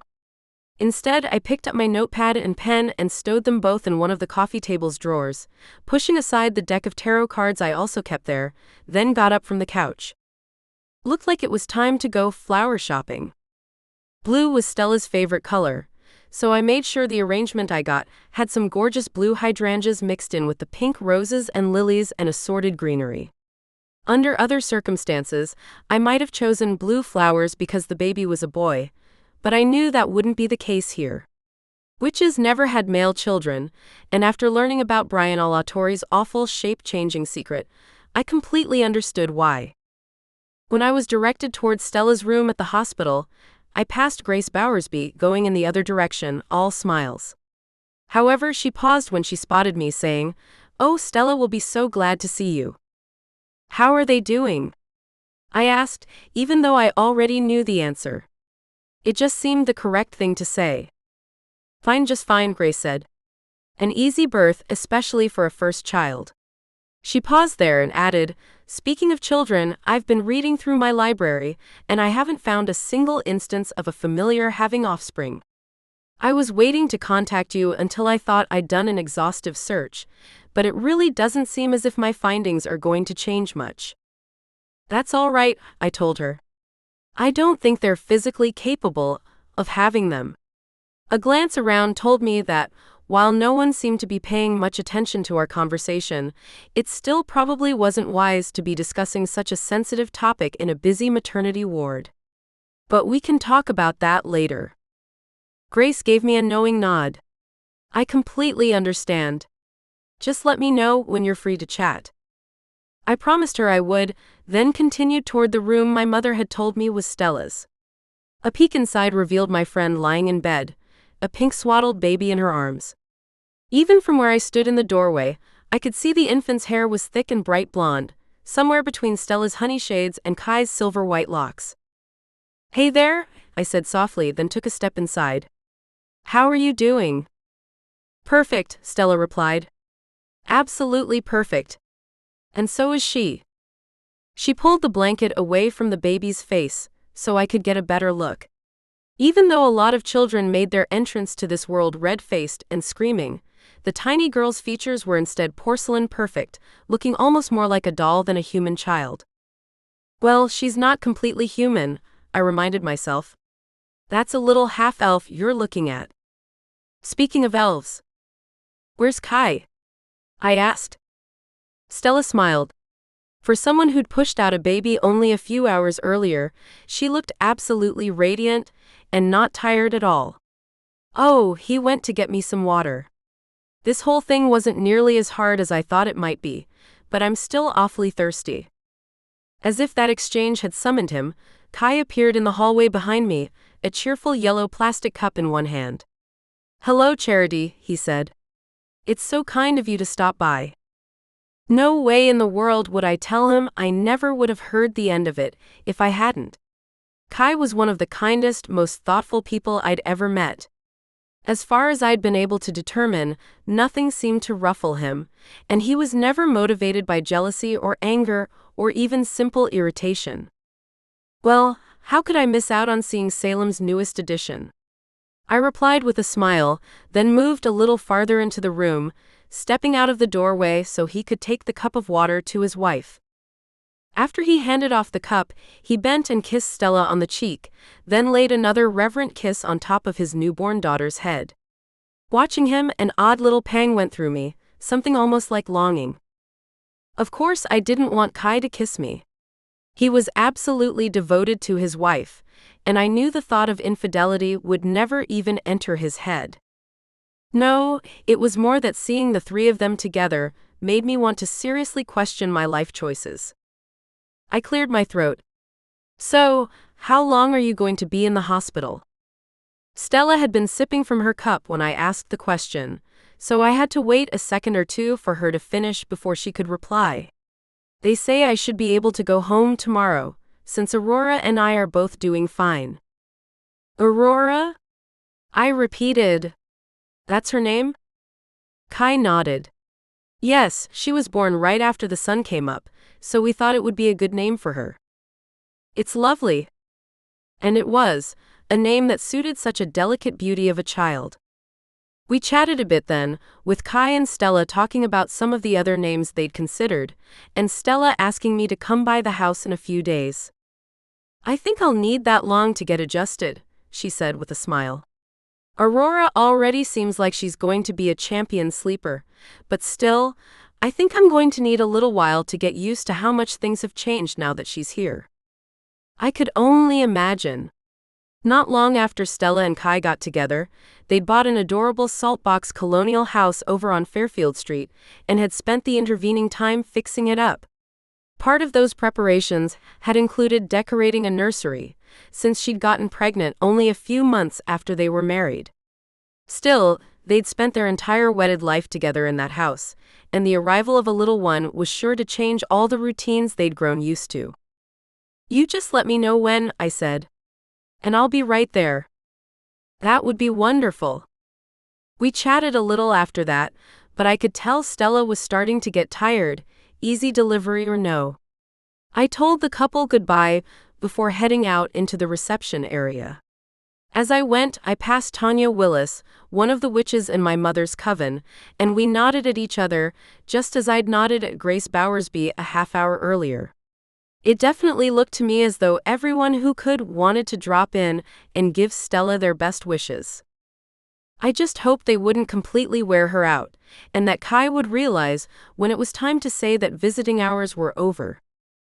Right as I was fastening my seatbelt, my phone pinged. "Don't get your hopes up," I told myself as I pulled it out of my purse. But that deprecating thought proved to be wrong, because the alert had signaled a text from Noah. "Sorry, I've been incommunicado. Things have been crazy. I have some good news though. Tacos tomorrow night?" Since tomorrow was Tuesday, I couldn't think of anything better to have than tacos. And sure, maybe I would have liked to see Noah tonight, but I told myself that if things had been that busy at the clinic, he probably wanted the chance to just go home and crash. "Sounds great," I texted back. "Your house or mine?" "My place at 6:30? "That works. See you then." With that settled, I returned the phone to my purse and finished fastening my seatbelt, smiling the whole time. Noah hadn't been ignoring me. He was just swamped. And as for that good news, well, I supposed I'd find out tomorrow. Chapter 12. Scot-free. I'm going over to Noah's tonight, I told Cindy and Milo when I got home from work the next afternoon. Is that okay with you? Sure, Milo responded immediately, and Cindy gave a delicate flick of her tail. If I were by myself, I'm not sure I would like it, she told me. But because I'll have Milo here, I think it will be fine. My mouth quirked a bit at her solemn tone, but I tried to tamp down the smile, since I knew she was just trying to be truthful. I won't be late, I promised. So we'll still have time to watch TV together after I get home. This plan seemed agreeable to both animals, and the three of us went into the yard to get some summer sunshine together before I headed inside to get tidied up a little for my evening at Noah's. I wasn't sure I could exactly call it a date, but at least we'd get to spend some time together after not seeing each other since Saturday night. And I knew I'd be lying to myself if I didn't admit I was dying of curiosity as to what Noah's news would turn out to be. After making sure both Cindy and Milo had fresh water in their bowls and their dinner dished out, I drove over to Noah's. It had been another beautiful day, warm but not hot, so I decided to roll down the windows and allow myself to breathe in the mild, sea-scented air. Maybe the two of us could have our tacos al fresco, since I realized we hadn't spent any time in his backyard yet. I wondered a little at the omission, but thought it was possible we hadn't gone out there for the simple reason that he hadn't been able to get it fixed up yet. When Noah opened his door in answer to my knock, he surprised me by giving me a quick kiss before I stepped inside. I missed you, he said. I blinked. Oh, I'd missed him too, but I honestly hadn't thought he'd make such an admission so early in our relationship. True, the guys I'd dated in the past had been a lot more closed off than Noah, so maybe I just wasn't used to being around someone who was okay with revealing what he was thinking. I missed you too, I replied. After all, if he was going to be honest, then I needed to do him the courtesy of returning the favor. But I figured you were swamped with work. That's for sure, he said. I was hoping for a slowdown, but that hasn't happened yet. Anyway, I went ahead and ordered the food, since I remembered what you liked from Spitfire. I hope that's okay. Under most circumstances, I wouldn't have been too thrilled to have a man ordering my meals for me. However, Spitfire Tacos didn't have the world's hugest menu, and because we'd gotten food there several times already, my preferences must have been pretty clear. No, that sounds great, I told him. I'm hungry. His expression cleared, and I could tell he'd been a little worried that I might take issue with the way he'd handled ordering our dinner. Great. How about some wine while we wait for the food to show up? Wine would be perfect. We went into the kitchen, where a bottle of Tempranillo was already sitting on the counter, along with a couple of stemless wine glasses. If you want something white, I've got Chardonnay in the fridge, Noah said. Since I wasn't a huge fan of having white wine with food, I told him the Tempranillo would be fine, and he uncorked the bottle and poured some for both of us. We'd both lifted our glasses to take a sip when the doorbell rang. Food's here, he said somewhat unnecessarily. Hang out here and I'll go get it. I waited in the kitchen but didn't drink any of my wine, thinking it would be kind of rude to start drinking while he was off dealing with the DoorDash driver. A moment later, Noah returned, a takeout bag in one hand. I was thinking we could eat outside if that's okay, he suggested. Was the guy psychic? That would be great, I replied. I'll bring the wine. So I picked up the bottle with my free hand, while he got his glass with the hand that wasn't holding the bag of takeout. We headed into the backyard, which was frankly kind of spectacular. True, it was smaller than mine, nearly an acre, but it had a lovely large deck with a seating area on one side and a table and 4 chairs on the other, while a fresh green lawn bordered by flowering plants took up the rest of the space. This is fabulous, I said as we sat down. For some reason, he looked almost shamefaced. Well, I can't take credit for any of it. The owner has been meaning to get the yard fixed up ever since I moved in, but after seeing how nice yours was, I pressured him a little, and he sent a bunch of people over to get all this installed. Well, that answered my question about whether Noah owned his house or was just renting. The owner had this done in the past couple of days. I asked, shocked that anyone could have pulled the backyard together so quickly. Now that I looked a little closer, I could tell the grass was sod that had just been laid, and there was some extra space between the plants in the border, giving them room to grow. Still, it all looked lovely. Noah grinned as he started pulling tacos out of the bag. Because he'd set the table before I arrived, I already had a plate in front of me, so he could set my food directly on it. After he put his own tacos on his plate, he said, "Well, one of my clients at the clinic is a landscaper, and I'd given his info to my landlord. I guess Perry called him and asked if he'd be able to do the job in the next month, so I'd still have time to enjoy it over the summer. And he told Perry he'd had a cancellation and could do it right now. So here we are. A definite stroke of good luck. True, it wasn't a complicated garden design, nothing like my own expanse of herb gardens and flower borders and mature trees, but still, I was impressed that the landscaper had been able to pull it off in such a short amount of time, and impressed that Noah's landlord had been so conscientious about the whole thing. Or maybe it wasn't really thoughtfulness at all, but something that had been written into the lease at signing and needed to be taken care of before it turned into a federal case. Here we are, I echoed and raised my glass. Noah clinked his against it, and we both drank some tempranillo, then went ahead and picked up the first of our tacos. So that good news? I prompted. Right. He set down his taco and wiped his fingers on one of the paper napkins that had come with the food. Shelby called me yesterday afternoon. She said the DA has decided to drop the charges. For a second, I could only stare at Noah, startled by this turn of events. I'd thought the case was pretty flimsy, but I still hadn't imagined they'd dismiss the case against her this quickly. What happened?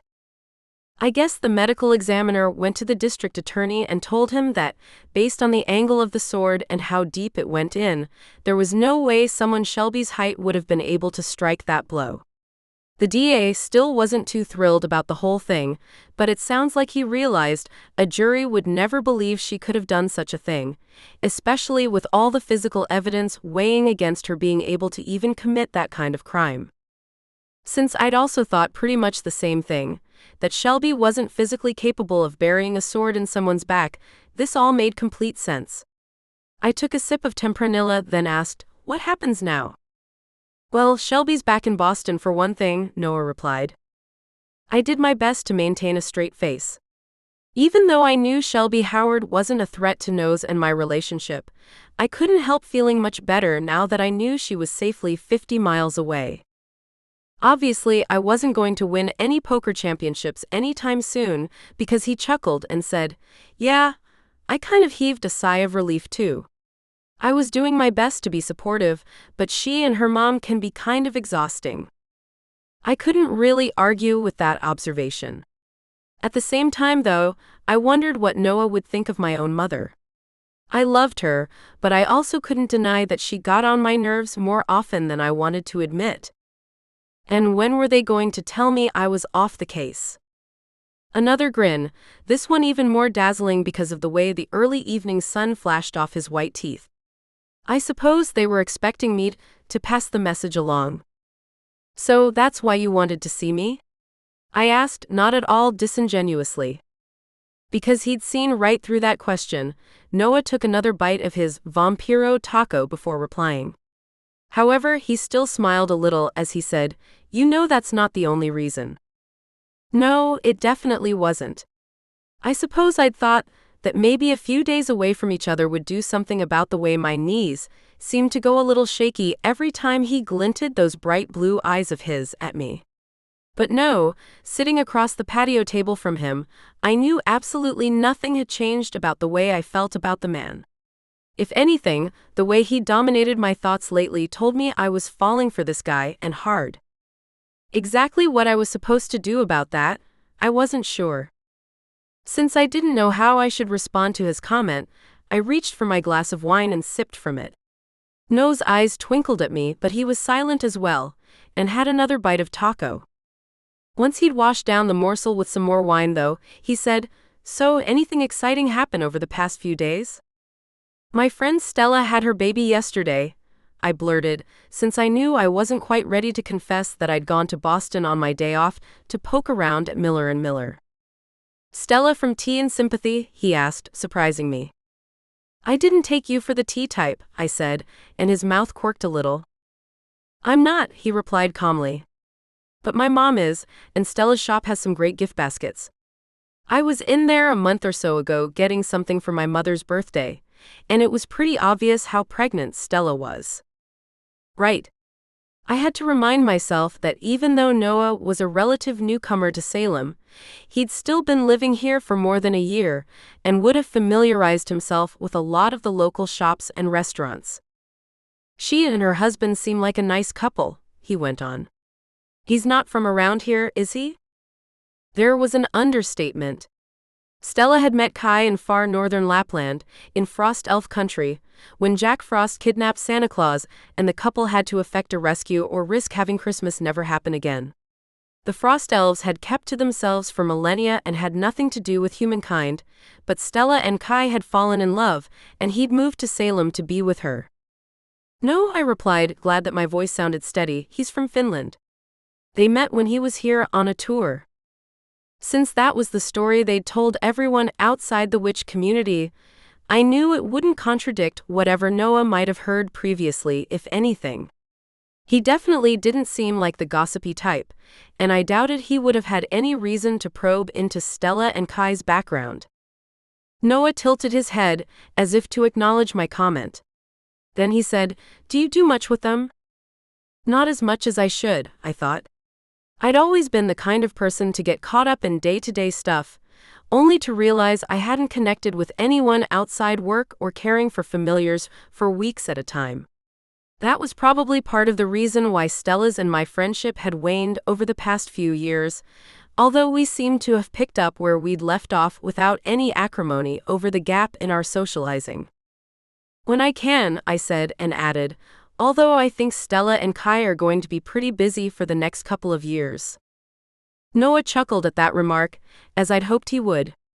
Despite his good-humored response, I got the sense of 1,000 unspoken words between us, as if we'd both been thinking about moving on to having a family, settling down, even though it was way too early in our relationship to be talking seriously about those subjects. And I realized in that moment that I did want a future with him. What kind of future, I still wasn't exactly sure, but simply being with him was wonderful. Just listening to the sound of his voice, its warm timbre with just a touch of a Boston accent, or seeing the sun bring out flickers of gold and copper in his warm brown hair, made me happy in a way I knew I'd never been before. Which might have been why I blurted, "I went to Miller & Miller yesterday." Noah stared at me as if I'd just told him I'd taken a side trip to Zanzibar. "You what?" I reached for my glass of wine, although I didn't immediately take a sip. Doing so would have only told him I was in need of liquid courage right then, and I didn't want to be quite that transparent. "I guess I was feeling kind of stymied," I told him. There didn't seem to be any clues here in Salem that would help me figure out who killed Trevor Miller, and I thought if I went and talked to one of his coworkers, got a clearer idea of who he really was, then maybe I'd have a better chance of learning the murderer's identity. To my relief, Noah didn't appear upset by my confession. No, he still seemed more flummoxed than anything. "Were you actually able to talk to someone?" "I was," I said, and recalled my promise to Bryce about not revealing who told me all those damning stories about Trevor. "One of the associates." That seemed safe enough, since I'd read on the company's website that there were more than 20 of them. I doubted Noah would expend the effort to figure out which of those 20 people had spilled the beans to me. And, although it felt kind of awful to speak so ill of someone so recently dead, I knew I needed to tell Noah what I'd learned during my foray to Boston. They said that Trevor was actually an awful architect, and that everyone had to cover for him so he wouldn't make the company look bad. That revelation made Noah's eyebrows go shooting up. "Seriously?" "That's what they said." And then I asked if anyone at the firm harbored a big enough grudge against Trevor that they'd kill him over it, and the person I talked to said that didn't sound very likely. "It's the kind of thing you might quit over, but not commit murder. A long pause as Noah appeared to digest those revelations. Then he reached up to scratch the back of his head and said, "Maybe not, but it's something the police should look into." "They already have," I told him. "At least that's what the person I talked to said." It sounded more like the detectives wanted to know how the sword was stolen out of Trevor's office, but they also interviewed all the employees. From what I can tell, it doesn't seem as if the cops believed anyone at the firm was responsible. Noah appeared to absorb all this and asked, "So, they still don't have any idea how the sword was smuggled out of there?" "It didn't sound like it," I said. "Which is kind of strange, because the building has security cameras everywhere. But that part is a total mystery right now." And although I kind of wanted to avoid asking the question, I knew it wouldn't do any good to dance around the subject, not if we wanted to solve Trevor's murder. "Do you think Shelby knew anything about Trevor? About what a crappy architect he was, I mean?" Noah was silent for a moment. "I don't know," he said. "She's always been the type of person who cares about appearances, so even if she'd known something, she would have kept it to herself." He hesitated there, as if trying to decide whether he should go any further, or whether he should leave the subject alone. Apparently, he decided he needed to keep going, because he added, "I think she was pretty invested in the idea of being married to the person who was going to inherit Miller and Miller, so she wouldn't have done anything to jeopardize that." Probably not. And yet they'd apparently split up for a little while, or Shelby wouldn't have come here to Salem looking for Noah's shoulder to cry on. I was the kind of person who, once a relationship was over, didn't have anything to do with my ex after that, but obviously, Shelby didn't have a problem going to an ex-fiancé for emotional support if she thought he was the best person to ask for help. And maybe she'd thought he was still harboring some guilt over their breakup, and had decided to exploit it. All right, that wasn't a very charitable thought, and I knew I was maybe being a little hard on the woman. "Did Shelby tell you why she and Trevor broke up?" I asked abruptly. At once, Noah shook his head. "No. She said they had a disagreement, but wouldn't say what it was about. I didn't want to be nosy, so I let it go." Which didn't surprise me too much, since he'd made it pretty clear that he felt obligated to provide some emotional support, but wasn't going to expend too much effort on analyzing the situation. And I couldn't blame him for feeling that way, because if one of my exes had appeared on my doorstep wanting me to hold their hand because of their relationship problems, I knew I would have shown them the door. All the same, it seemed as if we were missing a piece of the puzzle here, and I could think of only one person who might be able to supply that missing piece. "You said Shelby was back in Boston?" I asked. "Yes, she and her mother left a couple of hours ago." "Why?" "Because I need to go there and ask her about her breakup with Trevor." Chapter 13. Crazy Little Lies. Understandably, Noah didn't seem too thrilled by my plan. A slight frown pulling at his brow, he said, "I doubt Shelby's going to want to talk to you." "Why not?" I countered. "Up until a few hours ago, she wanted me to solve the mystery. She might have had the murder charges dropped, but don't you think she's still going to want to know what really happened to Trevor?" A long, uncomfortable pause, during which Noah rubbed his chin and looked as though he wished we were talking about almost anything else. "Maybe," he allowed at last, obviously not willing to commit to anything more than that. "Well, that means it's worth a try," I said. "Obviously it's too late now, but I can go tomorrow." "Don't you have to work?" "Yes," I said blithely, "but Sage can cover for me." It wouldn't be the first time. With that particular objection shot down, Noah lapsed into silence for a moment. "All right," he said at last. "But you can't just show up. You need to at least ask if it's okay to go down there and talk to her." "Fair enough," I responded. Personally, I thought it might have been a better idea not to give her any advance warning, but I saw where Noah was coming from. Shelby would know that I'd gotten her address from him, and might be justifiably pissed off if I showed up on her doorstep out of nowhere. I really didn't want to cause any trouble between the two of them, so I wasn't going to argue the point. Can you give me her number? Although he didn't sigh, his expression was resigned as he dug his phone out of his jeans pocket. After he scrolled through his contacts list, he said, "It's 617-555-8722. I'd also gotten out my phone, so it only took me a moment to enter her information. Do you mind if I call now? Go ahead, he said, sounding almost amused, as if he'd realized there wasn't anything he could do to stop me from going ahead with my plan, and he might as well sit back and wait for me to get the preliminaries over with. And if Shelby shot me down, well, I'd figure out something else. But it seemed I needed to know the reason why she and Trevor had broken apart for a while, when it seemed as though before that, she'd thought he was Mr. Perfect. Her phone rang several times, and I crossed my fingers that it wouldn't go to voicemail. True, I'd called at a time when a lot of people were eating dinner. I'd definitely interrupted Nose and my meal to make my call, so maybe she was ignoring her phone. But then it picked up and she said, "Hello?" She sounded brisk, almost cheerful, and not like someone who'd lost a fiancé to violence only a few days ago.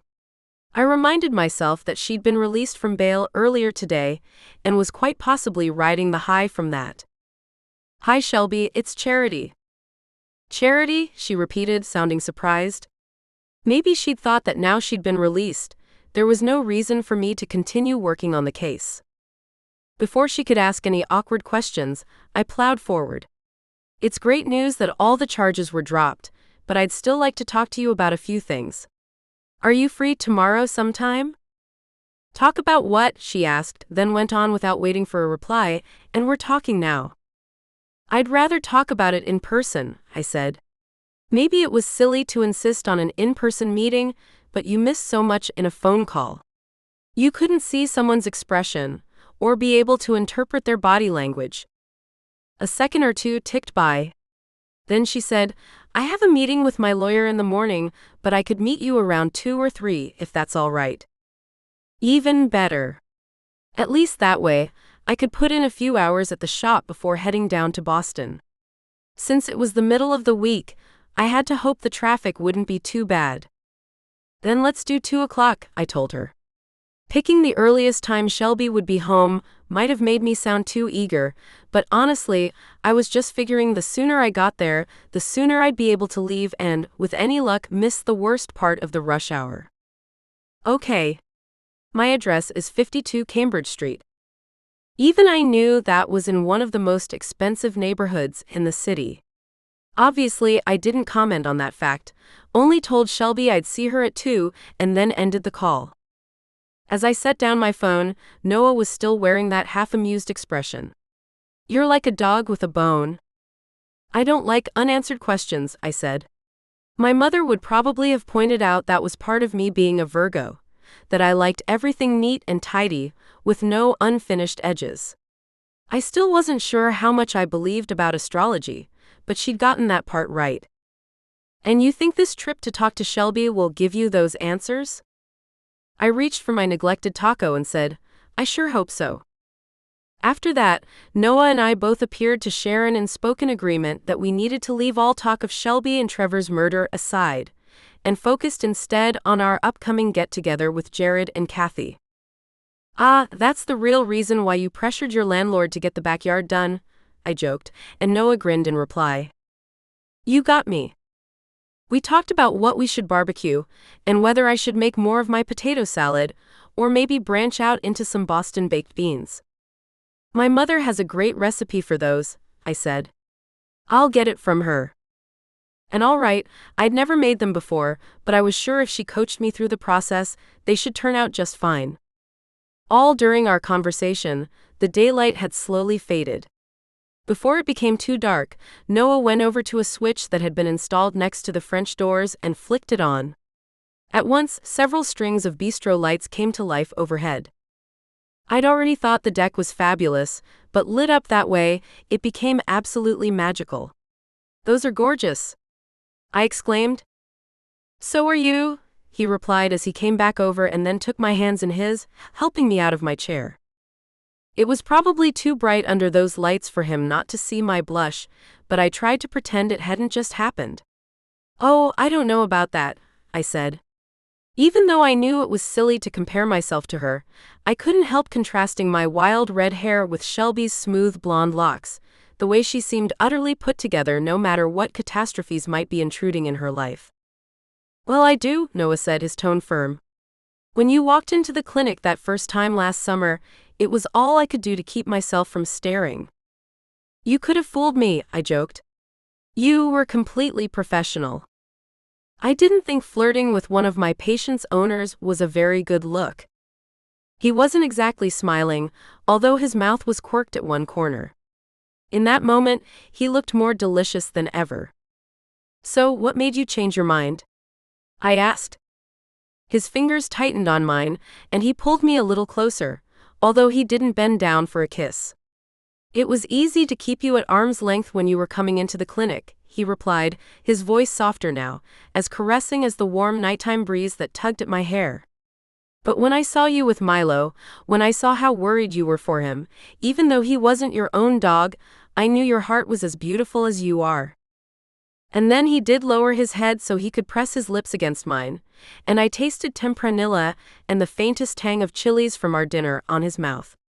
Heat ran all through me, and I let myself fall into the embrace, forgetting Shelby and Trevor and the whole sad mess in that endlessly beautiful moment while we stood there in the illumination from the bistro lights strung overhead.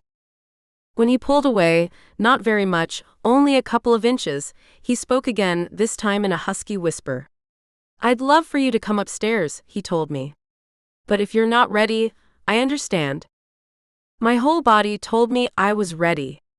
And maybe it was crazy to do this the evening before I was going to meet his ex-fiancé, but on the other hand, I couldn't think of a better time. Shelby was his past. And incredible as it seemed to me even now, it appeared I was Noah's future. Obviously, I couldn't stay the night, not with Milo and Cindy waiting for me at home. A little shamefaced, I thought of how I'd told them I wouldn't be out too late, and here it was almost 10 o'clock. "I need to get going," I whispered to Noah. "I've got the animals to check on." He pushed a lock of coppery hair away from my face. The gesture was so gentle, and such a contrast to the passion he'd revealed just a short time earlier, that I almost lost my resolve.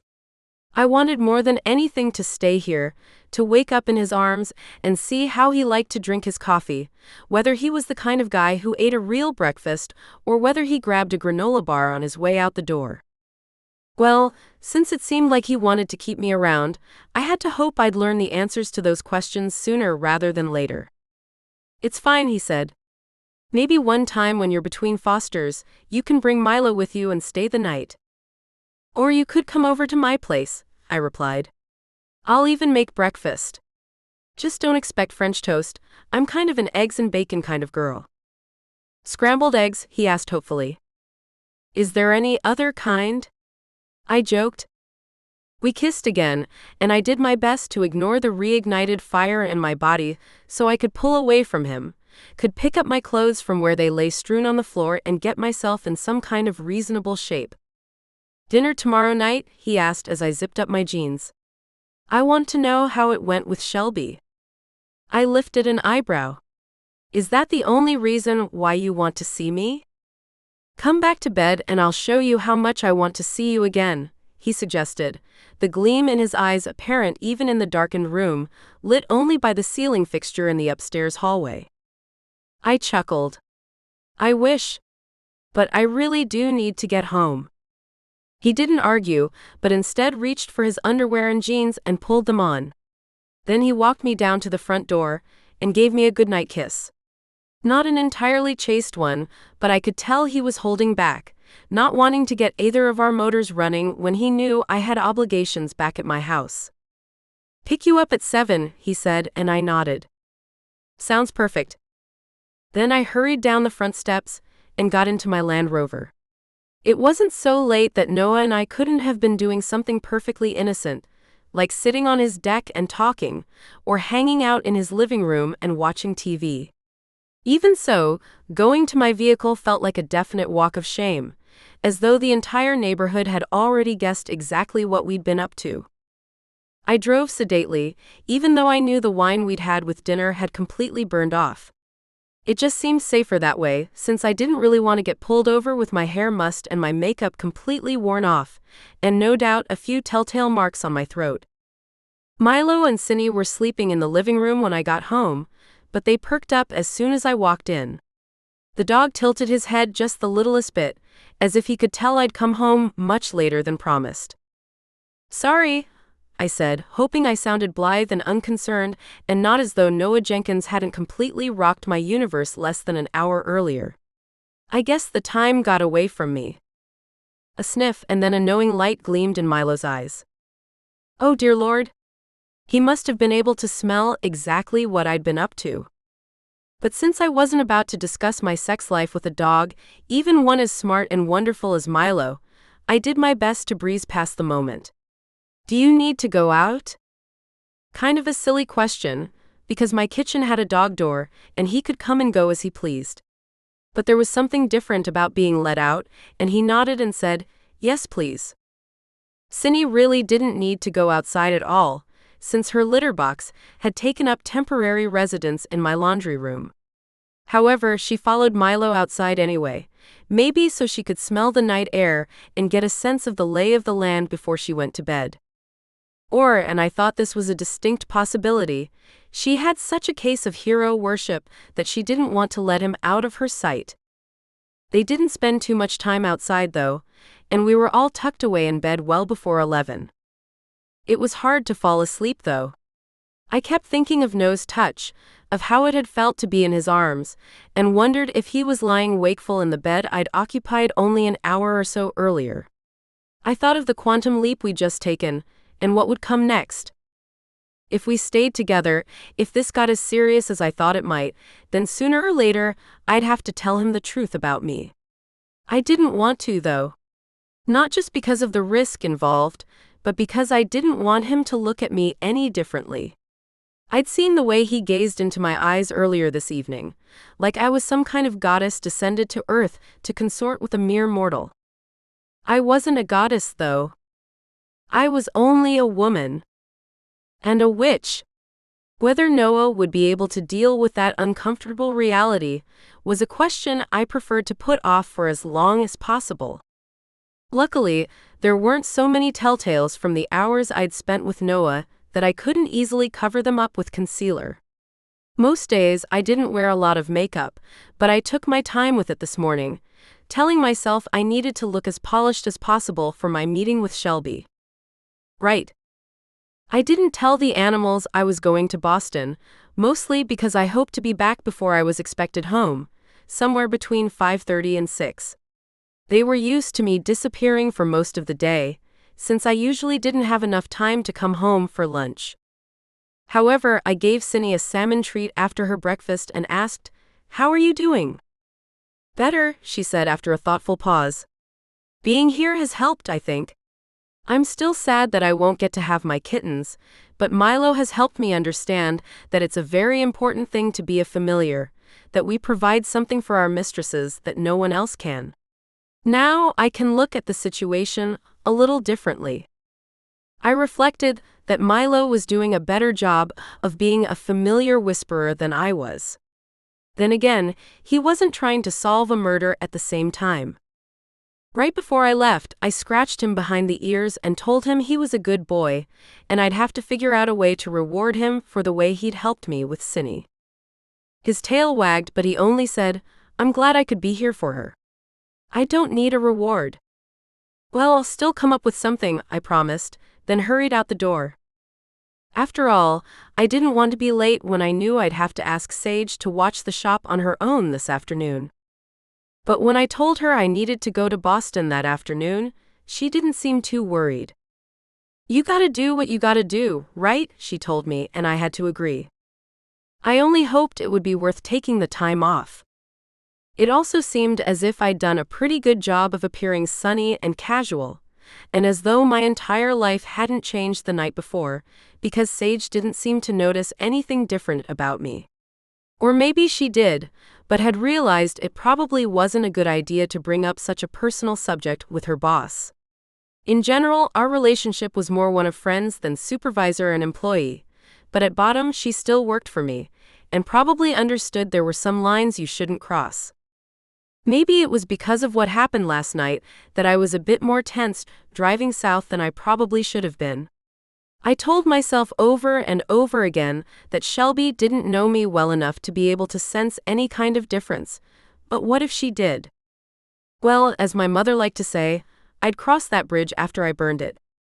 The traffic wasn't bad at least, and I made good time.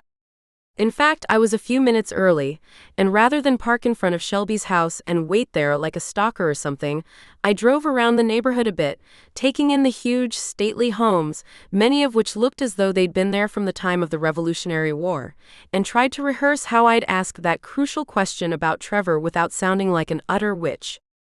Pardon the phrase. But no matter how I went about it, the truth was ugly enough that I knew the words were going to sound terrible despite my best efforts. About all I could do was hope that Shelby already knew the reality of the situation, and at least what I was about to tell her wouldn't come as a complete surprise. My wandering burned up enough time that I was able to circle back and park in front of Shelby's house a few minutes after 2. I had to admit that my 15-year-old Land Rover Discovery looked very out of place in the upscale neighborhood, and even though I generally didn't care how fancy a vehicle was as long as it got me from point A to point B, I still found myself wishing I'd stopped to get the SUV washed before coming down here. Or maybe I was just worrying about minor stuff like that, because it was easier than trying to guess how this interview was going to go. I was here now, though, and that meant the only thing I could do was get out of the damn car, walk up the brick walkway between 2 equally manicured green lawns, the kind of grass I wouldn't be surprised was measured with a ruler to make sure it was a uniform length, and get this over with. The place was so fancy that I was kind of surprised to see Shelby herself answer the doorbell, rather than a butler or a housekeeper or something. She was wearing a cream linen sheath dress that I knew would have been a wrinkled mess if it had been on my own body, and her blonde hair was pulled back into a simple, elegant ponytail. "Come inside," she told me, stepping out of the way so I could move into the foyer.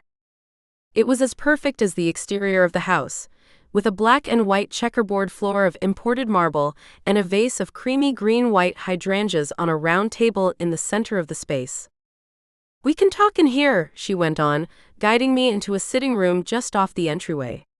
"Would you like anything to drink? Tea? Lemonade? Water?" I was pretty thirsty, nerves no doubt. "Water would be fine," I replied, since my nerves were shot enough without throwing any caffeine or sugar into the mix. "Go ahead and sit down," she said, gesturing toward a prim little settee upholstered in pale blue silk. "I'll be right back." The settee didn't look very comfortable, but I knew I needed to take a seat. I sat down and sent a quick glance around me, taking in the perfectly matched parlor palms that flanked a carved console table on one side, the somehow forbidding landscapes that decorated the walls. It definitely didn't look like the sort of house that would be occupied by a vibrant woman in her early 30s. Maybe she'd inherited the place, or maybe she'd decorated it this way because that was what was expected of the scion of an old Boston family. Shelby returned with a silver tray that bore a pair of crystal water glasses and a pitcher to match. Waterford, I guessed, since I doubted this house contained anything that had been bought at Target or Home Goods. She set the tray down on the Heppel-white coffee table, then sat on one of the delicate chairs, upholstered in the same blue silk, that faced the settee. After we'd both picked up our glasses, she said, "So what was so important that you couldn't talk to me on the phone? Do you have a lead about who killed Trevor?" "No," I replied, then added hastily as her smooth forehead began to pucker, "Not yet anyway." I pulled in a breath and told myself I needed to pull on my big witch panties. But this is about Trevor. Shelby's gaze flicked toward a tall window with fanlight detailing that overlooked the property's front lawn. The street seemed utterly quiet, and the house appeared to be empty, and yet I couldn't quite shake the feeling that she was worried about someone overhearing us. "What about Trevor?" Her voice was level enough, but I thought I saw her mouth tighten almost imperceptibly as she spoke his name. What caused your split? What made you come up to Salem? One perfectly groomed eyebrow lifted slightly. Those are awfully personal questions. I know, I said. But there had to have been some reason. I stopped there, steeling myself. No, I shouldn't just blurt it out, but I also couldn't sidestep the issue. Was it because of the way he'd had his associates covering for him so no one would find out what a bad architect he really was? Shelby's head went up then, and she stared at me in shock. With a shaking hand, she set down her glass of water, still untouched. How did you know about that? Well, at least Trevor's complete failure in that area wasn't a surprise to his fiancée. Someone at the firm told me, I said, and quickly added, and no, I'm not going to say who. They spoke in confidence, and I'm going to respect that, because it would probably be their job on the line if Mr. Miller or someone else high up at the firm found out who it was. An uncomfortable pause. Shelby's eyes had narrowed slightly, and I could almost see her doing the mental calculations, trying to decide whether there was some way she could cajole or bully me into revealing my source.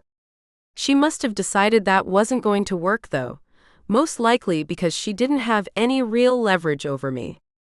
I wasn't her employee, and Noah had already made it pretty clear where his loyalties lay. That's what we fought about, she said at last. He told me he was tired of living a lie, and wanted to come clean about his situation and quit. And you weren't on board with that plan?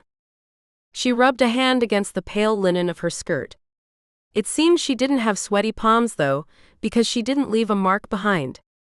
Of course not, she replied, her tone seeming to indicate she thought I was an idiot for believing otherwise. It wasn't even about the money. Trevor has a trust from his grandfather. No, I just didn't want to be married to a laughingstock. That's some real emotional support there, I thought. However, Noah's description of his split from Shelby had already told me she seemed to be a my way or the highway kind of person, so I supposed I shouldn't be too surprised that she wanted Trevor to continue with his charade so she could be married to a man everyone thought was a true success. I'm sure he took that really well, I said dryly, and she sent me a withering look. You've never moved in our circles, so of course you wouldn't understand. What difference did it make if his associates did all the work?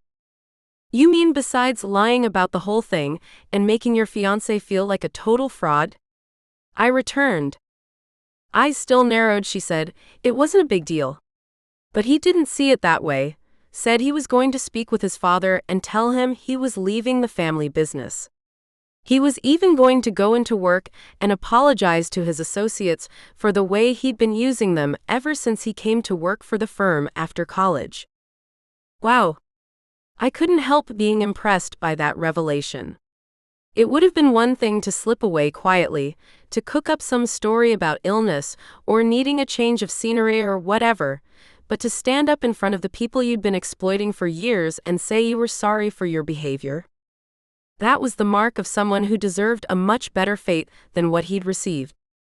But you weren't thrilled with that plan, I remarked. Shelby reached for her glass of water, took one deliberate swallow, and then set it back down on the tray. Of course I wasn't. I told Trevor if he was going to do that, then we were through. He pleaded with me, but I said I needed to leave, that I needed to go someplace where I could think everything over. Her eyes met mine, not narrowed now, but almost opaque, as though she was doing her best to ensure I couldn't get a glimpse of what was going on in her mind. And that's when I came up to Salem.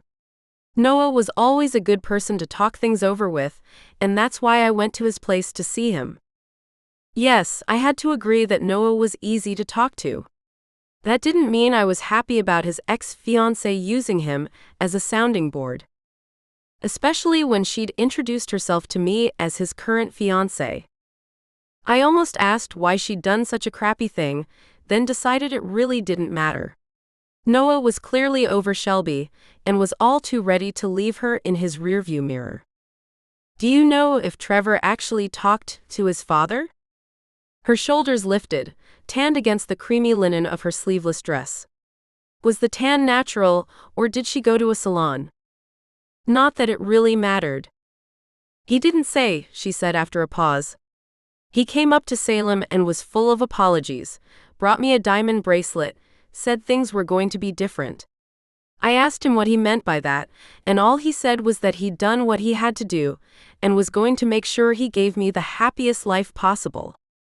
Promises I assumed Shelby had taken at face value, since she'd already told Noah and me that the two of them had gone out to eat not too long after he met her at the cottage. And you took him back? Yes, she replied. He seemed so cheerful and upbeat, like a huge weight had lifted off his shoulders. I had to believe that meant he'd made his peace with the situation, and was going to do whatever he could to make sure we had a good future together. And then? The words trailed off, but she didn't have to finish the sentence. We both knew that happy future had never materialized, that when he'd uttered those words, Trevor could have had no idea he was only going to live for a few more hours. I'm so sorry, I said, and hoped she could hear the sincerity in my voice. It looked like she had, because her expression was sad but also resigned, as though she'd gotten to a place where she could, if not exactly accept what had happened, at least try to look forward and decide what she wanted to do next.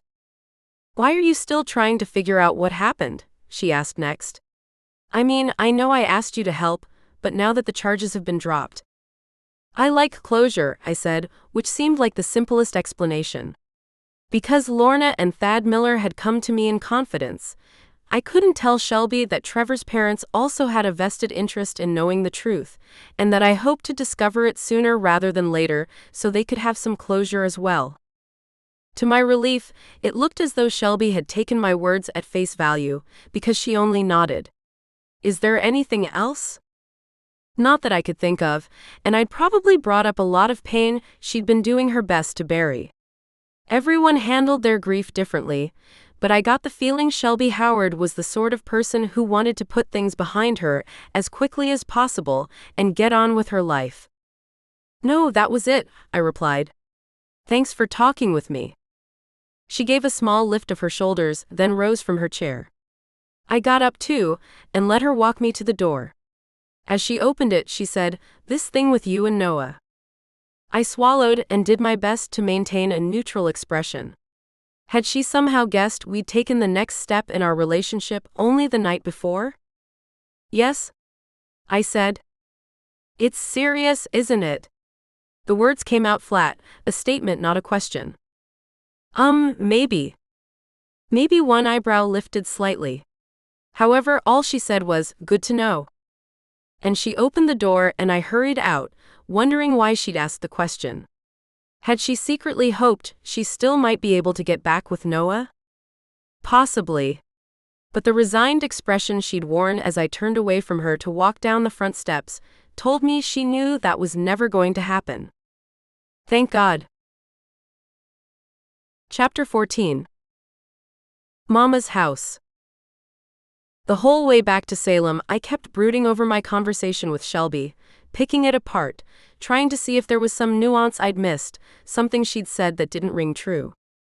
But no matter how hard I tried, I couldn't come up with anything that seemed to fit.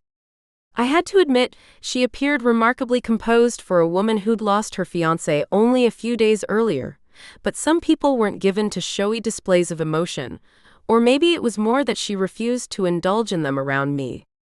It was a little after 4 when I got into town, and while I supposed I could have headed over to the store and helped Sage until closing time swung around at 5, there didn't seem to be much point. Having me there for less than an hour wouldn't help very much. Instead, I made a mental note to give her a raise. We were coming up on her 1-year anniversary at the store in a few months anyway. Milo and Cindy were sunning themselves in the yard when I got home, which seemed like a very good use of their time, considering it was another picture-perfect day. "I can tell you missed me," I said with a grin. The dog didn't even bother to appear offended. "It would have been better to have you home," he replied. "But since you weren't, we decided to enjoy ourselves out here." "Fair enough." Because I'd been running around so much this week, I realized our stock on a few items we needed at the store was getting pretty low, and since Noah wouldn't be picking me up until 7, I knew I had some time to throw a couple of tinctures together. I'm going to work in the kitchen for a little while, I told the familiars. But feel free to stay out here for as long as you like. Kitchen? Cindy repeated, hopefully. For a cat, she sure did love table scraps. Just making a few potions, I told her, and tried not to smile at the deflated expression she immediately assumed. But since I wasn't cooking up anything interesting, both animals seemed happy to remain in the yard. I went inside and got out the iron cauldron I used to make my tinctures and elixirs, and poured some spring water into it, then got busy collecting the herbs and other ingredients I needed for my insomnia potion, which was by far the most popular item at Full Moon Apothecary. Within a half hour, it was simmering away on the stovetop, sending scents of chamomile and valerian and a dash of hops into the air. Focusing on adding all the ingredients in the proper order and chanting a sleep spell over them helped to distract me from the conundrum of Trevor's murder, and did a good job of bringing my jangly energy levels down to something a bit more manageable. But just as I was about to turn down the flame on the stove so the elixir could begin to cool, my phone rang. The number didn't look familiar, but I went ahead and picked up anyway. "This is Charity." A woman's voice, cool, almost familiar. "Hello, Charity. This is Lorna Miller." "Oh, hi," I replied, even as a pang of guilt went through me. Had she somehow figured out that I'd gone to visit Shelby Howard? Not that there was really anything to be guilty about, except that Shelby was privy to a few secrets Lorna might not have wanted me to know. "I don't suppose you have any news for us," Lorna said. "No, I don't," I replied. "There really isn't much evidence to work with." "Apparently," she said, her tone crisp. "Well then, I suppose it's a good thing that Trevor's father and I have retained the services of a private detective, so we won't need you to keep looking into the case." That announcement had come from out of left field. True, a few days had passed since the Millers had come into the shop to talk to me, but I just sort of assumed they were going to give me more time than that to see if I could dig up any concrete evidence. However, I was just fine with being fired. I wasn't a professional, so it was much better that she and her husband had hired one to take over the case. "I totally understand," I said. "I'm sorry I couldn't come up with anything for you." "It's fine," she replied in tones that seemed to indicate she thought it was definitely anything but fine. "We just wanted to let you know. Have a good afternoon."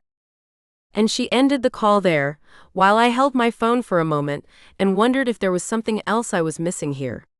Lorna's tone had been brisk and no nonsense, but a certain tension had underlaid it, as if she wasn't entirely happy about giving me the boot. Had her husband given her some marching orders? I'd barely put my phone down on the kitchen table before it rang again. Noah's number. The iPhone was back in my hand in a flash. "Hi Noah," I said. "What's up?" "I'm having kind of an emergency here," he replied. "Someone brought in a street cat who was hit by a car, but I wasn't able to save her. She had a litter of kittens." "Oh no," I said. "How many kittens?" "4. They look like they're about a week old, definitely not old enough to be weaned. My assistants are feeding them with bottles right now. Thank God the kittens are old enough for that, but we're searching for someone who can foster them until they're old enough to be adopted." Foster them. A crazy idea popped into my head, one I wanted to brush off as being completely improbable. Then again, what was magic for if not to achieve the impossible? "Bring them over here," I said. "Cindy can take care of them." A long pause. I couldn't see Noah's face, but I had to believe he was looking incredulous right then. "Charity," he said, his patient tone indicating that he wanted to let me down gently. "Cinnamon's a great cat, and I'm sure she'd be good with the kittens, but she won't be able to nurse them. You'd have to feed them with a bottle for weeks." "It's fine," I said cheerfully. I can be as flexible with my work hours as I need to be, and that means I'd be here for the kittens. You know I love animals, and I've worked with all kinds. It'll be fine. You're sure? He asked. Now he sounded as though he wanted to be hopeful, but wasn't certain whether or not he could allow himself to. Absolutely.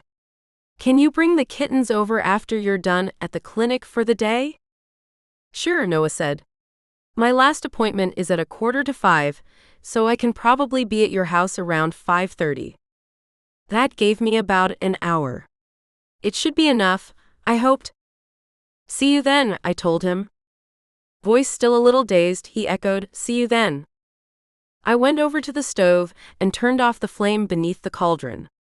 Luckily, I knew that extra 10 minutes or so of heat wouldn't have hurt anything, and because I had to allow the elixir to cool all the way before I could start bottling it, I had hours and hours before I needed to touch it again.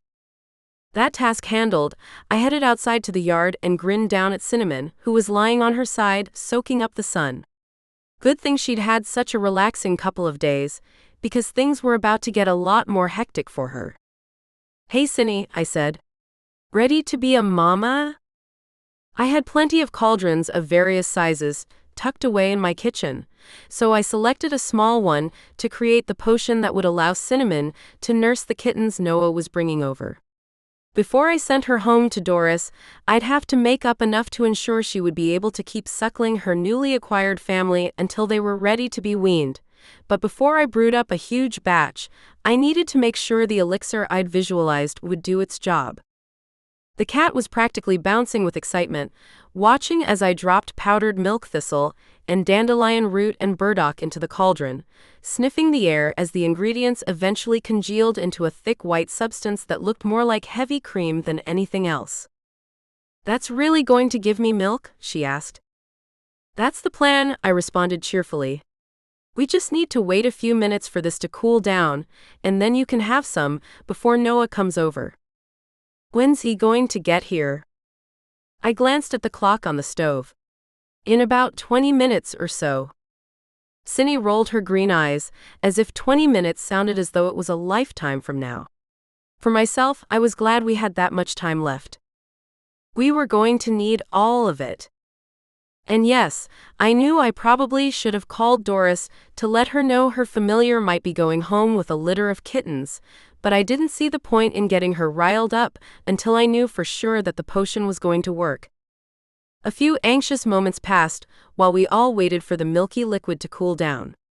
Milo was a little more used to my potion making, although he'd never seen me attempt anything like this before, but he still looked on with interest, obviously curious to see whether I'd be able to pull off this particular feat.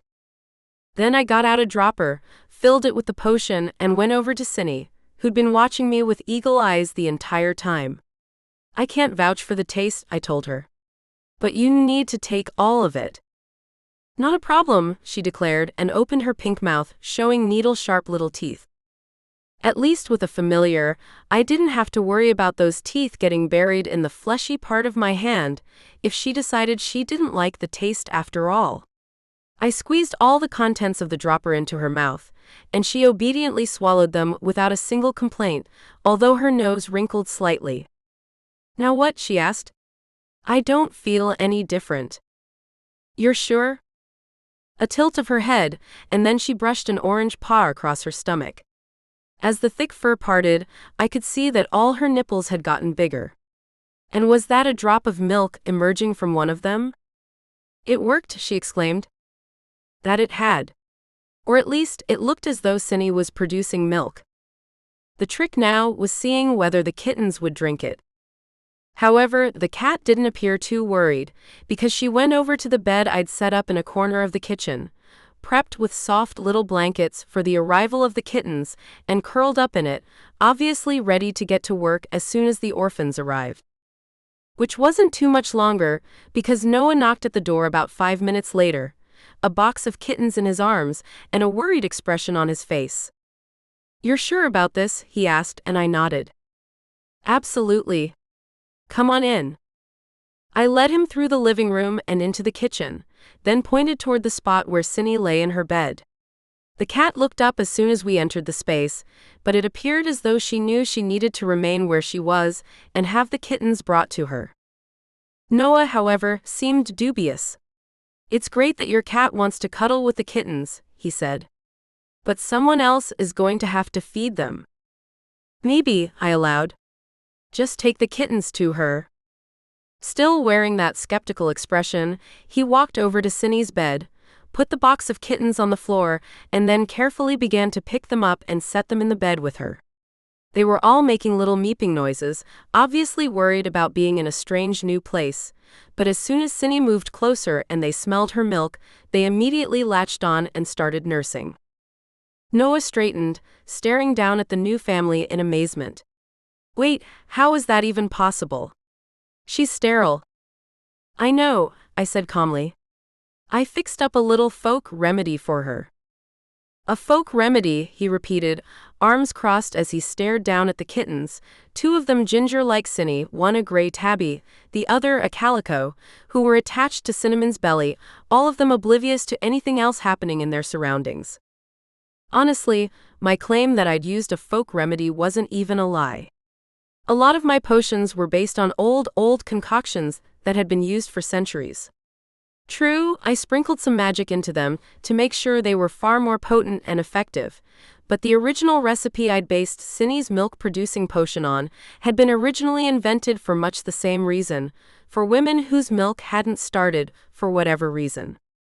"That's the kind of stuff I sell in my shop, you know," I pointed out. Noah looked away from the cat and her newfound family and sent me a rueful smile. "You sell lactating formulas for cats?" Since he seemed more befuddled than anything else, I couldn't take offense at his wry tone. "Well, not those exactly, but I make all sorts of tinctures and tonics and elixirs for a variety of problems. And they work. So it wasn't that hard to go through my books and make something custom for Cindy.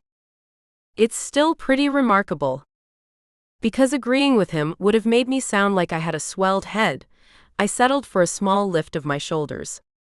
To be honest, I wasn't really sure whether it would work or not. But I figured it would be worth a try. Cindy wanted a family, and even if the elixir didn't do what I wanted it to do, she could at least give them some comfort while I took care of bottle feeding them. "Cindy wanted a family?" Noah repeated. "How did you know that?" Oops. I'd been so caught up in the moment, I'd kind of forgotten that there was no real way I could have known about the cat's desire for a family if I was just a regular woman who didn't have any witchy powers. "Oh, that's part of why I was watching her," I said quickly. Her owner swore up and down that Cindy was pining for kittens, so I said I'd take her for a week and see if I could get to the bottom of it. And how did her owner know she wanted kittens? Make this good, I told myself. Because whenever Cindy would see kittens on TV, in a commercial or a show, she'd go up to the screen and try to touch it, like she wanted to see if they were real. And when a neighbor's cat had kittens, Cindy ran out the door as soon as Doris opened it and headed straight over there. She tried to cuddle with them, but the mama cat had other ideas. "I can see how she might," Noah responded, his tone dry. But because he hadn't tried to poke any holes in my story, I told myself he must have bought it, or at least had decided it was plausible enough that he wasn't going to ask any more questions. "So, when I heard about the kittens you rescued, I thought I might as well see if the elixir would work on her," I went on. "Someone I know who's a lactation expert has used it on some of her clients, and since it helped them, I thought it might help Cindy. It doesn't have any ingredients that would harm a cat, so I figured the worst that would happen was that it wouldn't do anything at all." Again, not really a lie. A witch over in Marblehead actually was a lactation coach, and when she told me about some of the issues her clients were having, I'd put together a batch of the potion to see if it would do anything. It had turned out to be such a success that I continued to make the elixir for her, although I didn't carry it in my shop because it was kind of a specialty item. "Well, it definitely did something," Noah remarked. He looked back over at the kittens. Two of them, the calico and the gray-striped one, seemed to have already drunk their fill since they'd stopped nursing and were now curled up against Cinny, their tiny eyes shut tight. The two orange ones were still going at it, but I had to believe they'd be sated soon enough as well. Mouth turning up at one corner, he added, "I have a feeling we're not going out to dinner tonight." Oh, right. We'd had dinner plans, but the arrival of the kittens had pretty much torpedoed that idea. "We can get takeout," I suggested. "Probably a good idea," Noah said, and at once Milo's ears perked up. Yes, he was okay with me going out with Noah because he approved of the man, but much better for us to eat here so he could beg some table scraps off us. That was why we got DoorDash to bring us some Thai, and why we took it out to the garden so we could eat at the table there and enjoy the last of the warm day. Obviously, Cinny couldn't accompany us, but the tilt of her head I'd glimpsed as Noah headed outside with the takeout bags and Milo and I tagged along told me she was just fine with staying where she was. Noah and I sat at the table while the dog curled up nearby, ready to go if someone should offer him a morsel of chicken or shrimp. Yes, I dutifully filled his bowl, but one knew he wasn't going to eat any of his kibble until he'd made sure we were done with our own meal. "So," Noah said, once we dished up our food and poured some wine. I didn't have any rosé, which was what I really liked with Asian food, but a crisp Italian white worked well enough. "What happened with your trip to Boston?" I'd kind of hoped all the excitement with Cinny and the kittens had made him conveniently forget about my visit with Shelby, but obviously it was still occupying his mind. "She knew," I said briefly and speared a piece of cashew chicken with my fork. "That Trevor was a fraud?" Noah replied, expression startled. I nodded, ate the piece of chicken and said, "I guess he confessed to her." Honestly, it kind of sounded to me like she was on board with him continuing to lie if it meant nothing would change about his position at the firm. He didn't seem too cool with that, although Shelby didn't give me any specifics about what he planned to do next. He just told her that he had it figured out and that he was going to make sure they had a great life together. And that's why she took him back? It seems that way.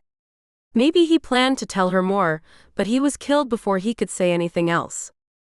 Damn. Noah set down his fork so he could reach for his wine and take a sip.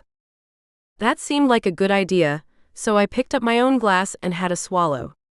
It was one thing to talk coolly and calmly about the hows and whys behind Trevor's murder, but I could never let myself forget that a man had been brutally killed.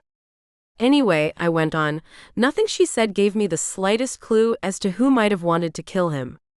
I mean, I'm glad she was honest with me about what Trevor said to her, but since it didn't really clear anything up, I'm not sure it was worth going down there to talk to her. Maybe not, Noah responded. Or maybe something she said will make more sense later. At least you tried. I had, to no avail as far as I was concerned. True, Shelby was off the hook legally, and it seemed the Millers didn't have any use for my services either, so I knew I should probably let the whole thing go and get on with my life. On the other hand, I really didn't like unanswered questions. Who had entered the cottage that night and murdered Trevor with his own sword? Maybe even more importantly, why had they done such a thing? And why a sword, of all things? Wouldn't it have been easier to have bought a gun on the black market and handle the situation that way? Do you think it's possible one of Trevor's clients found out he was a fraud and killed him over it? Noah asked next. That scenario sounded remotely probable, but isn't that the kind of thing you usually settle with a lawsuit and not a sword in someone's back? Noah chuckled, although there was a grim note to the sound, as if he'd realized this whole thing really wasn't a laughing matter. You're probably right about that. Well, I guess we'll just have to hope the Salem police will figure it out, eventually. Since there didn't seem to be anything else either of us could do, I found myself in reluctant agreement. I made a non-committal sound, and Noah seemed to understand I wanted to move on from that particular subject. We talked about the barbecue coming up at his place on Saturday night, and about Cinnamon and her new family. I really need to call Doris after we're done eating, I said. She's supposed to pick up Cinny tomorrow morning, and I don't want to spring the whole thing about the kittens on her right when she shows up. Yeah, I'd say it's definitely better to let her know in advance, he agreed. What are you going to do if she freaks out about it? Keep Cinny here until the kittens are old enough to be adopted, I said promptly. While I thought that was a remote possibility, I knew I had to plan for the contingency, just in case. Because Cinnamon was obviously capable of taking care of the kittens, provided I kept mixing up batches of the lactation potion for her, I didn't think it would be too much trouble to keep her for the next couple of months. Somehow, though, I doubted Doris would want to be without her familiar for such a long stretch of time. Which proved to be the case when I called her a little after that. Noah had offered to take care of the meal's minimal cleanup, basically putting our plates and utensils in the dishwasher, so I took my phone out to the living room, glad to have a little privacy to make the call. After I explained the situation, there was a dumbfounded silence on Doris's end. I looked down at my phone, but no, we were still connected. She has kittens, Doris said at last, her tone flat. Well, she's adopted them, but yes, I replied. I know I should have called you first, but it all happened so fast. I let the words trail off into the ether and hoped she would understand that there hadn't been a lot of thinking involved, just pure reaction. After an uncomfortable silence, she said, "It is what it is, I suppose. I certainly wouldn't want those poor kittens to be left out on the street, and Cinny has been pining for a family. If I believed in such things, I'd say it was Providence. Anyway, you can expect me at 10 tomorrow morning, just like we planned.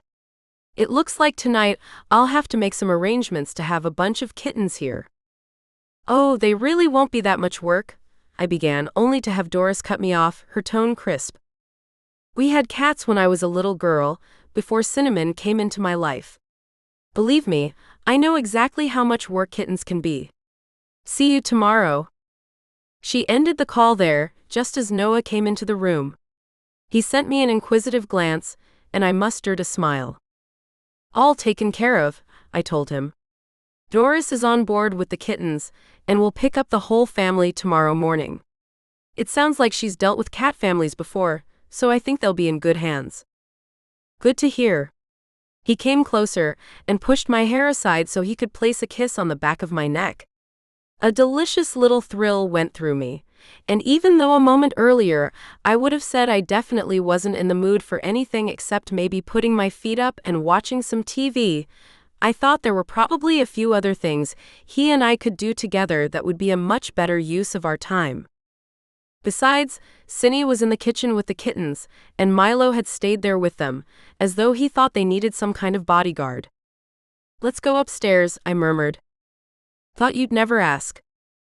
And later, as I lay in Noah's arms and listened to him breathe deeply, knowing that I'd need to wake him up soon, since he hadn't even brought a toothbrush with him, I thought that things had ended pretty well for Cinny.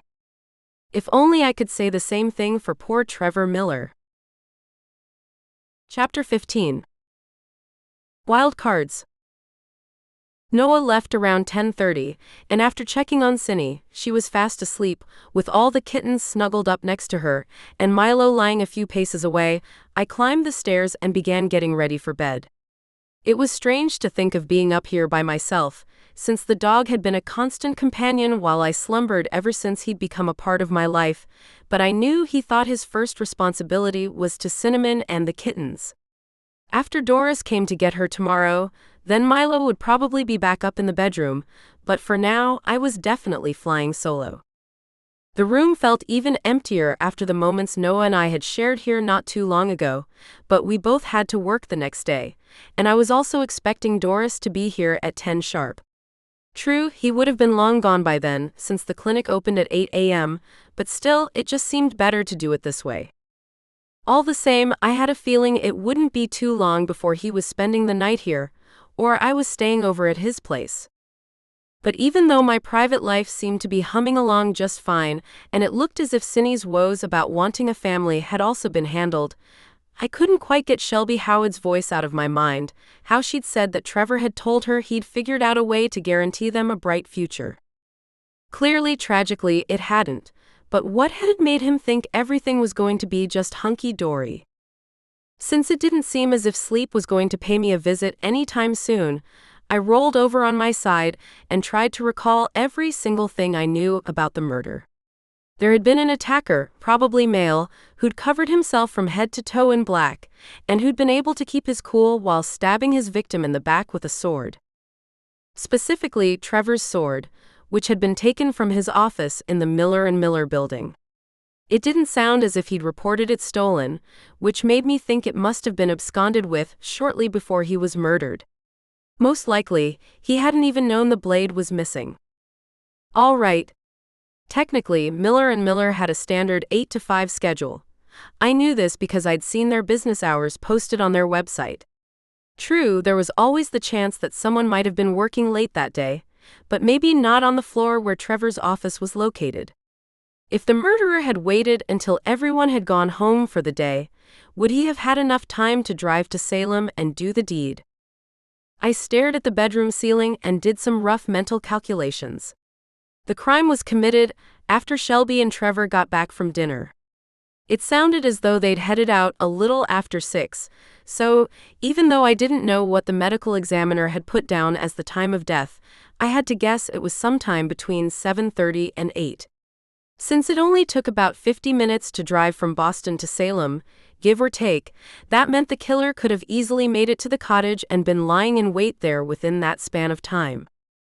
But how could the murderer have known Trevor was heading up to Salem?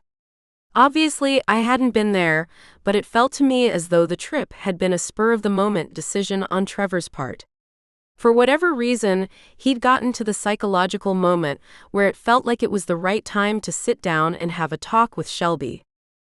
Exactly what had motivated him was still a complete unknown, as was the way the killer had managed to get the sword out of Trevor's office without anyone noticing. Even if he'd waited until the staff had gone home, there must have been a cleaning crew who was there. Also, how had the killer gotten past the building's security? Even during the day, I'd noticed a few security guards in the lobby, trying to look inconspicuous, but still definitely there. And I had to believe there was some kind of alarm system in place as well. Maybe the killer's ex-CIA or something, I thought, my inner voice sounding grumpy even to me. Because although I knew that utilizing former government agents was a favorite plotline in TV and movies, I kind of doubted Trevor Miller and the company he worked for were important enough to rate that kind of attention. But who else would be able to get past the building's security in order to steal that sword? Stare as I might at the ceiling, no answers appeared to be forthcoming. I released a huff of a breath, turned over again, and willed myself into sleep. The next morning, I still felt cranky, especially since I hadn't had any prophetic dreams, hadn't experienced any flashes of insight. No, I wasn't psychic, but still, I'd kind of been hoping that maybe some burst of inspiration would have come swimming up out of my subconscious. But because my subconscious seemed to have disappeared to the Seychelles for the time being, I went ahead and got out of bed, showered and washed my hair, and then headed downstairs. I knew I could be somewhat leisurely this morning, thanks to waiting around for Doris's 10 o'clock arrival, instead of hurrying out so I could be at the shop by no later than 9:45. The animals were awake, although, since Cindy had all 4 kittens fastened to her and having their breakfast, she didn't stir from her bed. She still looked happy and content, and if the kittens had kept waking her up through the night so they could nurse, she didn't show any sign of it. Milo, however, got up as soon as I walked into the kitchen. Was everything quiet down here? I asked, even though I knew the answer to that question. Mostly, he replied and sent an amused glance in the kitten's direction. Those little things can be pretty ear-piercing when they want a 2 a.m. feeding. I can imagine, I said dryly. Thanks for doing guard duty. Well, I wanted Cindy to feel safe. And I did, she said, her gaze fixed on both of us. We all did. Still, she added, pink nose twitching a bit, I'd really like to get up and use the litter box. Well, let them finish feeding, and then Milo and I will keep an eye on them while you take care of business. And have some breakfast, I added, since I guessed she was probably hungry as well. Cindy looked grateful for that offer, and since the kittens finished up not too long after that, she was able to attend to her own needs and eat the bowl of canned salmon surprise one set out for her after that. Milo had his breakfast too, and since I wasn't feeling too ambitious that morning, I settled for an English muffin with some homemade strawberry jam. Afterward, I went upstairs to brush my teeth and put on my face.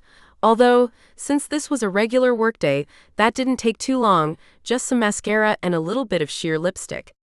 I was back downstairs by 9:30, which meant I still had plenty of time before Doris showed up. The kittens were sleeping, so I didn't linger in the kitchen, only got myself a glass of water and headed back out to the living room. There wasn't much to do there either, although I made sure the chairs were sitting straight at the dining room table and everything else was in order. A quick peek past the curtains told me Doris wasn't here yet. She'd teleported to my house previously, something that very few witches could do, but I guessed she would be driving today. After all, it wouldn't be very easy to disappear herself out of here, not when she had to take Cindy and a litter of kittens back with her. Because I still had about 15 minutes to wait, I sat down on the sofa and got out the deck of Rider-Waite tarot cards I kept in one of the coffee table's drawers. Unlike a lot of other witches, I generally didn't turn to the cards for advice, but I was restless now, feeling as though I needed to be doing something, even if I wasn't quite sure what that something should be. Anyway, it was almost soothing to shuffle the cards and shuffle them again, even if I didn't really know what I was doing. Sure, I understood the meanings of the major arcana, but I'd never been very good at piecing together the information the minor cards were trying to convey. All the same, I pulled out one card and laid it down on the table. The King of Swords. I felt myself frown. Under regular circumstances, I might not have thought there was anything especially noteworthy about that particular card. Now though, with Trevor Miller's murder still fresh in my mind, I couldn't help thinking there was maybe a reason why I'd pulled out that card instead of one of the 77 others in the deck. Figuring I might as well play along, I pulled out another card and set it next to the card lying on the tabletop. The Queen of Swords. What the hell? Okay, I supposed it wasn't statistically impossible to have pulled those cards in sequence. All the same, a little shiver ran down my spine. What was going on here? Third time's a charm, I thought, and pulled another card and set it down beside the other two. The Knight of Swords. Okay, this was getting ridiculous. Had I forgotten to shuffle the cards the last time I used them? Even if I hadn't, that explanation didn't make any sense. The only way those three cards would have been next to each other in an unshuffled deck was if it was brand new, and I knew that wasn't the case. I'd had these cards for years and years. My mother had given them to me on my 16th birthday, telling me that every witch needed to have a set of tarot cards, even if that wasn't where her true powers lay.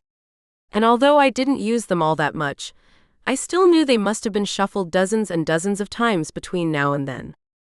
I didn't have the chance to ponder the mystery any further, though, because the doorbell rang. Quickly, I picked up the cards and shoved them in the table's drawer, then rose from the sofa and went to open the door.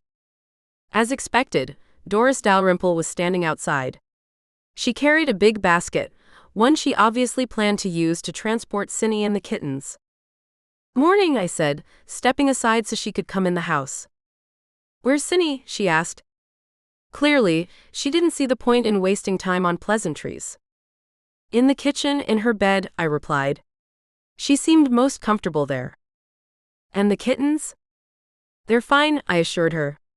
"I think they've gotten bigger already." Doris gave me a head tilt in response to that comment, telling me she thought I might be exaggerating just a bit. However, her stern expression faded as soon as she entered the kitchen and spied Cindy in her bed with the kittens snuggled up against her. "Oh, they're adorable." That they were, especially the little calico girl who'd already laid a special claim on my heart. But I knew I couldn't keep her, not when I already had Milo, and not when the next familiar who came through my door might not be as agreeable as he was about having a menagerie under my roof. Cindy looked up at her mistress, green eyes glowing with pride. "I'm a good mother, aren't I?" The best, Doris replied at once. Do you think you can help me get the kittens in the basket? Absolutely. The cat extricated herself from the pile of kittens, then carefully picked up each one by the scruff of its neck and gently placed it in the pile of blankets inside the basket. They mewed a bit at this treatment but seemed to understand they needed to cooperate, because none of them tried to escape. Once they were all safely inside the basket, Cindy climbed in as well, and licked them a little to show she was still looking out for them and that they had nothing to worry about, even if they had been moved from their warm, comfortable spot in the kitchen. I bent and picked up her bed and her bowls. I can walk these out to the car for you. That would be wonderful, Doris replied. Thank you. After telling Milo he needed to stay in the house, he looked a little disappointed but didn't protest. I followed Doris out to the Cadillac SUV parked at the curb. She opened the passenger door and deposited the basket on the seat, then secured it in place with the seat belt. After she was done, and after she'd given Cindy a gentle pat on the head, she turned back toward me. Thank you for what you did, she said, and I gave an embarrassed shrug. I'm sorry about springing the kittens on you, I began, but Doris shook her head. It's fine, she cut in. I haven't seen Cindy this happy in a long time. And it'll be fun to have the kittens underfoot. Who knows? I may even decide to keep them. That comment made me stare at her in surprise, which I assumed was exactly what she'd intended. Smiling to herself, she headed around to the driver's side of the SUV, then climbed behind the wheel and started the engine. I waved as Doris pulled away from the curb, even though I didn't know for sure whether either she or Cindy could see me. Still, I felt as though I needed to give them a proper goodbye. When I went back inside the house, Milo was sitting next to the sofa, looking forlorn. I get it, buddy, I told him and gave him a reassuring scratch behind his ears. I'm going to miss them too. We hardly got to have the kittens here at all, he complained. I know, I said.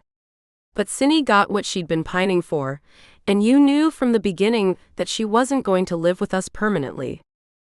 Because Milo probably realized there wasn't much point in arguing with that comment, he just let out a little doggy sigh. I suppose so. He stopped there and angled a glance up at me, big brown eyes curious. Is it hard for you to say goodbye to the familiars you watch? A little, I replied. I mean, they're only with me for a week or so at the most, and because I go into it knowing that, it makes it a little easier. Mostly, I'm just glad that I've been able to help them, and that they're going back to a life where things are going to work better for them and their mistresses. This one was probably hard for you because it was the first time you had to deal with all this. And Cindy was nice. Yes, she was, I agreed. Mostly, familiars are. Which was the truth. There had been one or two notable exceptions, including the Capuchin monkey who thought it was funny to tear the stuffing out of my sofa pillows and leave it all over the living room floor, but generally, familiars wanted to please humans, even the ones who weren't their mistresses. It still feels strange not to have to look out for Cindy, Milo said, and I leaned down to ruffle his ears again. Well, it's a nice day. You should go outside and lie in the sun. And maybe those squirrels who were hanging out in my yard a couple of weeks ago have decided to make a return appearance. At my mention of the squirrels, Milo immediately perked up. Brown eyes shining, he said, Yes, I need to check on that. He bounded off toward the kitchen, and a moment later I heard the dog door slam. Clearly, losing Cindy as a companion had upset him, but not so much that he couldn't still find amusement elsewhere. Hoping he'd be occupied for at least a little while, I headed over to the sofa and sat down, then opened the coffee table drawer again. Inside were my Rider-Waite tarot cards, scattered across the bottom of the drawer. Had it been a fluke for me to get the King, Queen, and Knight of Swords all in a row? Or were the cards trying to tell me something? Well, I knew what I had to do to find out. I shuffled the cards several times before I decided they were probably mixed up enough for the original pull to be lost among the rest of the suits and major arcana. Holding my breath, I pulled a card. The King of Swords. Even I, who generally wasn't the sort of person always on the lookout for signs and portents, knew this couldn't be an accident. The odds against me pulling the same card again were just way too high. Before I could lose my nerve, I pulled 2 more cards. The Queen and Knight of Swords. I sent a nervous glance over one shoulder, wondering if someone had decided to play a particularly annoying trick on me, but I knew I was alone in the house. There was no one else around to influence the cards, to compel me to choose the ones they wanted me to draw from the deck. Should I stop there? No, something was telling me I needed to go on. I pulled 3 more cards. The Tower, the Devil, and the 5 of Swords, the one that showed a man lying prone on a lonely road, 5 swords sticking out of his back. Just like what had happened to Trevor Miller, although his killer had settled for using just the one blade. And it wasn't as though the Tower and the Devil were exactly friendly cards either. The Tower usually meant some kind of dramatic, often terrible kind of change was coming, or had already happened. The appearance of the devil in a reading was usually an indication of some kind of temptation, but it could also mean a feeling of powerlessness, of being trapped. Was that how Trevor had been feeling at work? What had changed to make him tell Shelby he thought they had a great future to look forward to? And why the King, Queen, and Knight of Swords? As I stared down at them, a sick feeling stirred in the pit of my stomach. I didn't want to think such a thing, didn't want to entertain such a horrible notion for even a second, but I picked up the King of Swords and gazed at it for a long moment. The image showed a stern-faced man sitting on a throne, an upraised sword held in his right hand. The set of the king's jaw seemed to tell me he had little mercy to spare for anyone who didn't obey his rules. In that moment, I knew, with a terrible sinking certainty in the pit of my stomach, Thad Miller had murdered his son. Chapter 16. Sins of the Father. The King of Swords card fell from my numb fingers and fluttered to the floor, but I didn't bend down to pick it up. Now that I'd acknowledged the horrible truth, it all made an awful kind of sense. Trevor must have gone to his father and told him he wanted to come clean about how the associates at the firm had been covering up for him. Maybe Thad had been angry, or maybe he'd acted as though he was on board with his son's plan. Since I hadn't been there, and I kind of doubted I'd be allowed to conduct a scrying session in the offices of Miller & Miller to find out for sure, this was all pure conjecture on my part, but it made sense. Either way, it seemed as though Trevor had thought he'd cleared the air with his father, and that was why he'd come to Salem to tell Shelby everything was going to be just fine. Only, it definitely was anything but fine. Thad must have been convinced that such an announcement would be the ruin of a company that had been his family's business for generations, and had decided it was better to lose his son than lose everything his ancestors had worked so hard for. And of course, it would be easy enough for him to take the sword from Trevor's office. Thad probably had a master key that allowed him access to pretty much anything in the building, and if he waited until everyone else was gone, it wasn't as though he'd have to explain to his employees why he was removing the blade from his son's private office. I didn't know how Thad had sneaked the sword out of the building. An overcoat? Not exactly inconspicuous in June, but better than walking through the lobby with a naked blade, but in the end I supposed it didn't matter so much. No, what mattered was that he'd driven north to Salem, murder in his heart, and had waited for Trevor and Shelby to come back from dinner so he could get rid of his troublesome son once and for all. Problem was, even though this all made plenty of sense to me, I had absolutely no idea how I could possibly prove any of it. If Thad Miller was a cool enough customer to lie in wait and then drive a sword through his son's back, I kind of doubted he would break down and confess all to me. Okay, there had to be some other way around all this. I thought of Lorna Miller then, how she'd told me she and her husband no longer had need of my services. Had they gotten rid of me out of pure frustration, or had they only enlisted my services to muddy the water and make sure Thad got away with the crime? The thought had its own terrible logic. After all, why could anyone believe that a guilty party would want to hire a detective to solve the crime he himself had committed? And if Lorna was her husband's accomplice, then she was also the world's greatest actress. Because I didn't know what else to do, I picked up the card I dropped and the others from the card pull that still lay on the coffee table, then shuffled them back into the deck and returned it to its usual spot in the table's drawer. There didn't seem to be much point in preserving the layout. It wasn't as though I could take a photo of it, show it to the police, and say, "See? This is how I proved Thad Miller killed his son." All right then, how could I prove this? Mr. Miller had been careful not to leave any physical evidence at the scene of the crime, or the police would have found it. No, it seemed like the only thing that could possibly work was a confession, and I already knew that wasn't going to happen. My thoughts returned to Lorna Miller. Maybe she was the weak link in all this. If she was privy to her husband's crime but was covering it up because he'd coerced her, or simply because she was weak and didn't want to lose the comfortable lifestyle he'd given her, then maybe it would be a lot easier to back her into a corner, make her tell me the terrible secret she'd been hiding. And I knew exactly how I needed to do it. Truth potions weren't really that difficult to make.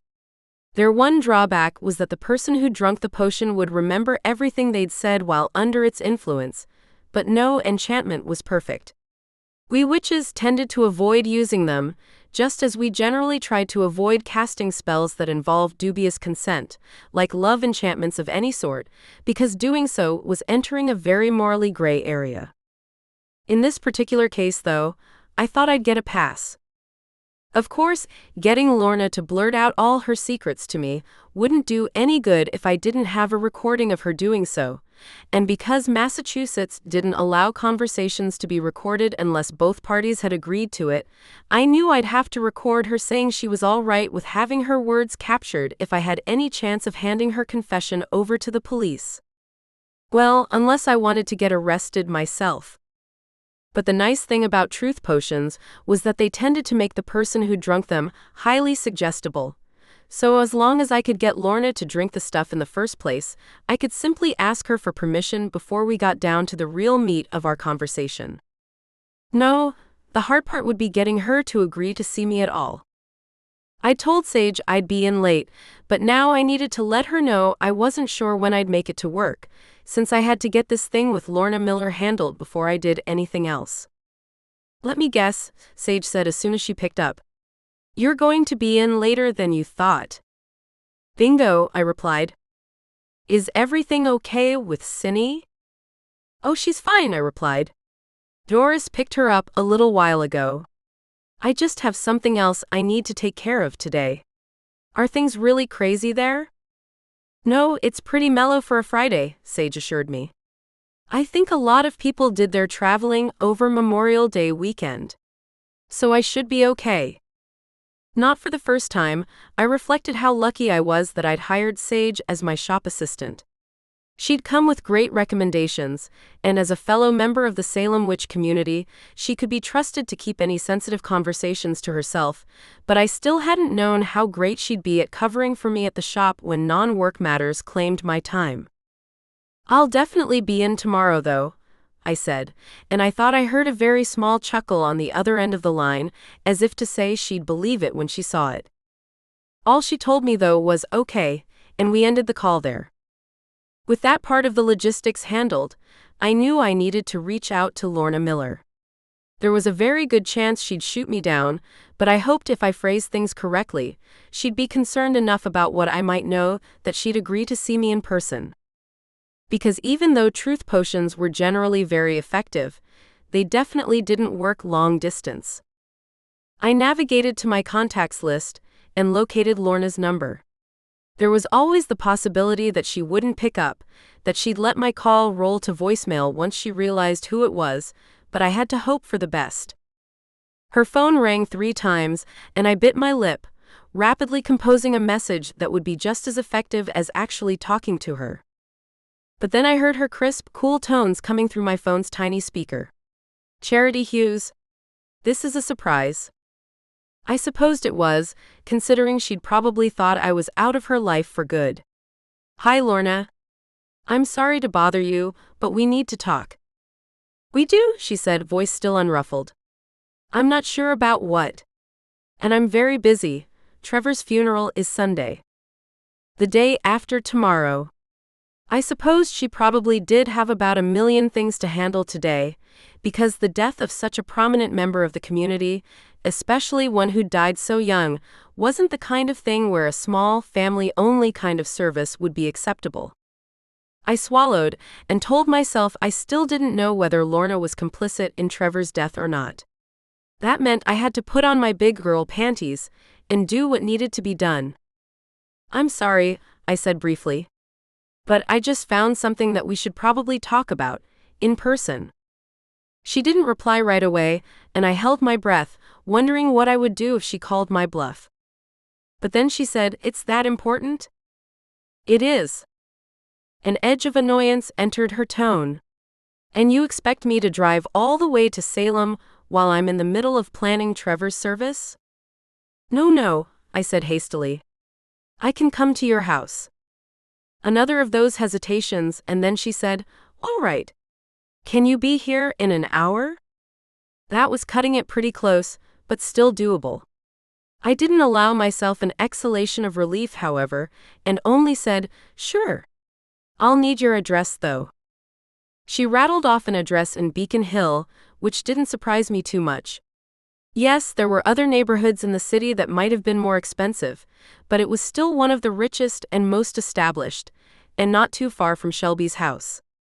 I had to hope the two women wouldn't bump into each other while taking a walk or something, because that might be awkward. "I'm leaving right now," I said. "Then I'll see you in a bit."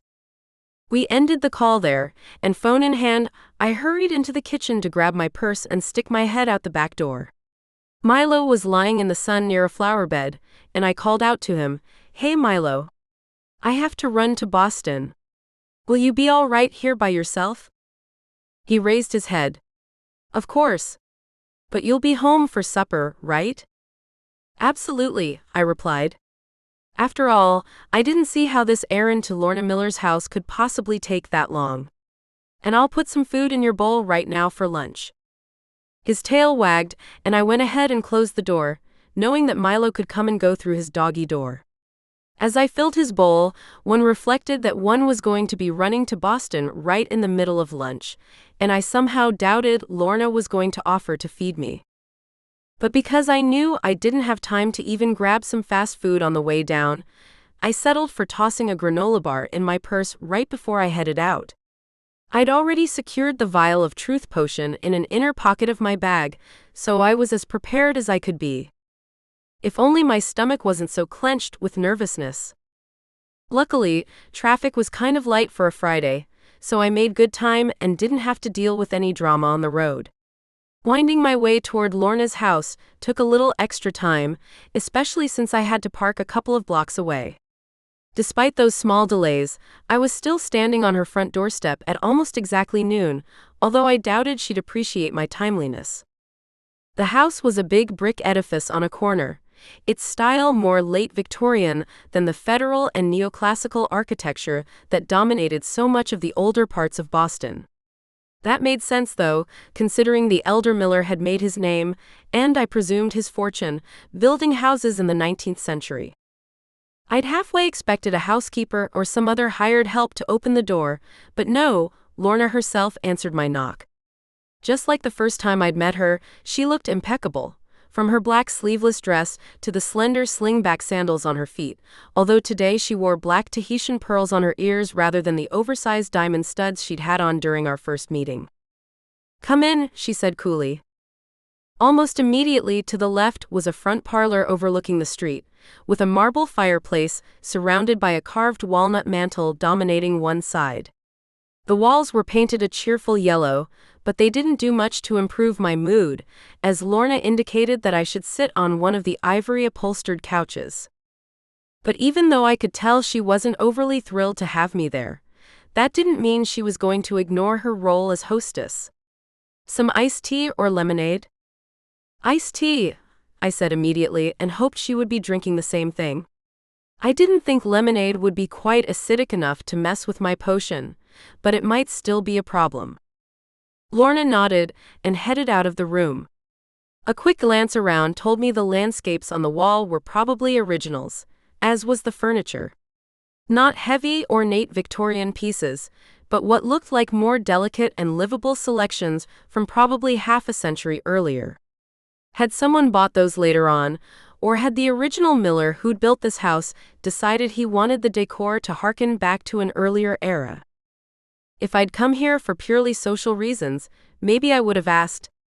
As it was, I only sat there, vial of potion already removed from its inner pocket and slid under part of my skirt where it spread across the sofa cushion.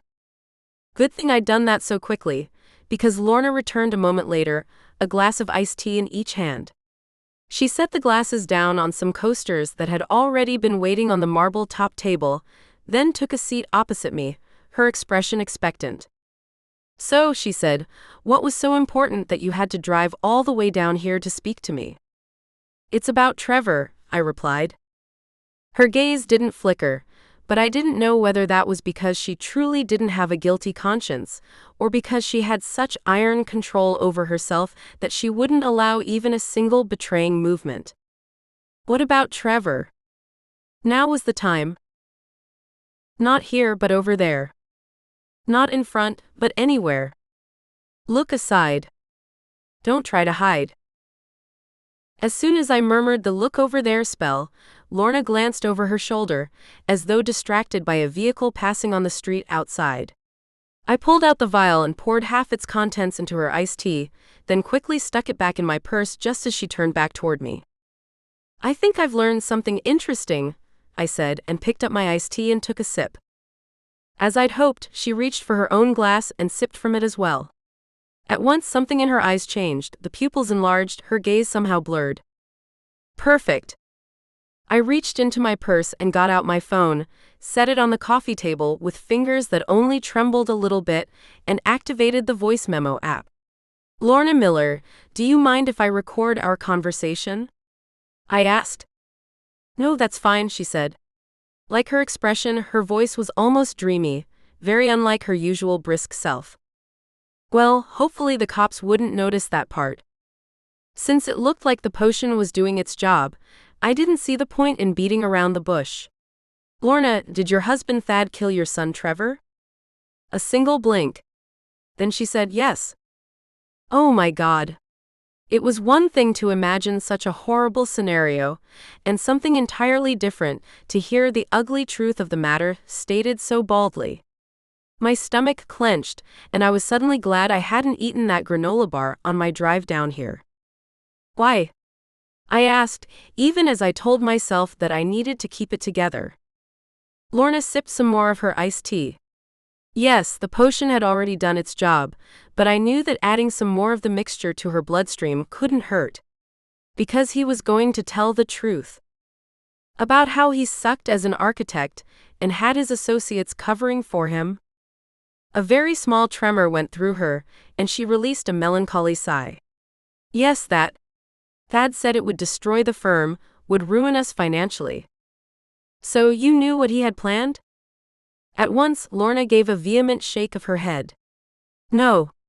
If I'd known, I would have tried to stop him. All he said was that he was going to Salem to try to talk some sense into our son. I told him that he should wait, that Trevor had gone up there to reconcile with Shelby, but Thad was furious. He said he couldn't wait, because he didn't know when Trevor might start saying the wrong things to the wrong people." She paused there, and set her glass back down on its coaster, putting it in the exact center as though its placement was the most important thing in the world. Maybe it was. Better to focus on something insignificant than have to acknowledge that your husband had killed his own son. And after Trevor was found dead, I let the word trail off, mostly because I didn't know exactly what I should say. Surely Lorna must have suspected her husband, even if he hadn't confessed to her. Her face twisted, showing what it probably would have looked like without the expert applications of Botox and fillers. "I didn't want to believe Thad could do such a thing," she said, her voice dropping to almost a whisper. I could only hope the voice recorder on my iPhone would continue to pick it up, although I tried to reassure myself that she'd already uttered the words that would lead to her husband's conviction, and anything she added now was basically icing on the cake. "Did you ask him?" I knew my voice sounded hard, but I didn't care. It was much more unnerving than I'd imagined it would be to sit there and listen to her confession.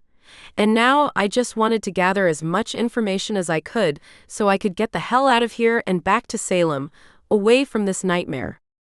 No, she said.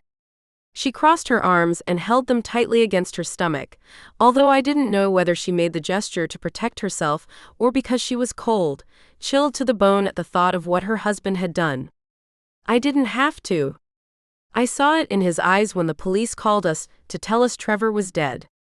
There wasn't a hint of surprise. Thad had been expecting that call. But you didn't confront him over it. She shook her head. How could I? If I could have stopped him, I would have, but once it was done. The words faded away, as if she'd somehow realized that to say anything else would only incriminate her as well. I had our daughter to think of. If everyone thought this was a terrible tragedy and nothing else, then eventually we'd be able to go on with our lives? How she would have been able to lie down next to her husband every night, knowing he was the one who'd killed their son, I had no idea. Yes, people truly were masters of self-deception, but that was going awfully far. Not that it mattered. I had the evidence I needed, and now I just wanted to get far, far away from this pretty room with its ugly secrets, back to my cheerful house and the dog who waited for me there. And to Noah. Maybe if I were back in his arms, I'd be able to forget all of this. I reached for my phone and shut off the voice memo, then stood up as I shoved the iPhone in my purse. You've been very helpful, Lorna, I said, making my voice as soothing as possible. While a truth potion wouldn't allow a person to do something that was truly against their nature, they were still highly suggestible while under its influence. And I needed to use that to my advantage now. I need to get going, I said. You can sit here and wait. Wait for what? She asked, although the resignation in her tone told me she knew exactly who she'd be waiting for. Just wait, I repeated, and headed for the front door. She didn't try to stop me. The drive back to Salem felt interminable, but maybe that was because the Friday afternoon traffic had already started to stack up, even though I'd spent less than a half hour at Lorna's Beacon Hill house. Thad Miller really had murdered his son, and his wife had known and done nothing to turn him in. Not out of some kind of twisted, misplaced loyalty, but because she didn't want anything to disturb her comfortable life. I didn't go home when I got to town, though. No, I headed straight for the main police headquarters on Margin Street. A deputy who looked like she was probably around my age, but much more businesslike, sat at the front desk. Can I help you? She asked politely. I need to talk to whoever is handling the Trevor Miller murder case, I said. I have some new evidence for them. Detective Falco, the deputy said, looking startled. She had big brown eyes and black braided hair pulled back into a thick ponytail. Right. I recognized the name as the same one mentioned in several pieces about the murder in our local paper, although I didn't know anything else about the man. Yes, that's him, I said. Just a moment. She picked up the phone that sat on her desk, dialed an extension, and waited for a few seconds.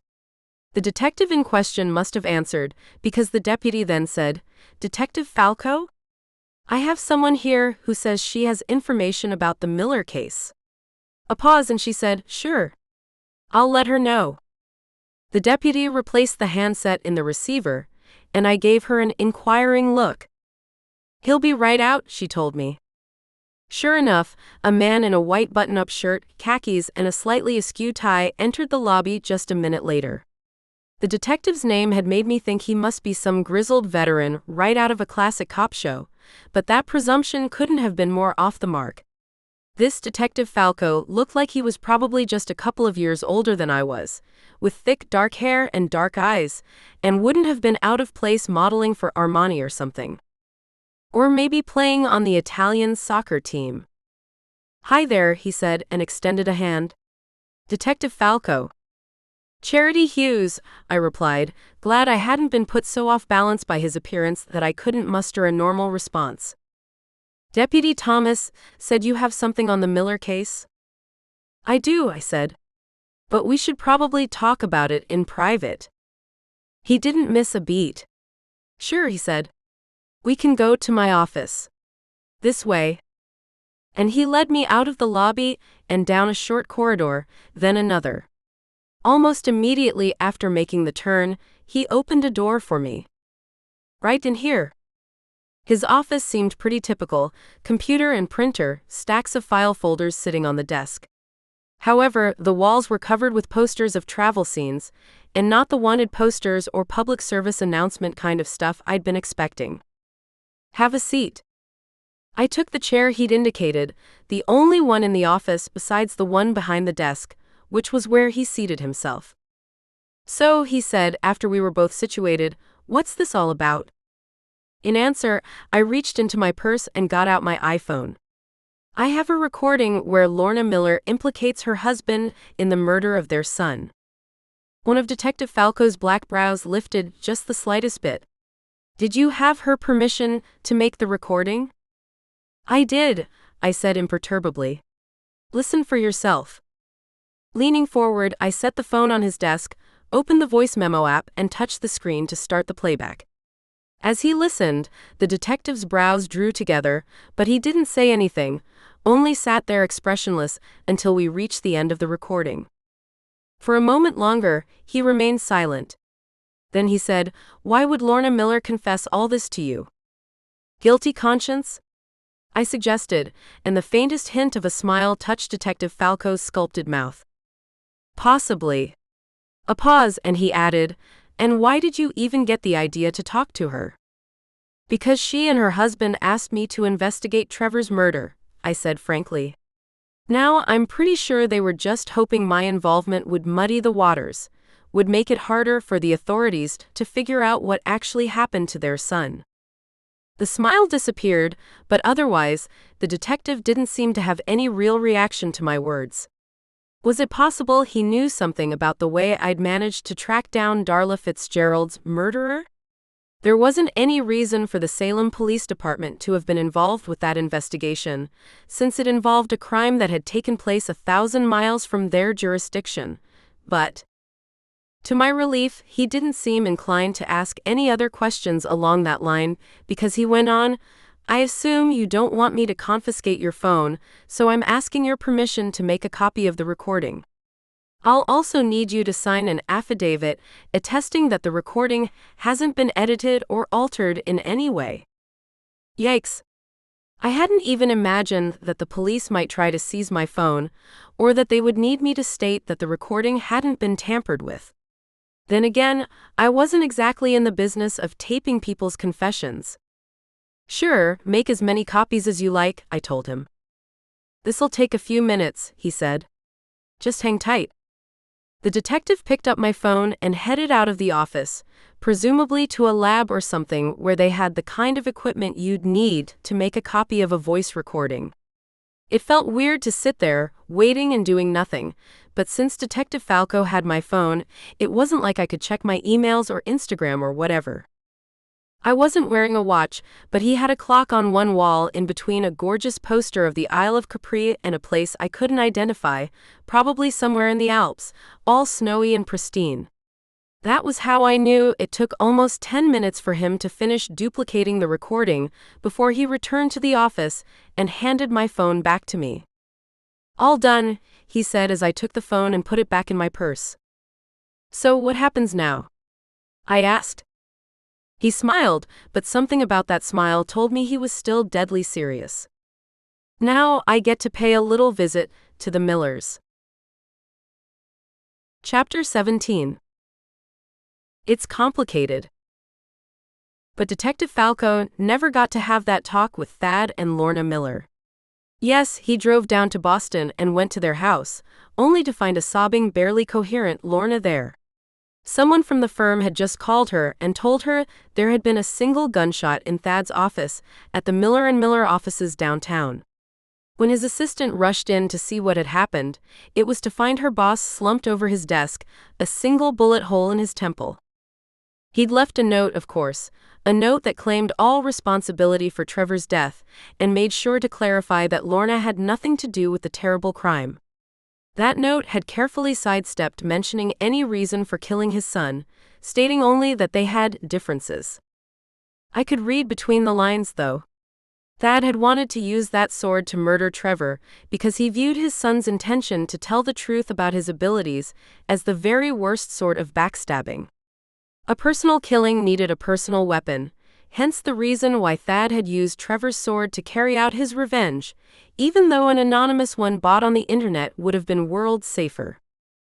Based on what was in the note and the conversation I'd recorded with Lorna, the Salem PD decided not to pursue charges against her, even though it sounded as though there might have been some basis for claiming she'd been an accessory after the fact.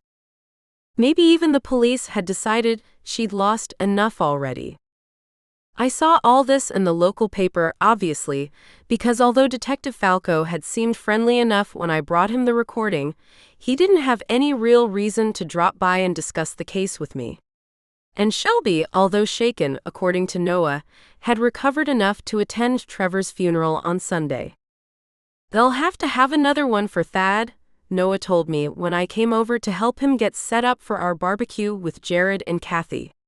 We discussed canceling it, considering everything that had happened over the past few days, but because we hadn't known either of the victims, we decided there wasn't much point in pretending that we were grieving their loss.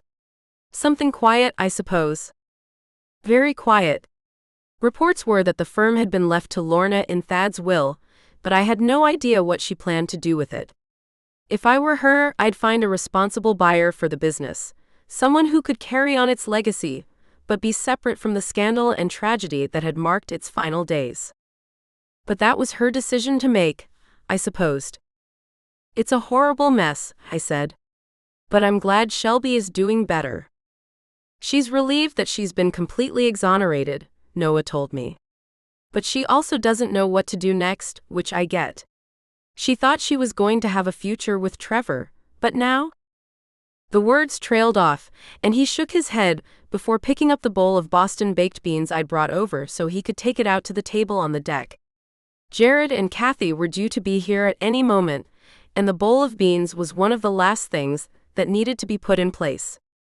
A few moments earlier, when I'd gone outside to lay down the placemats and arrange the melamine plates and drinkware, I'd murmured a quiet spell under my breath to keep the flies and mosquitoes away, so at least we wouldn't have to worry about any biting insects during our meal. "I'm sure Shelby will figure it out," I said. "She seems like a pretty strong woman." "She is," Noah agreed. "And it's not as if she doesn't have her own resources. But it's still a tough situation to be in." I made a sound of agreement, and we had to leave the conversation there, since the doorbell rang and we needed to put on our company faces. And that was fine. I was all too ready to put tragedy behind me and have a normal get-together with friends. Even a few weeks ago, I would never have thought this would be my life now. A barbecue at Noah's place, sitting down with people whose company I enjoyed and not having to worry about anything other than the here and now. I didn't know how long this was all going to last, but I figured I'd enjoy it while I could.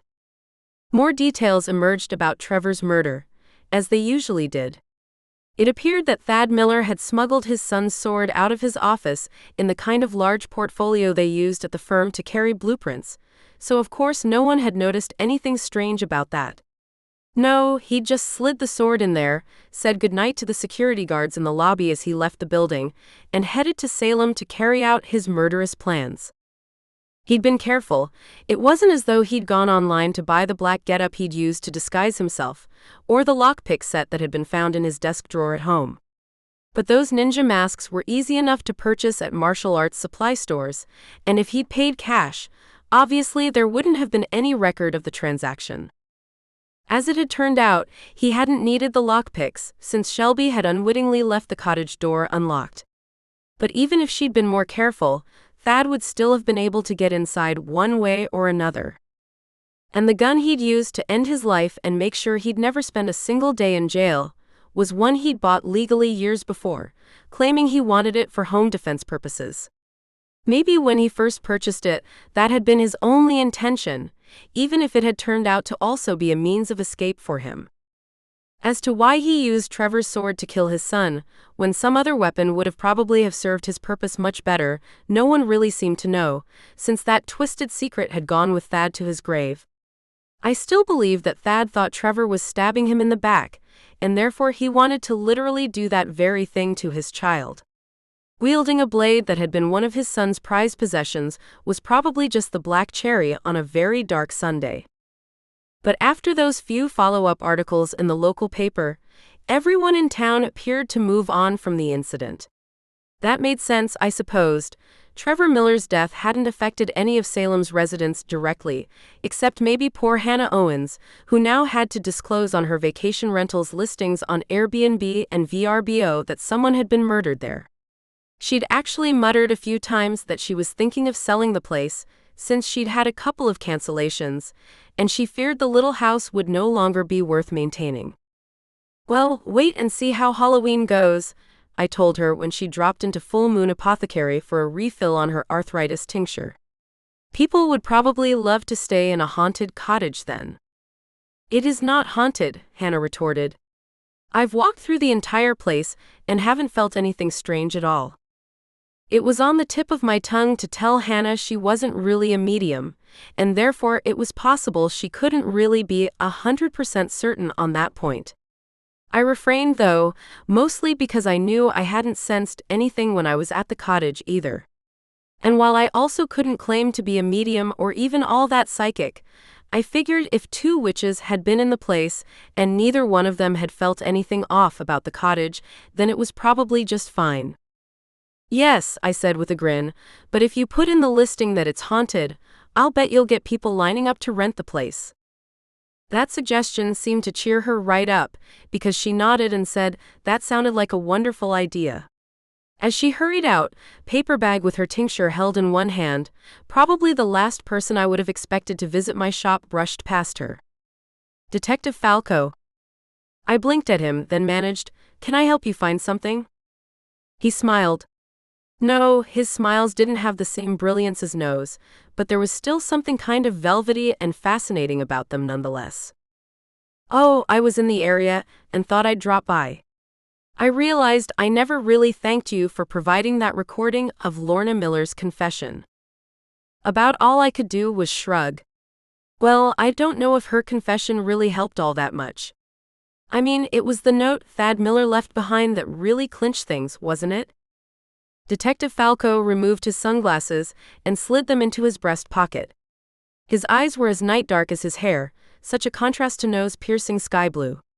"I don't know about that. I'm pretty sure if we didn't have her confession as leverage, he might not have felt the need to tell the real truth about what happened." Maybe so. Not for the first time, the uncomfortable thought slid through my mind that if I hadn't gone and talked to Lorna, hadn't given her the potion so she'd tell the truth about the situation, Thad Miller might not have felt compelled to take his own life. "You can't feel guilty about that," I told myself. "It's not like you made him stab his son in the back, or made him cover up what an awful architect Trevor was." True enough. I still didn't like it though. "Anyway," the detective went on, "that's not the whole reason why I came by today." "It isn't?"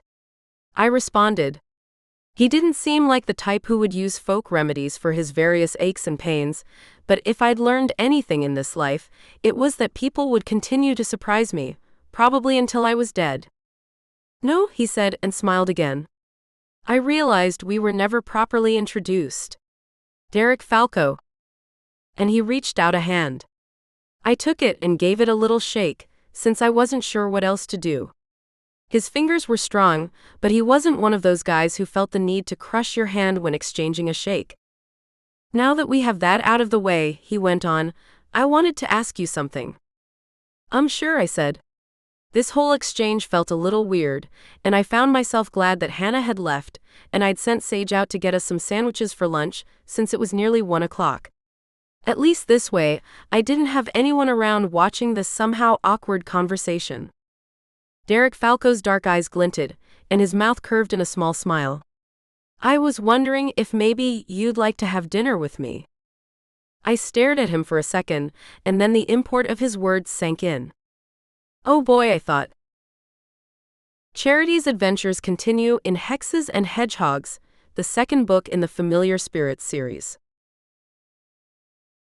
If you enjoyed this video, make sure to like and subscribe.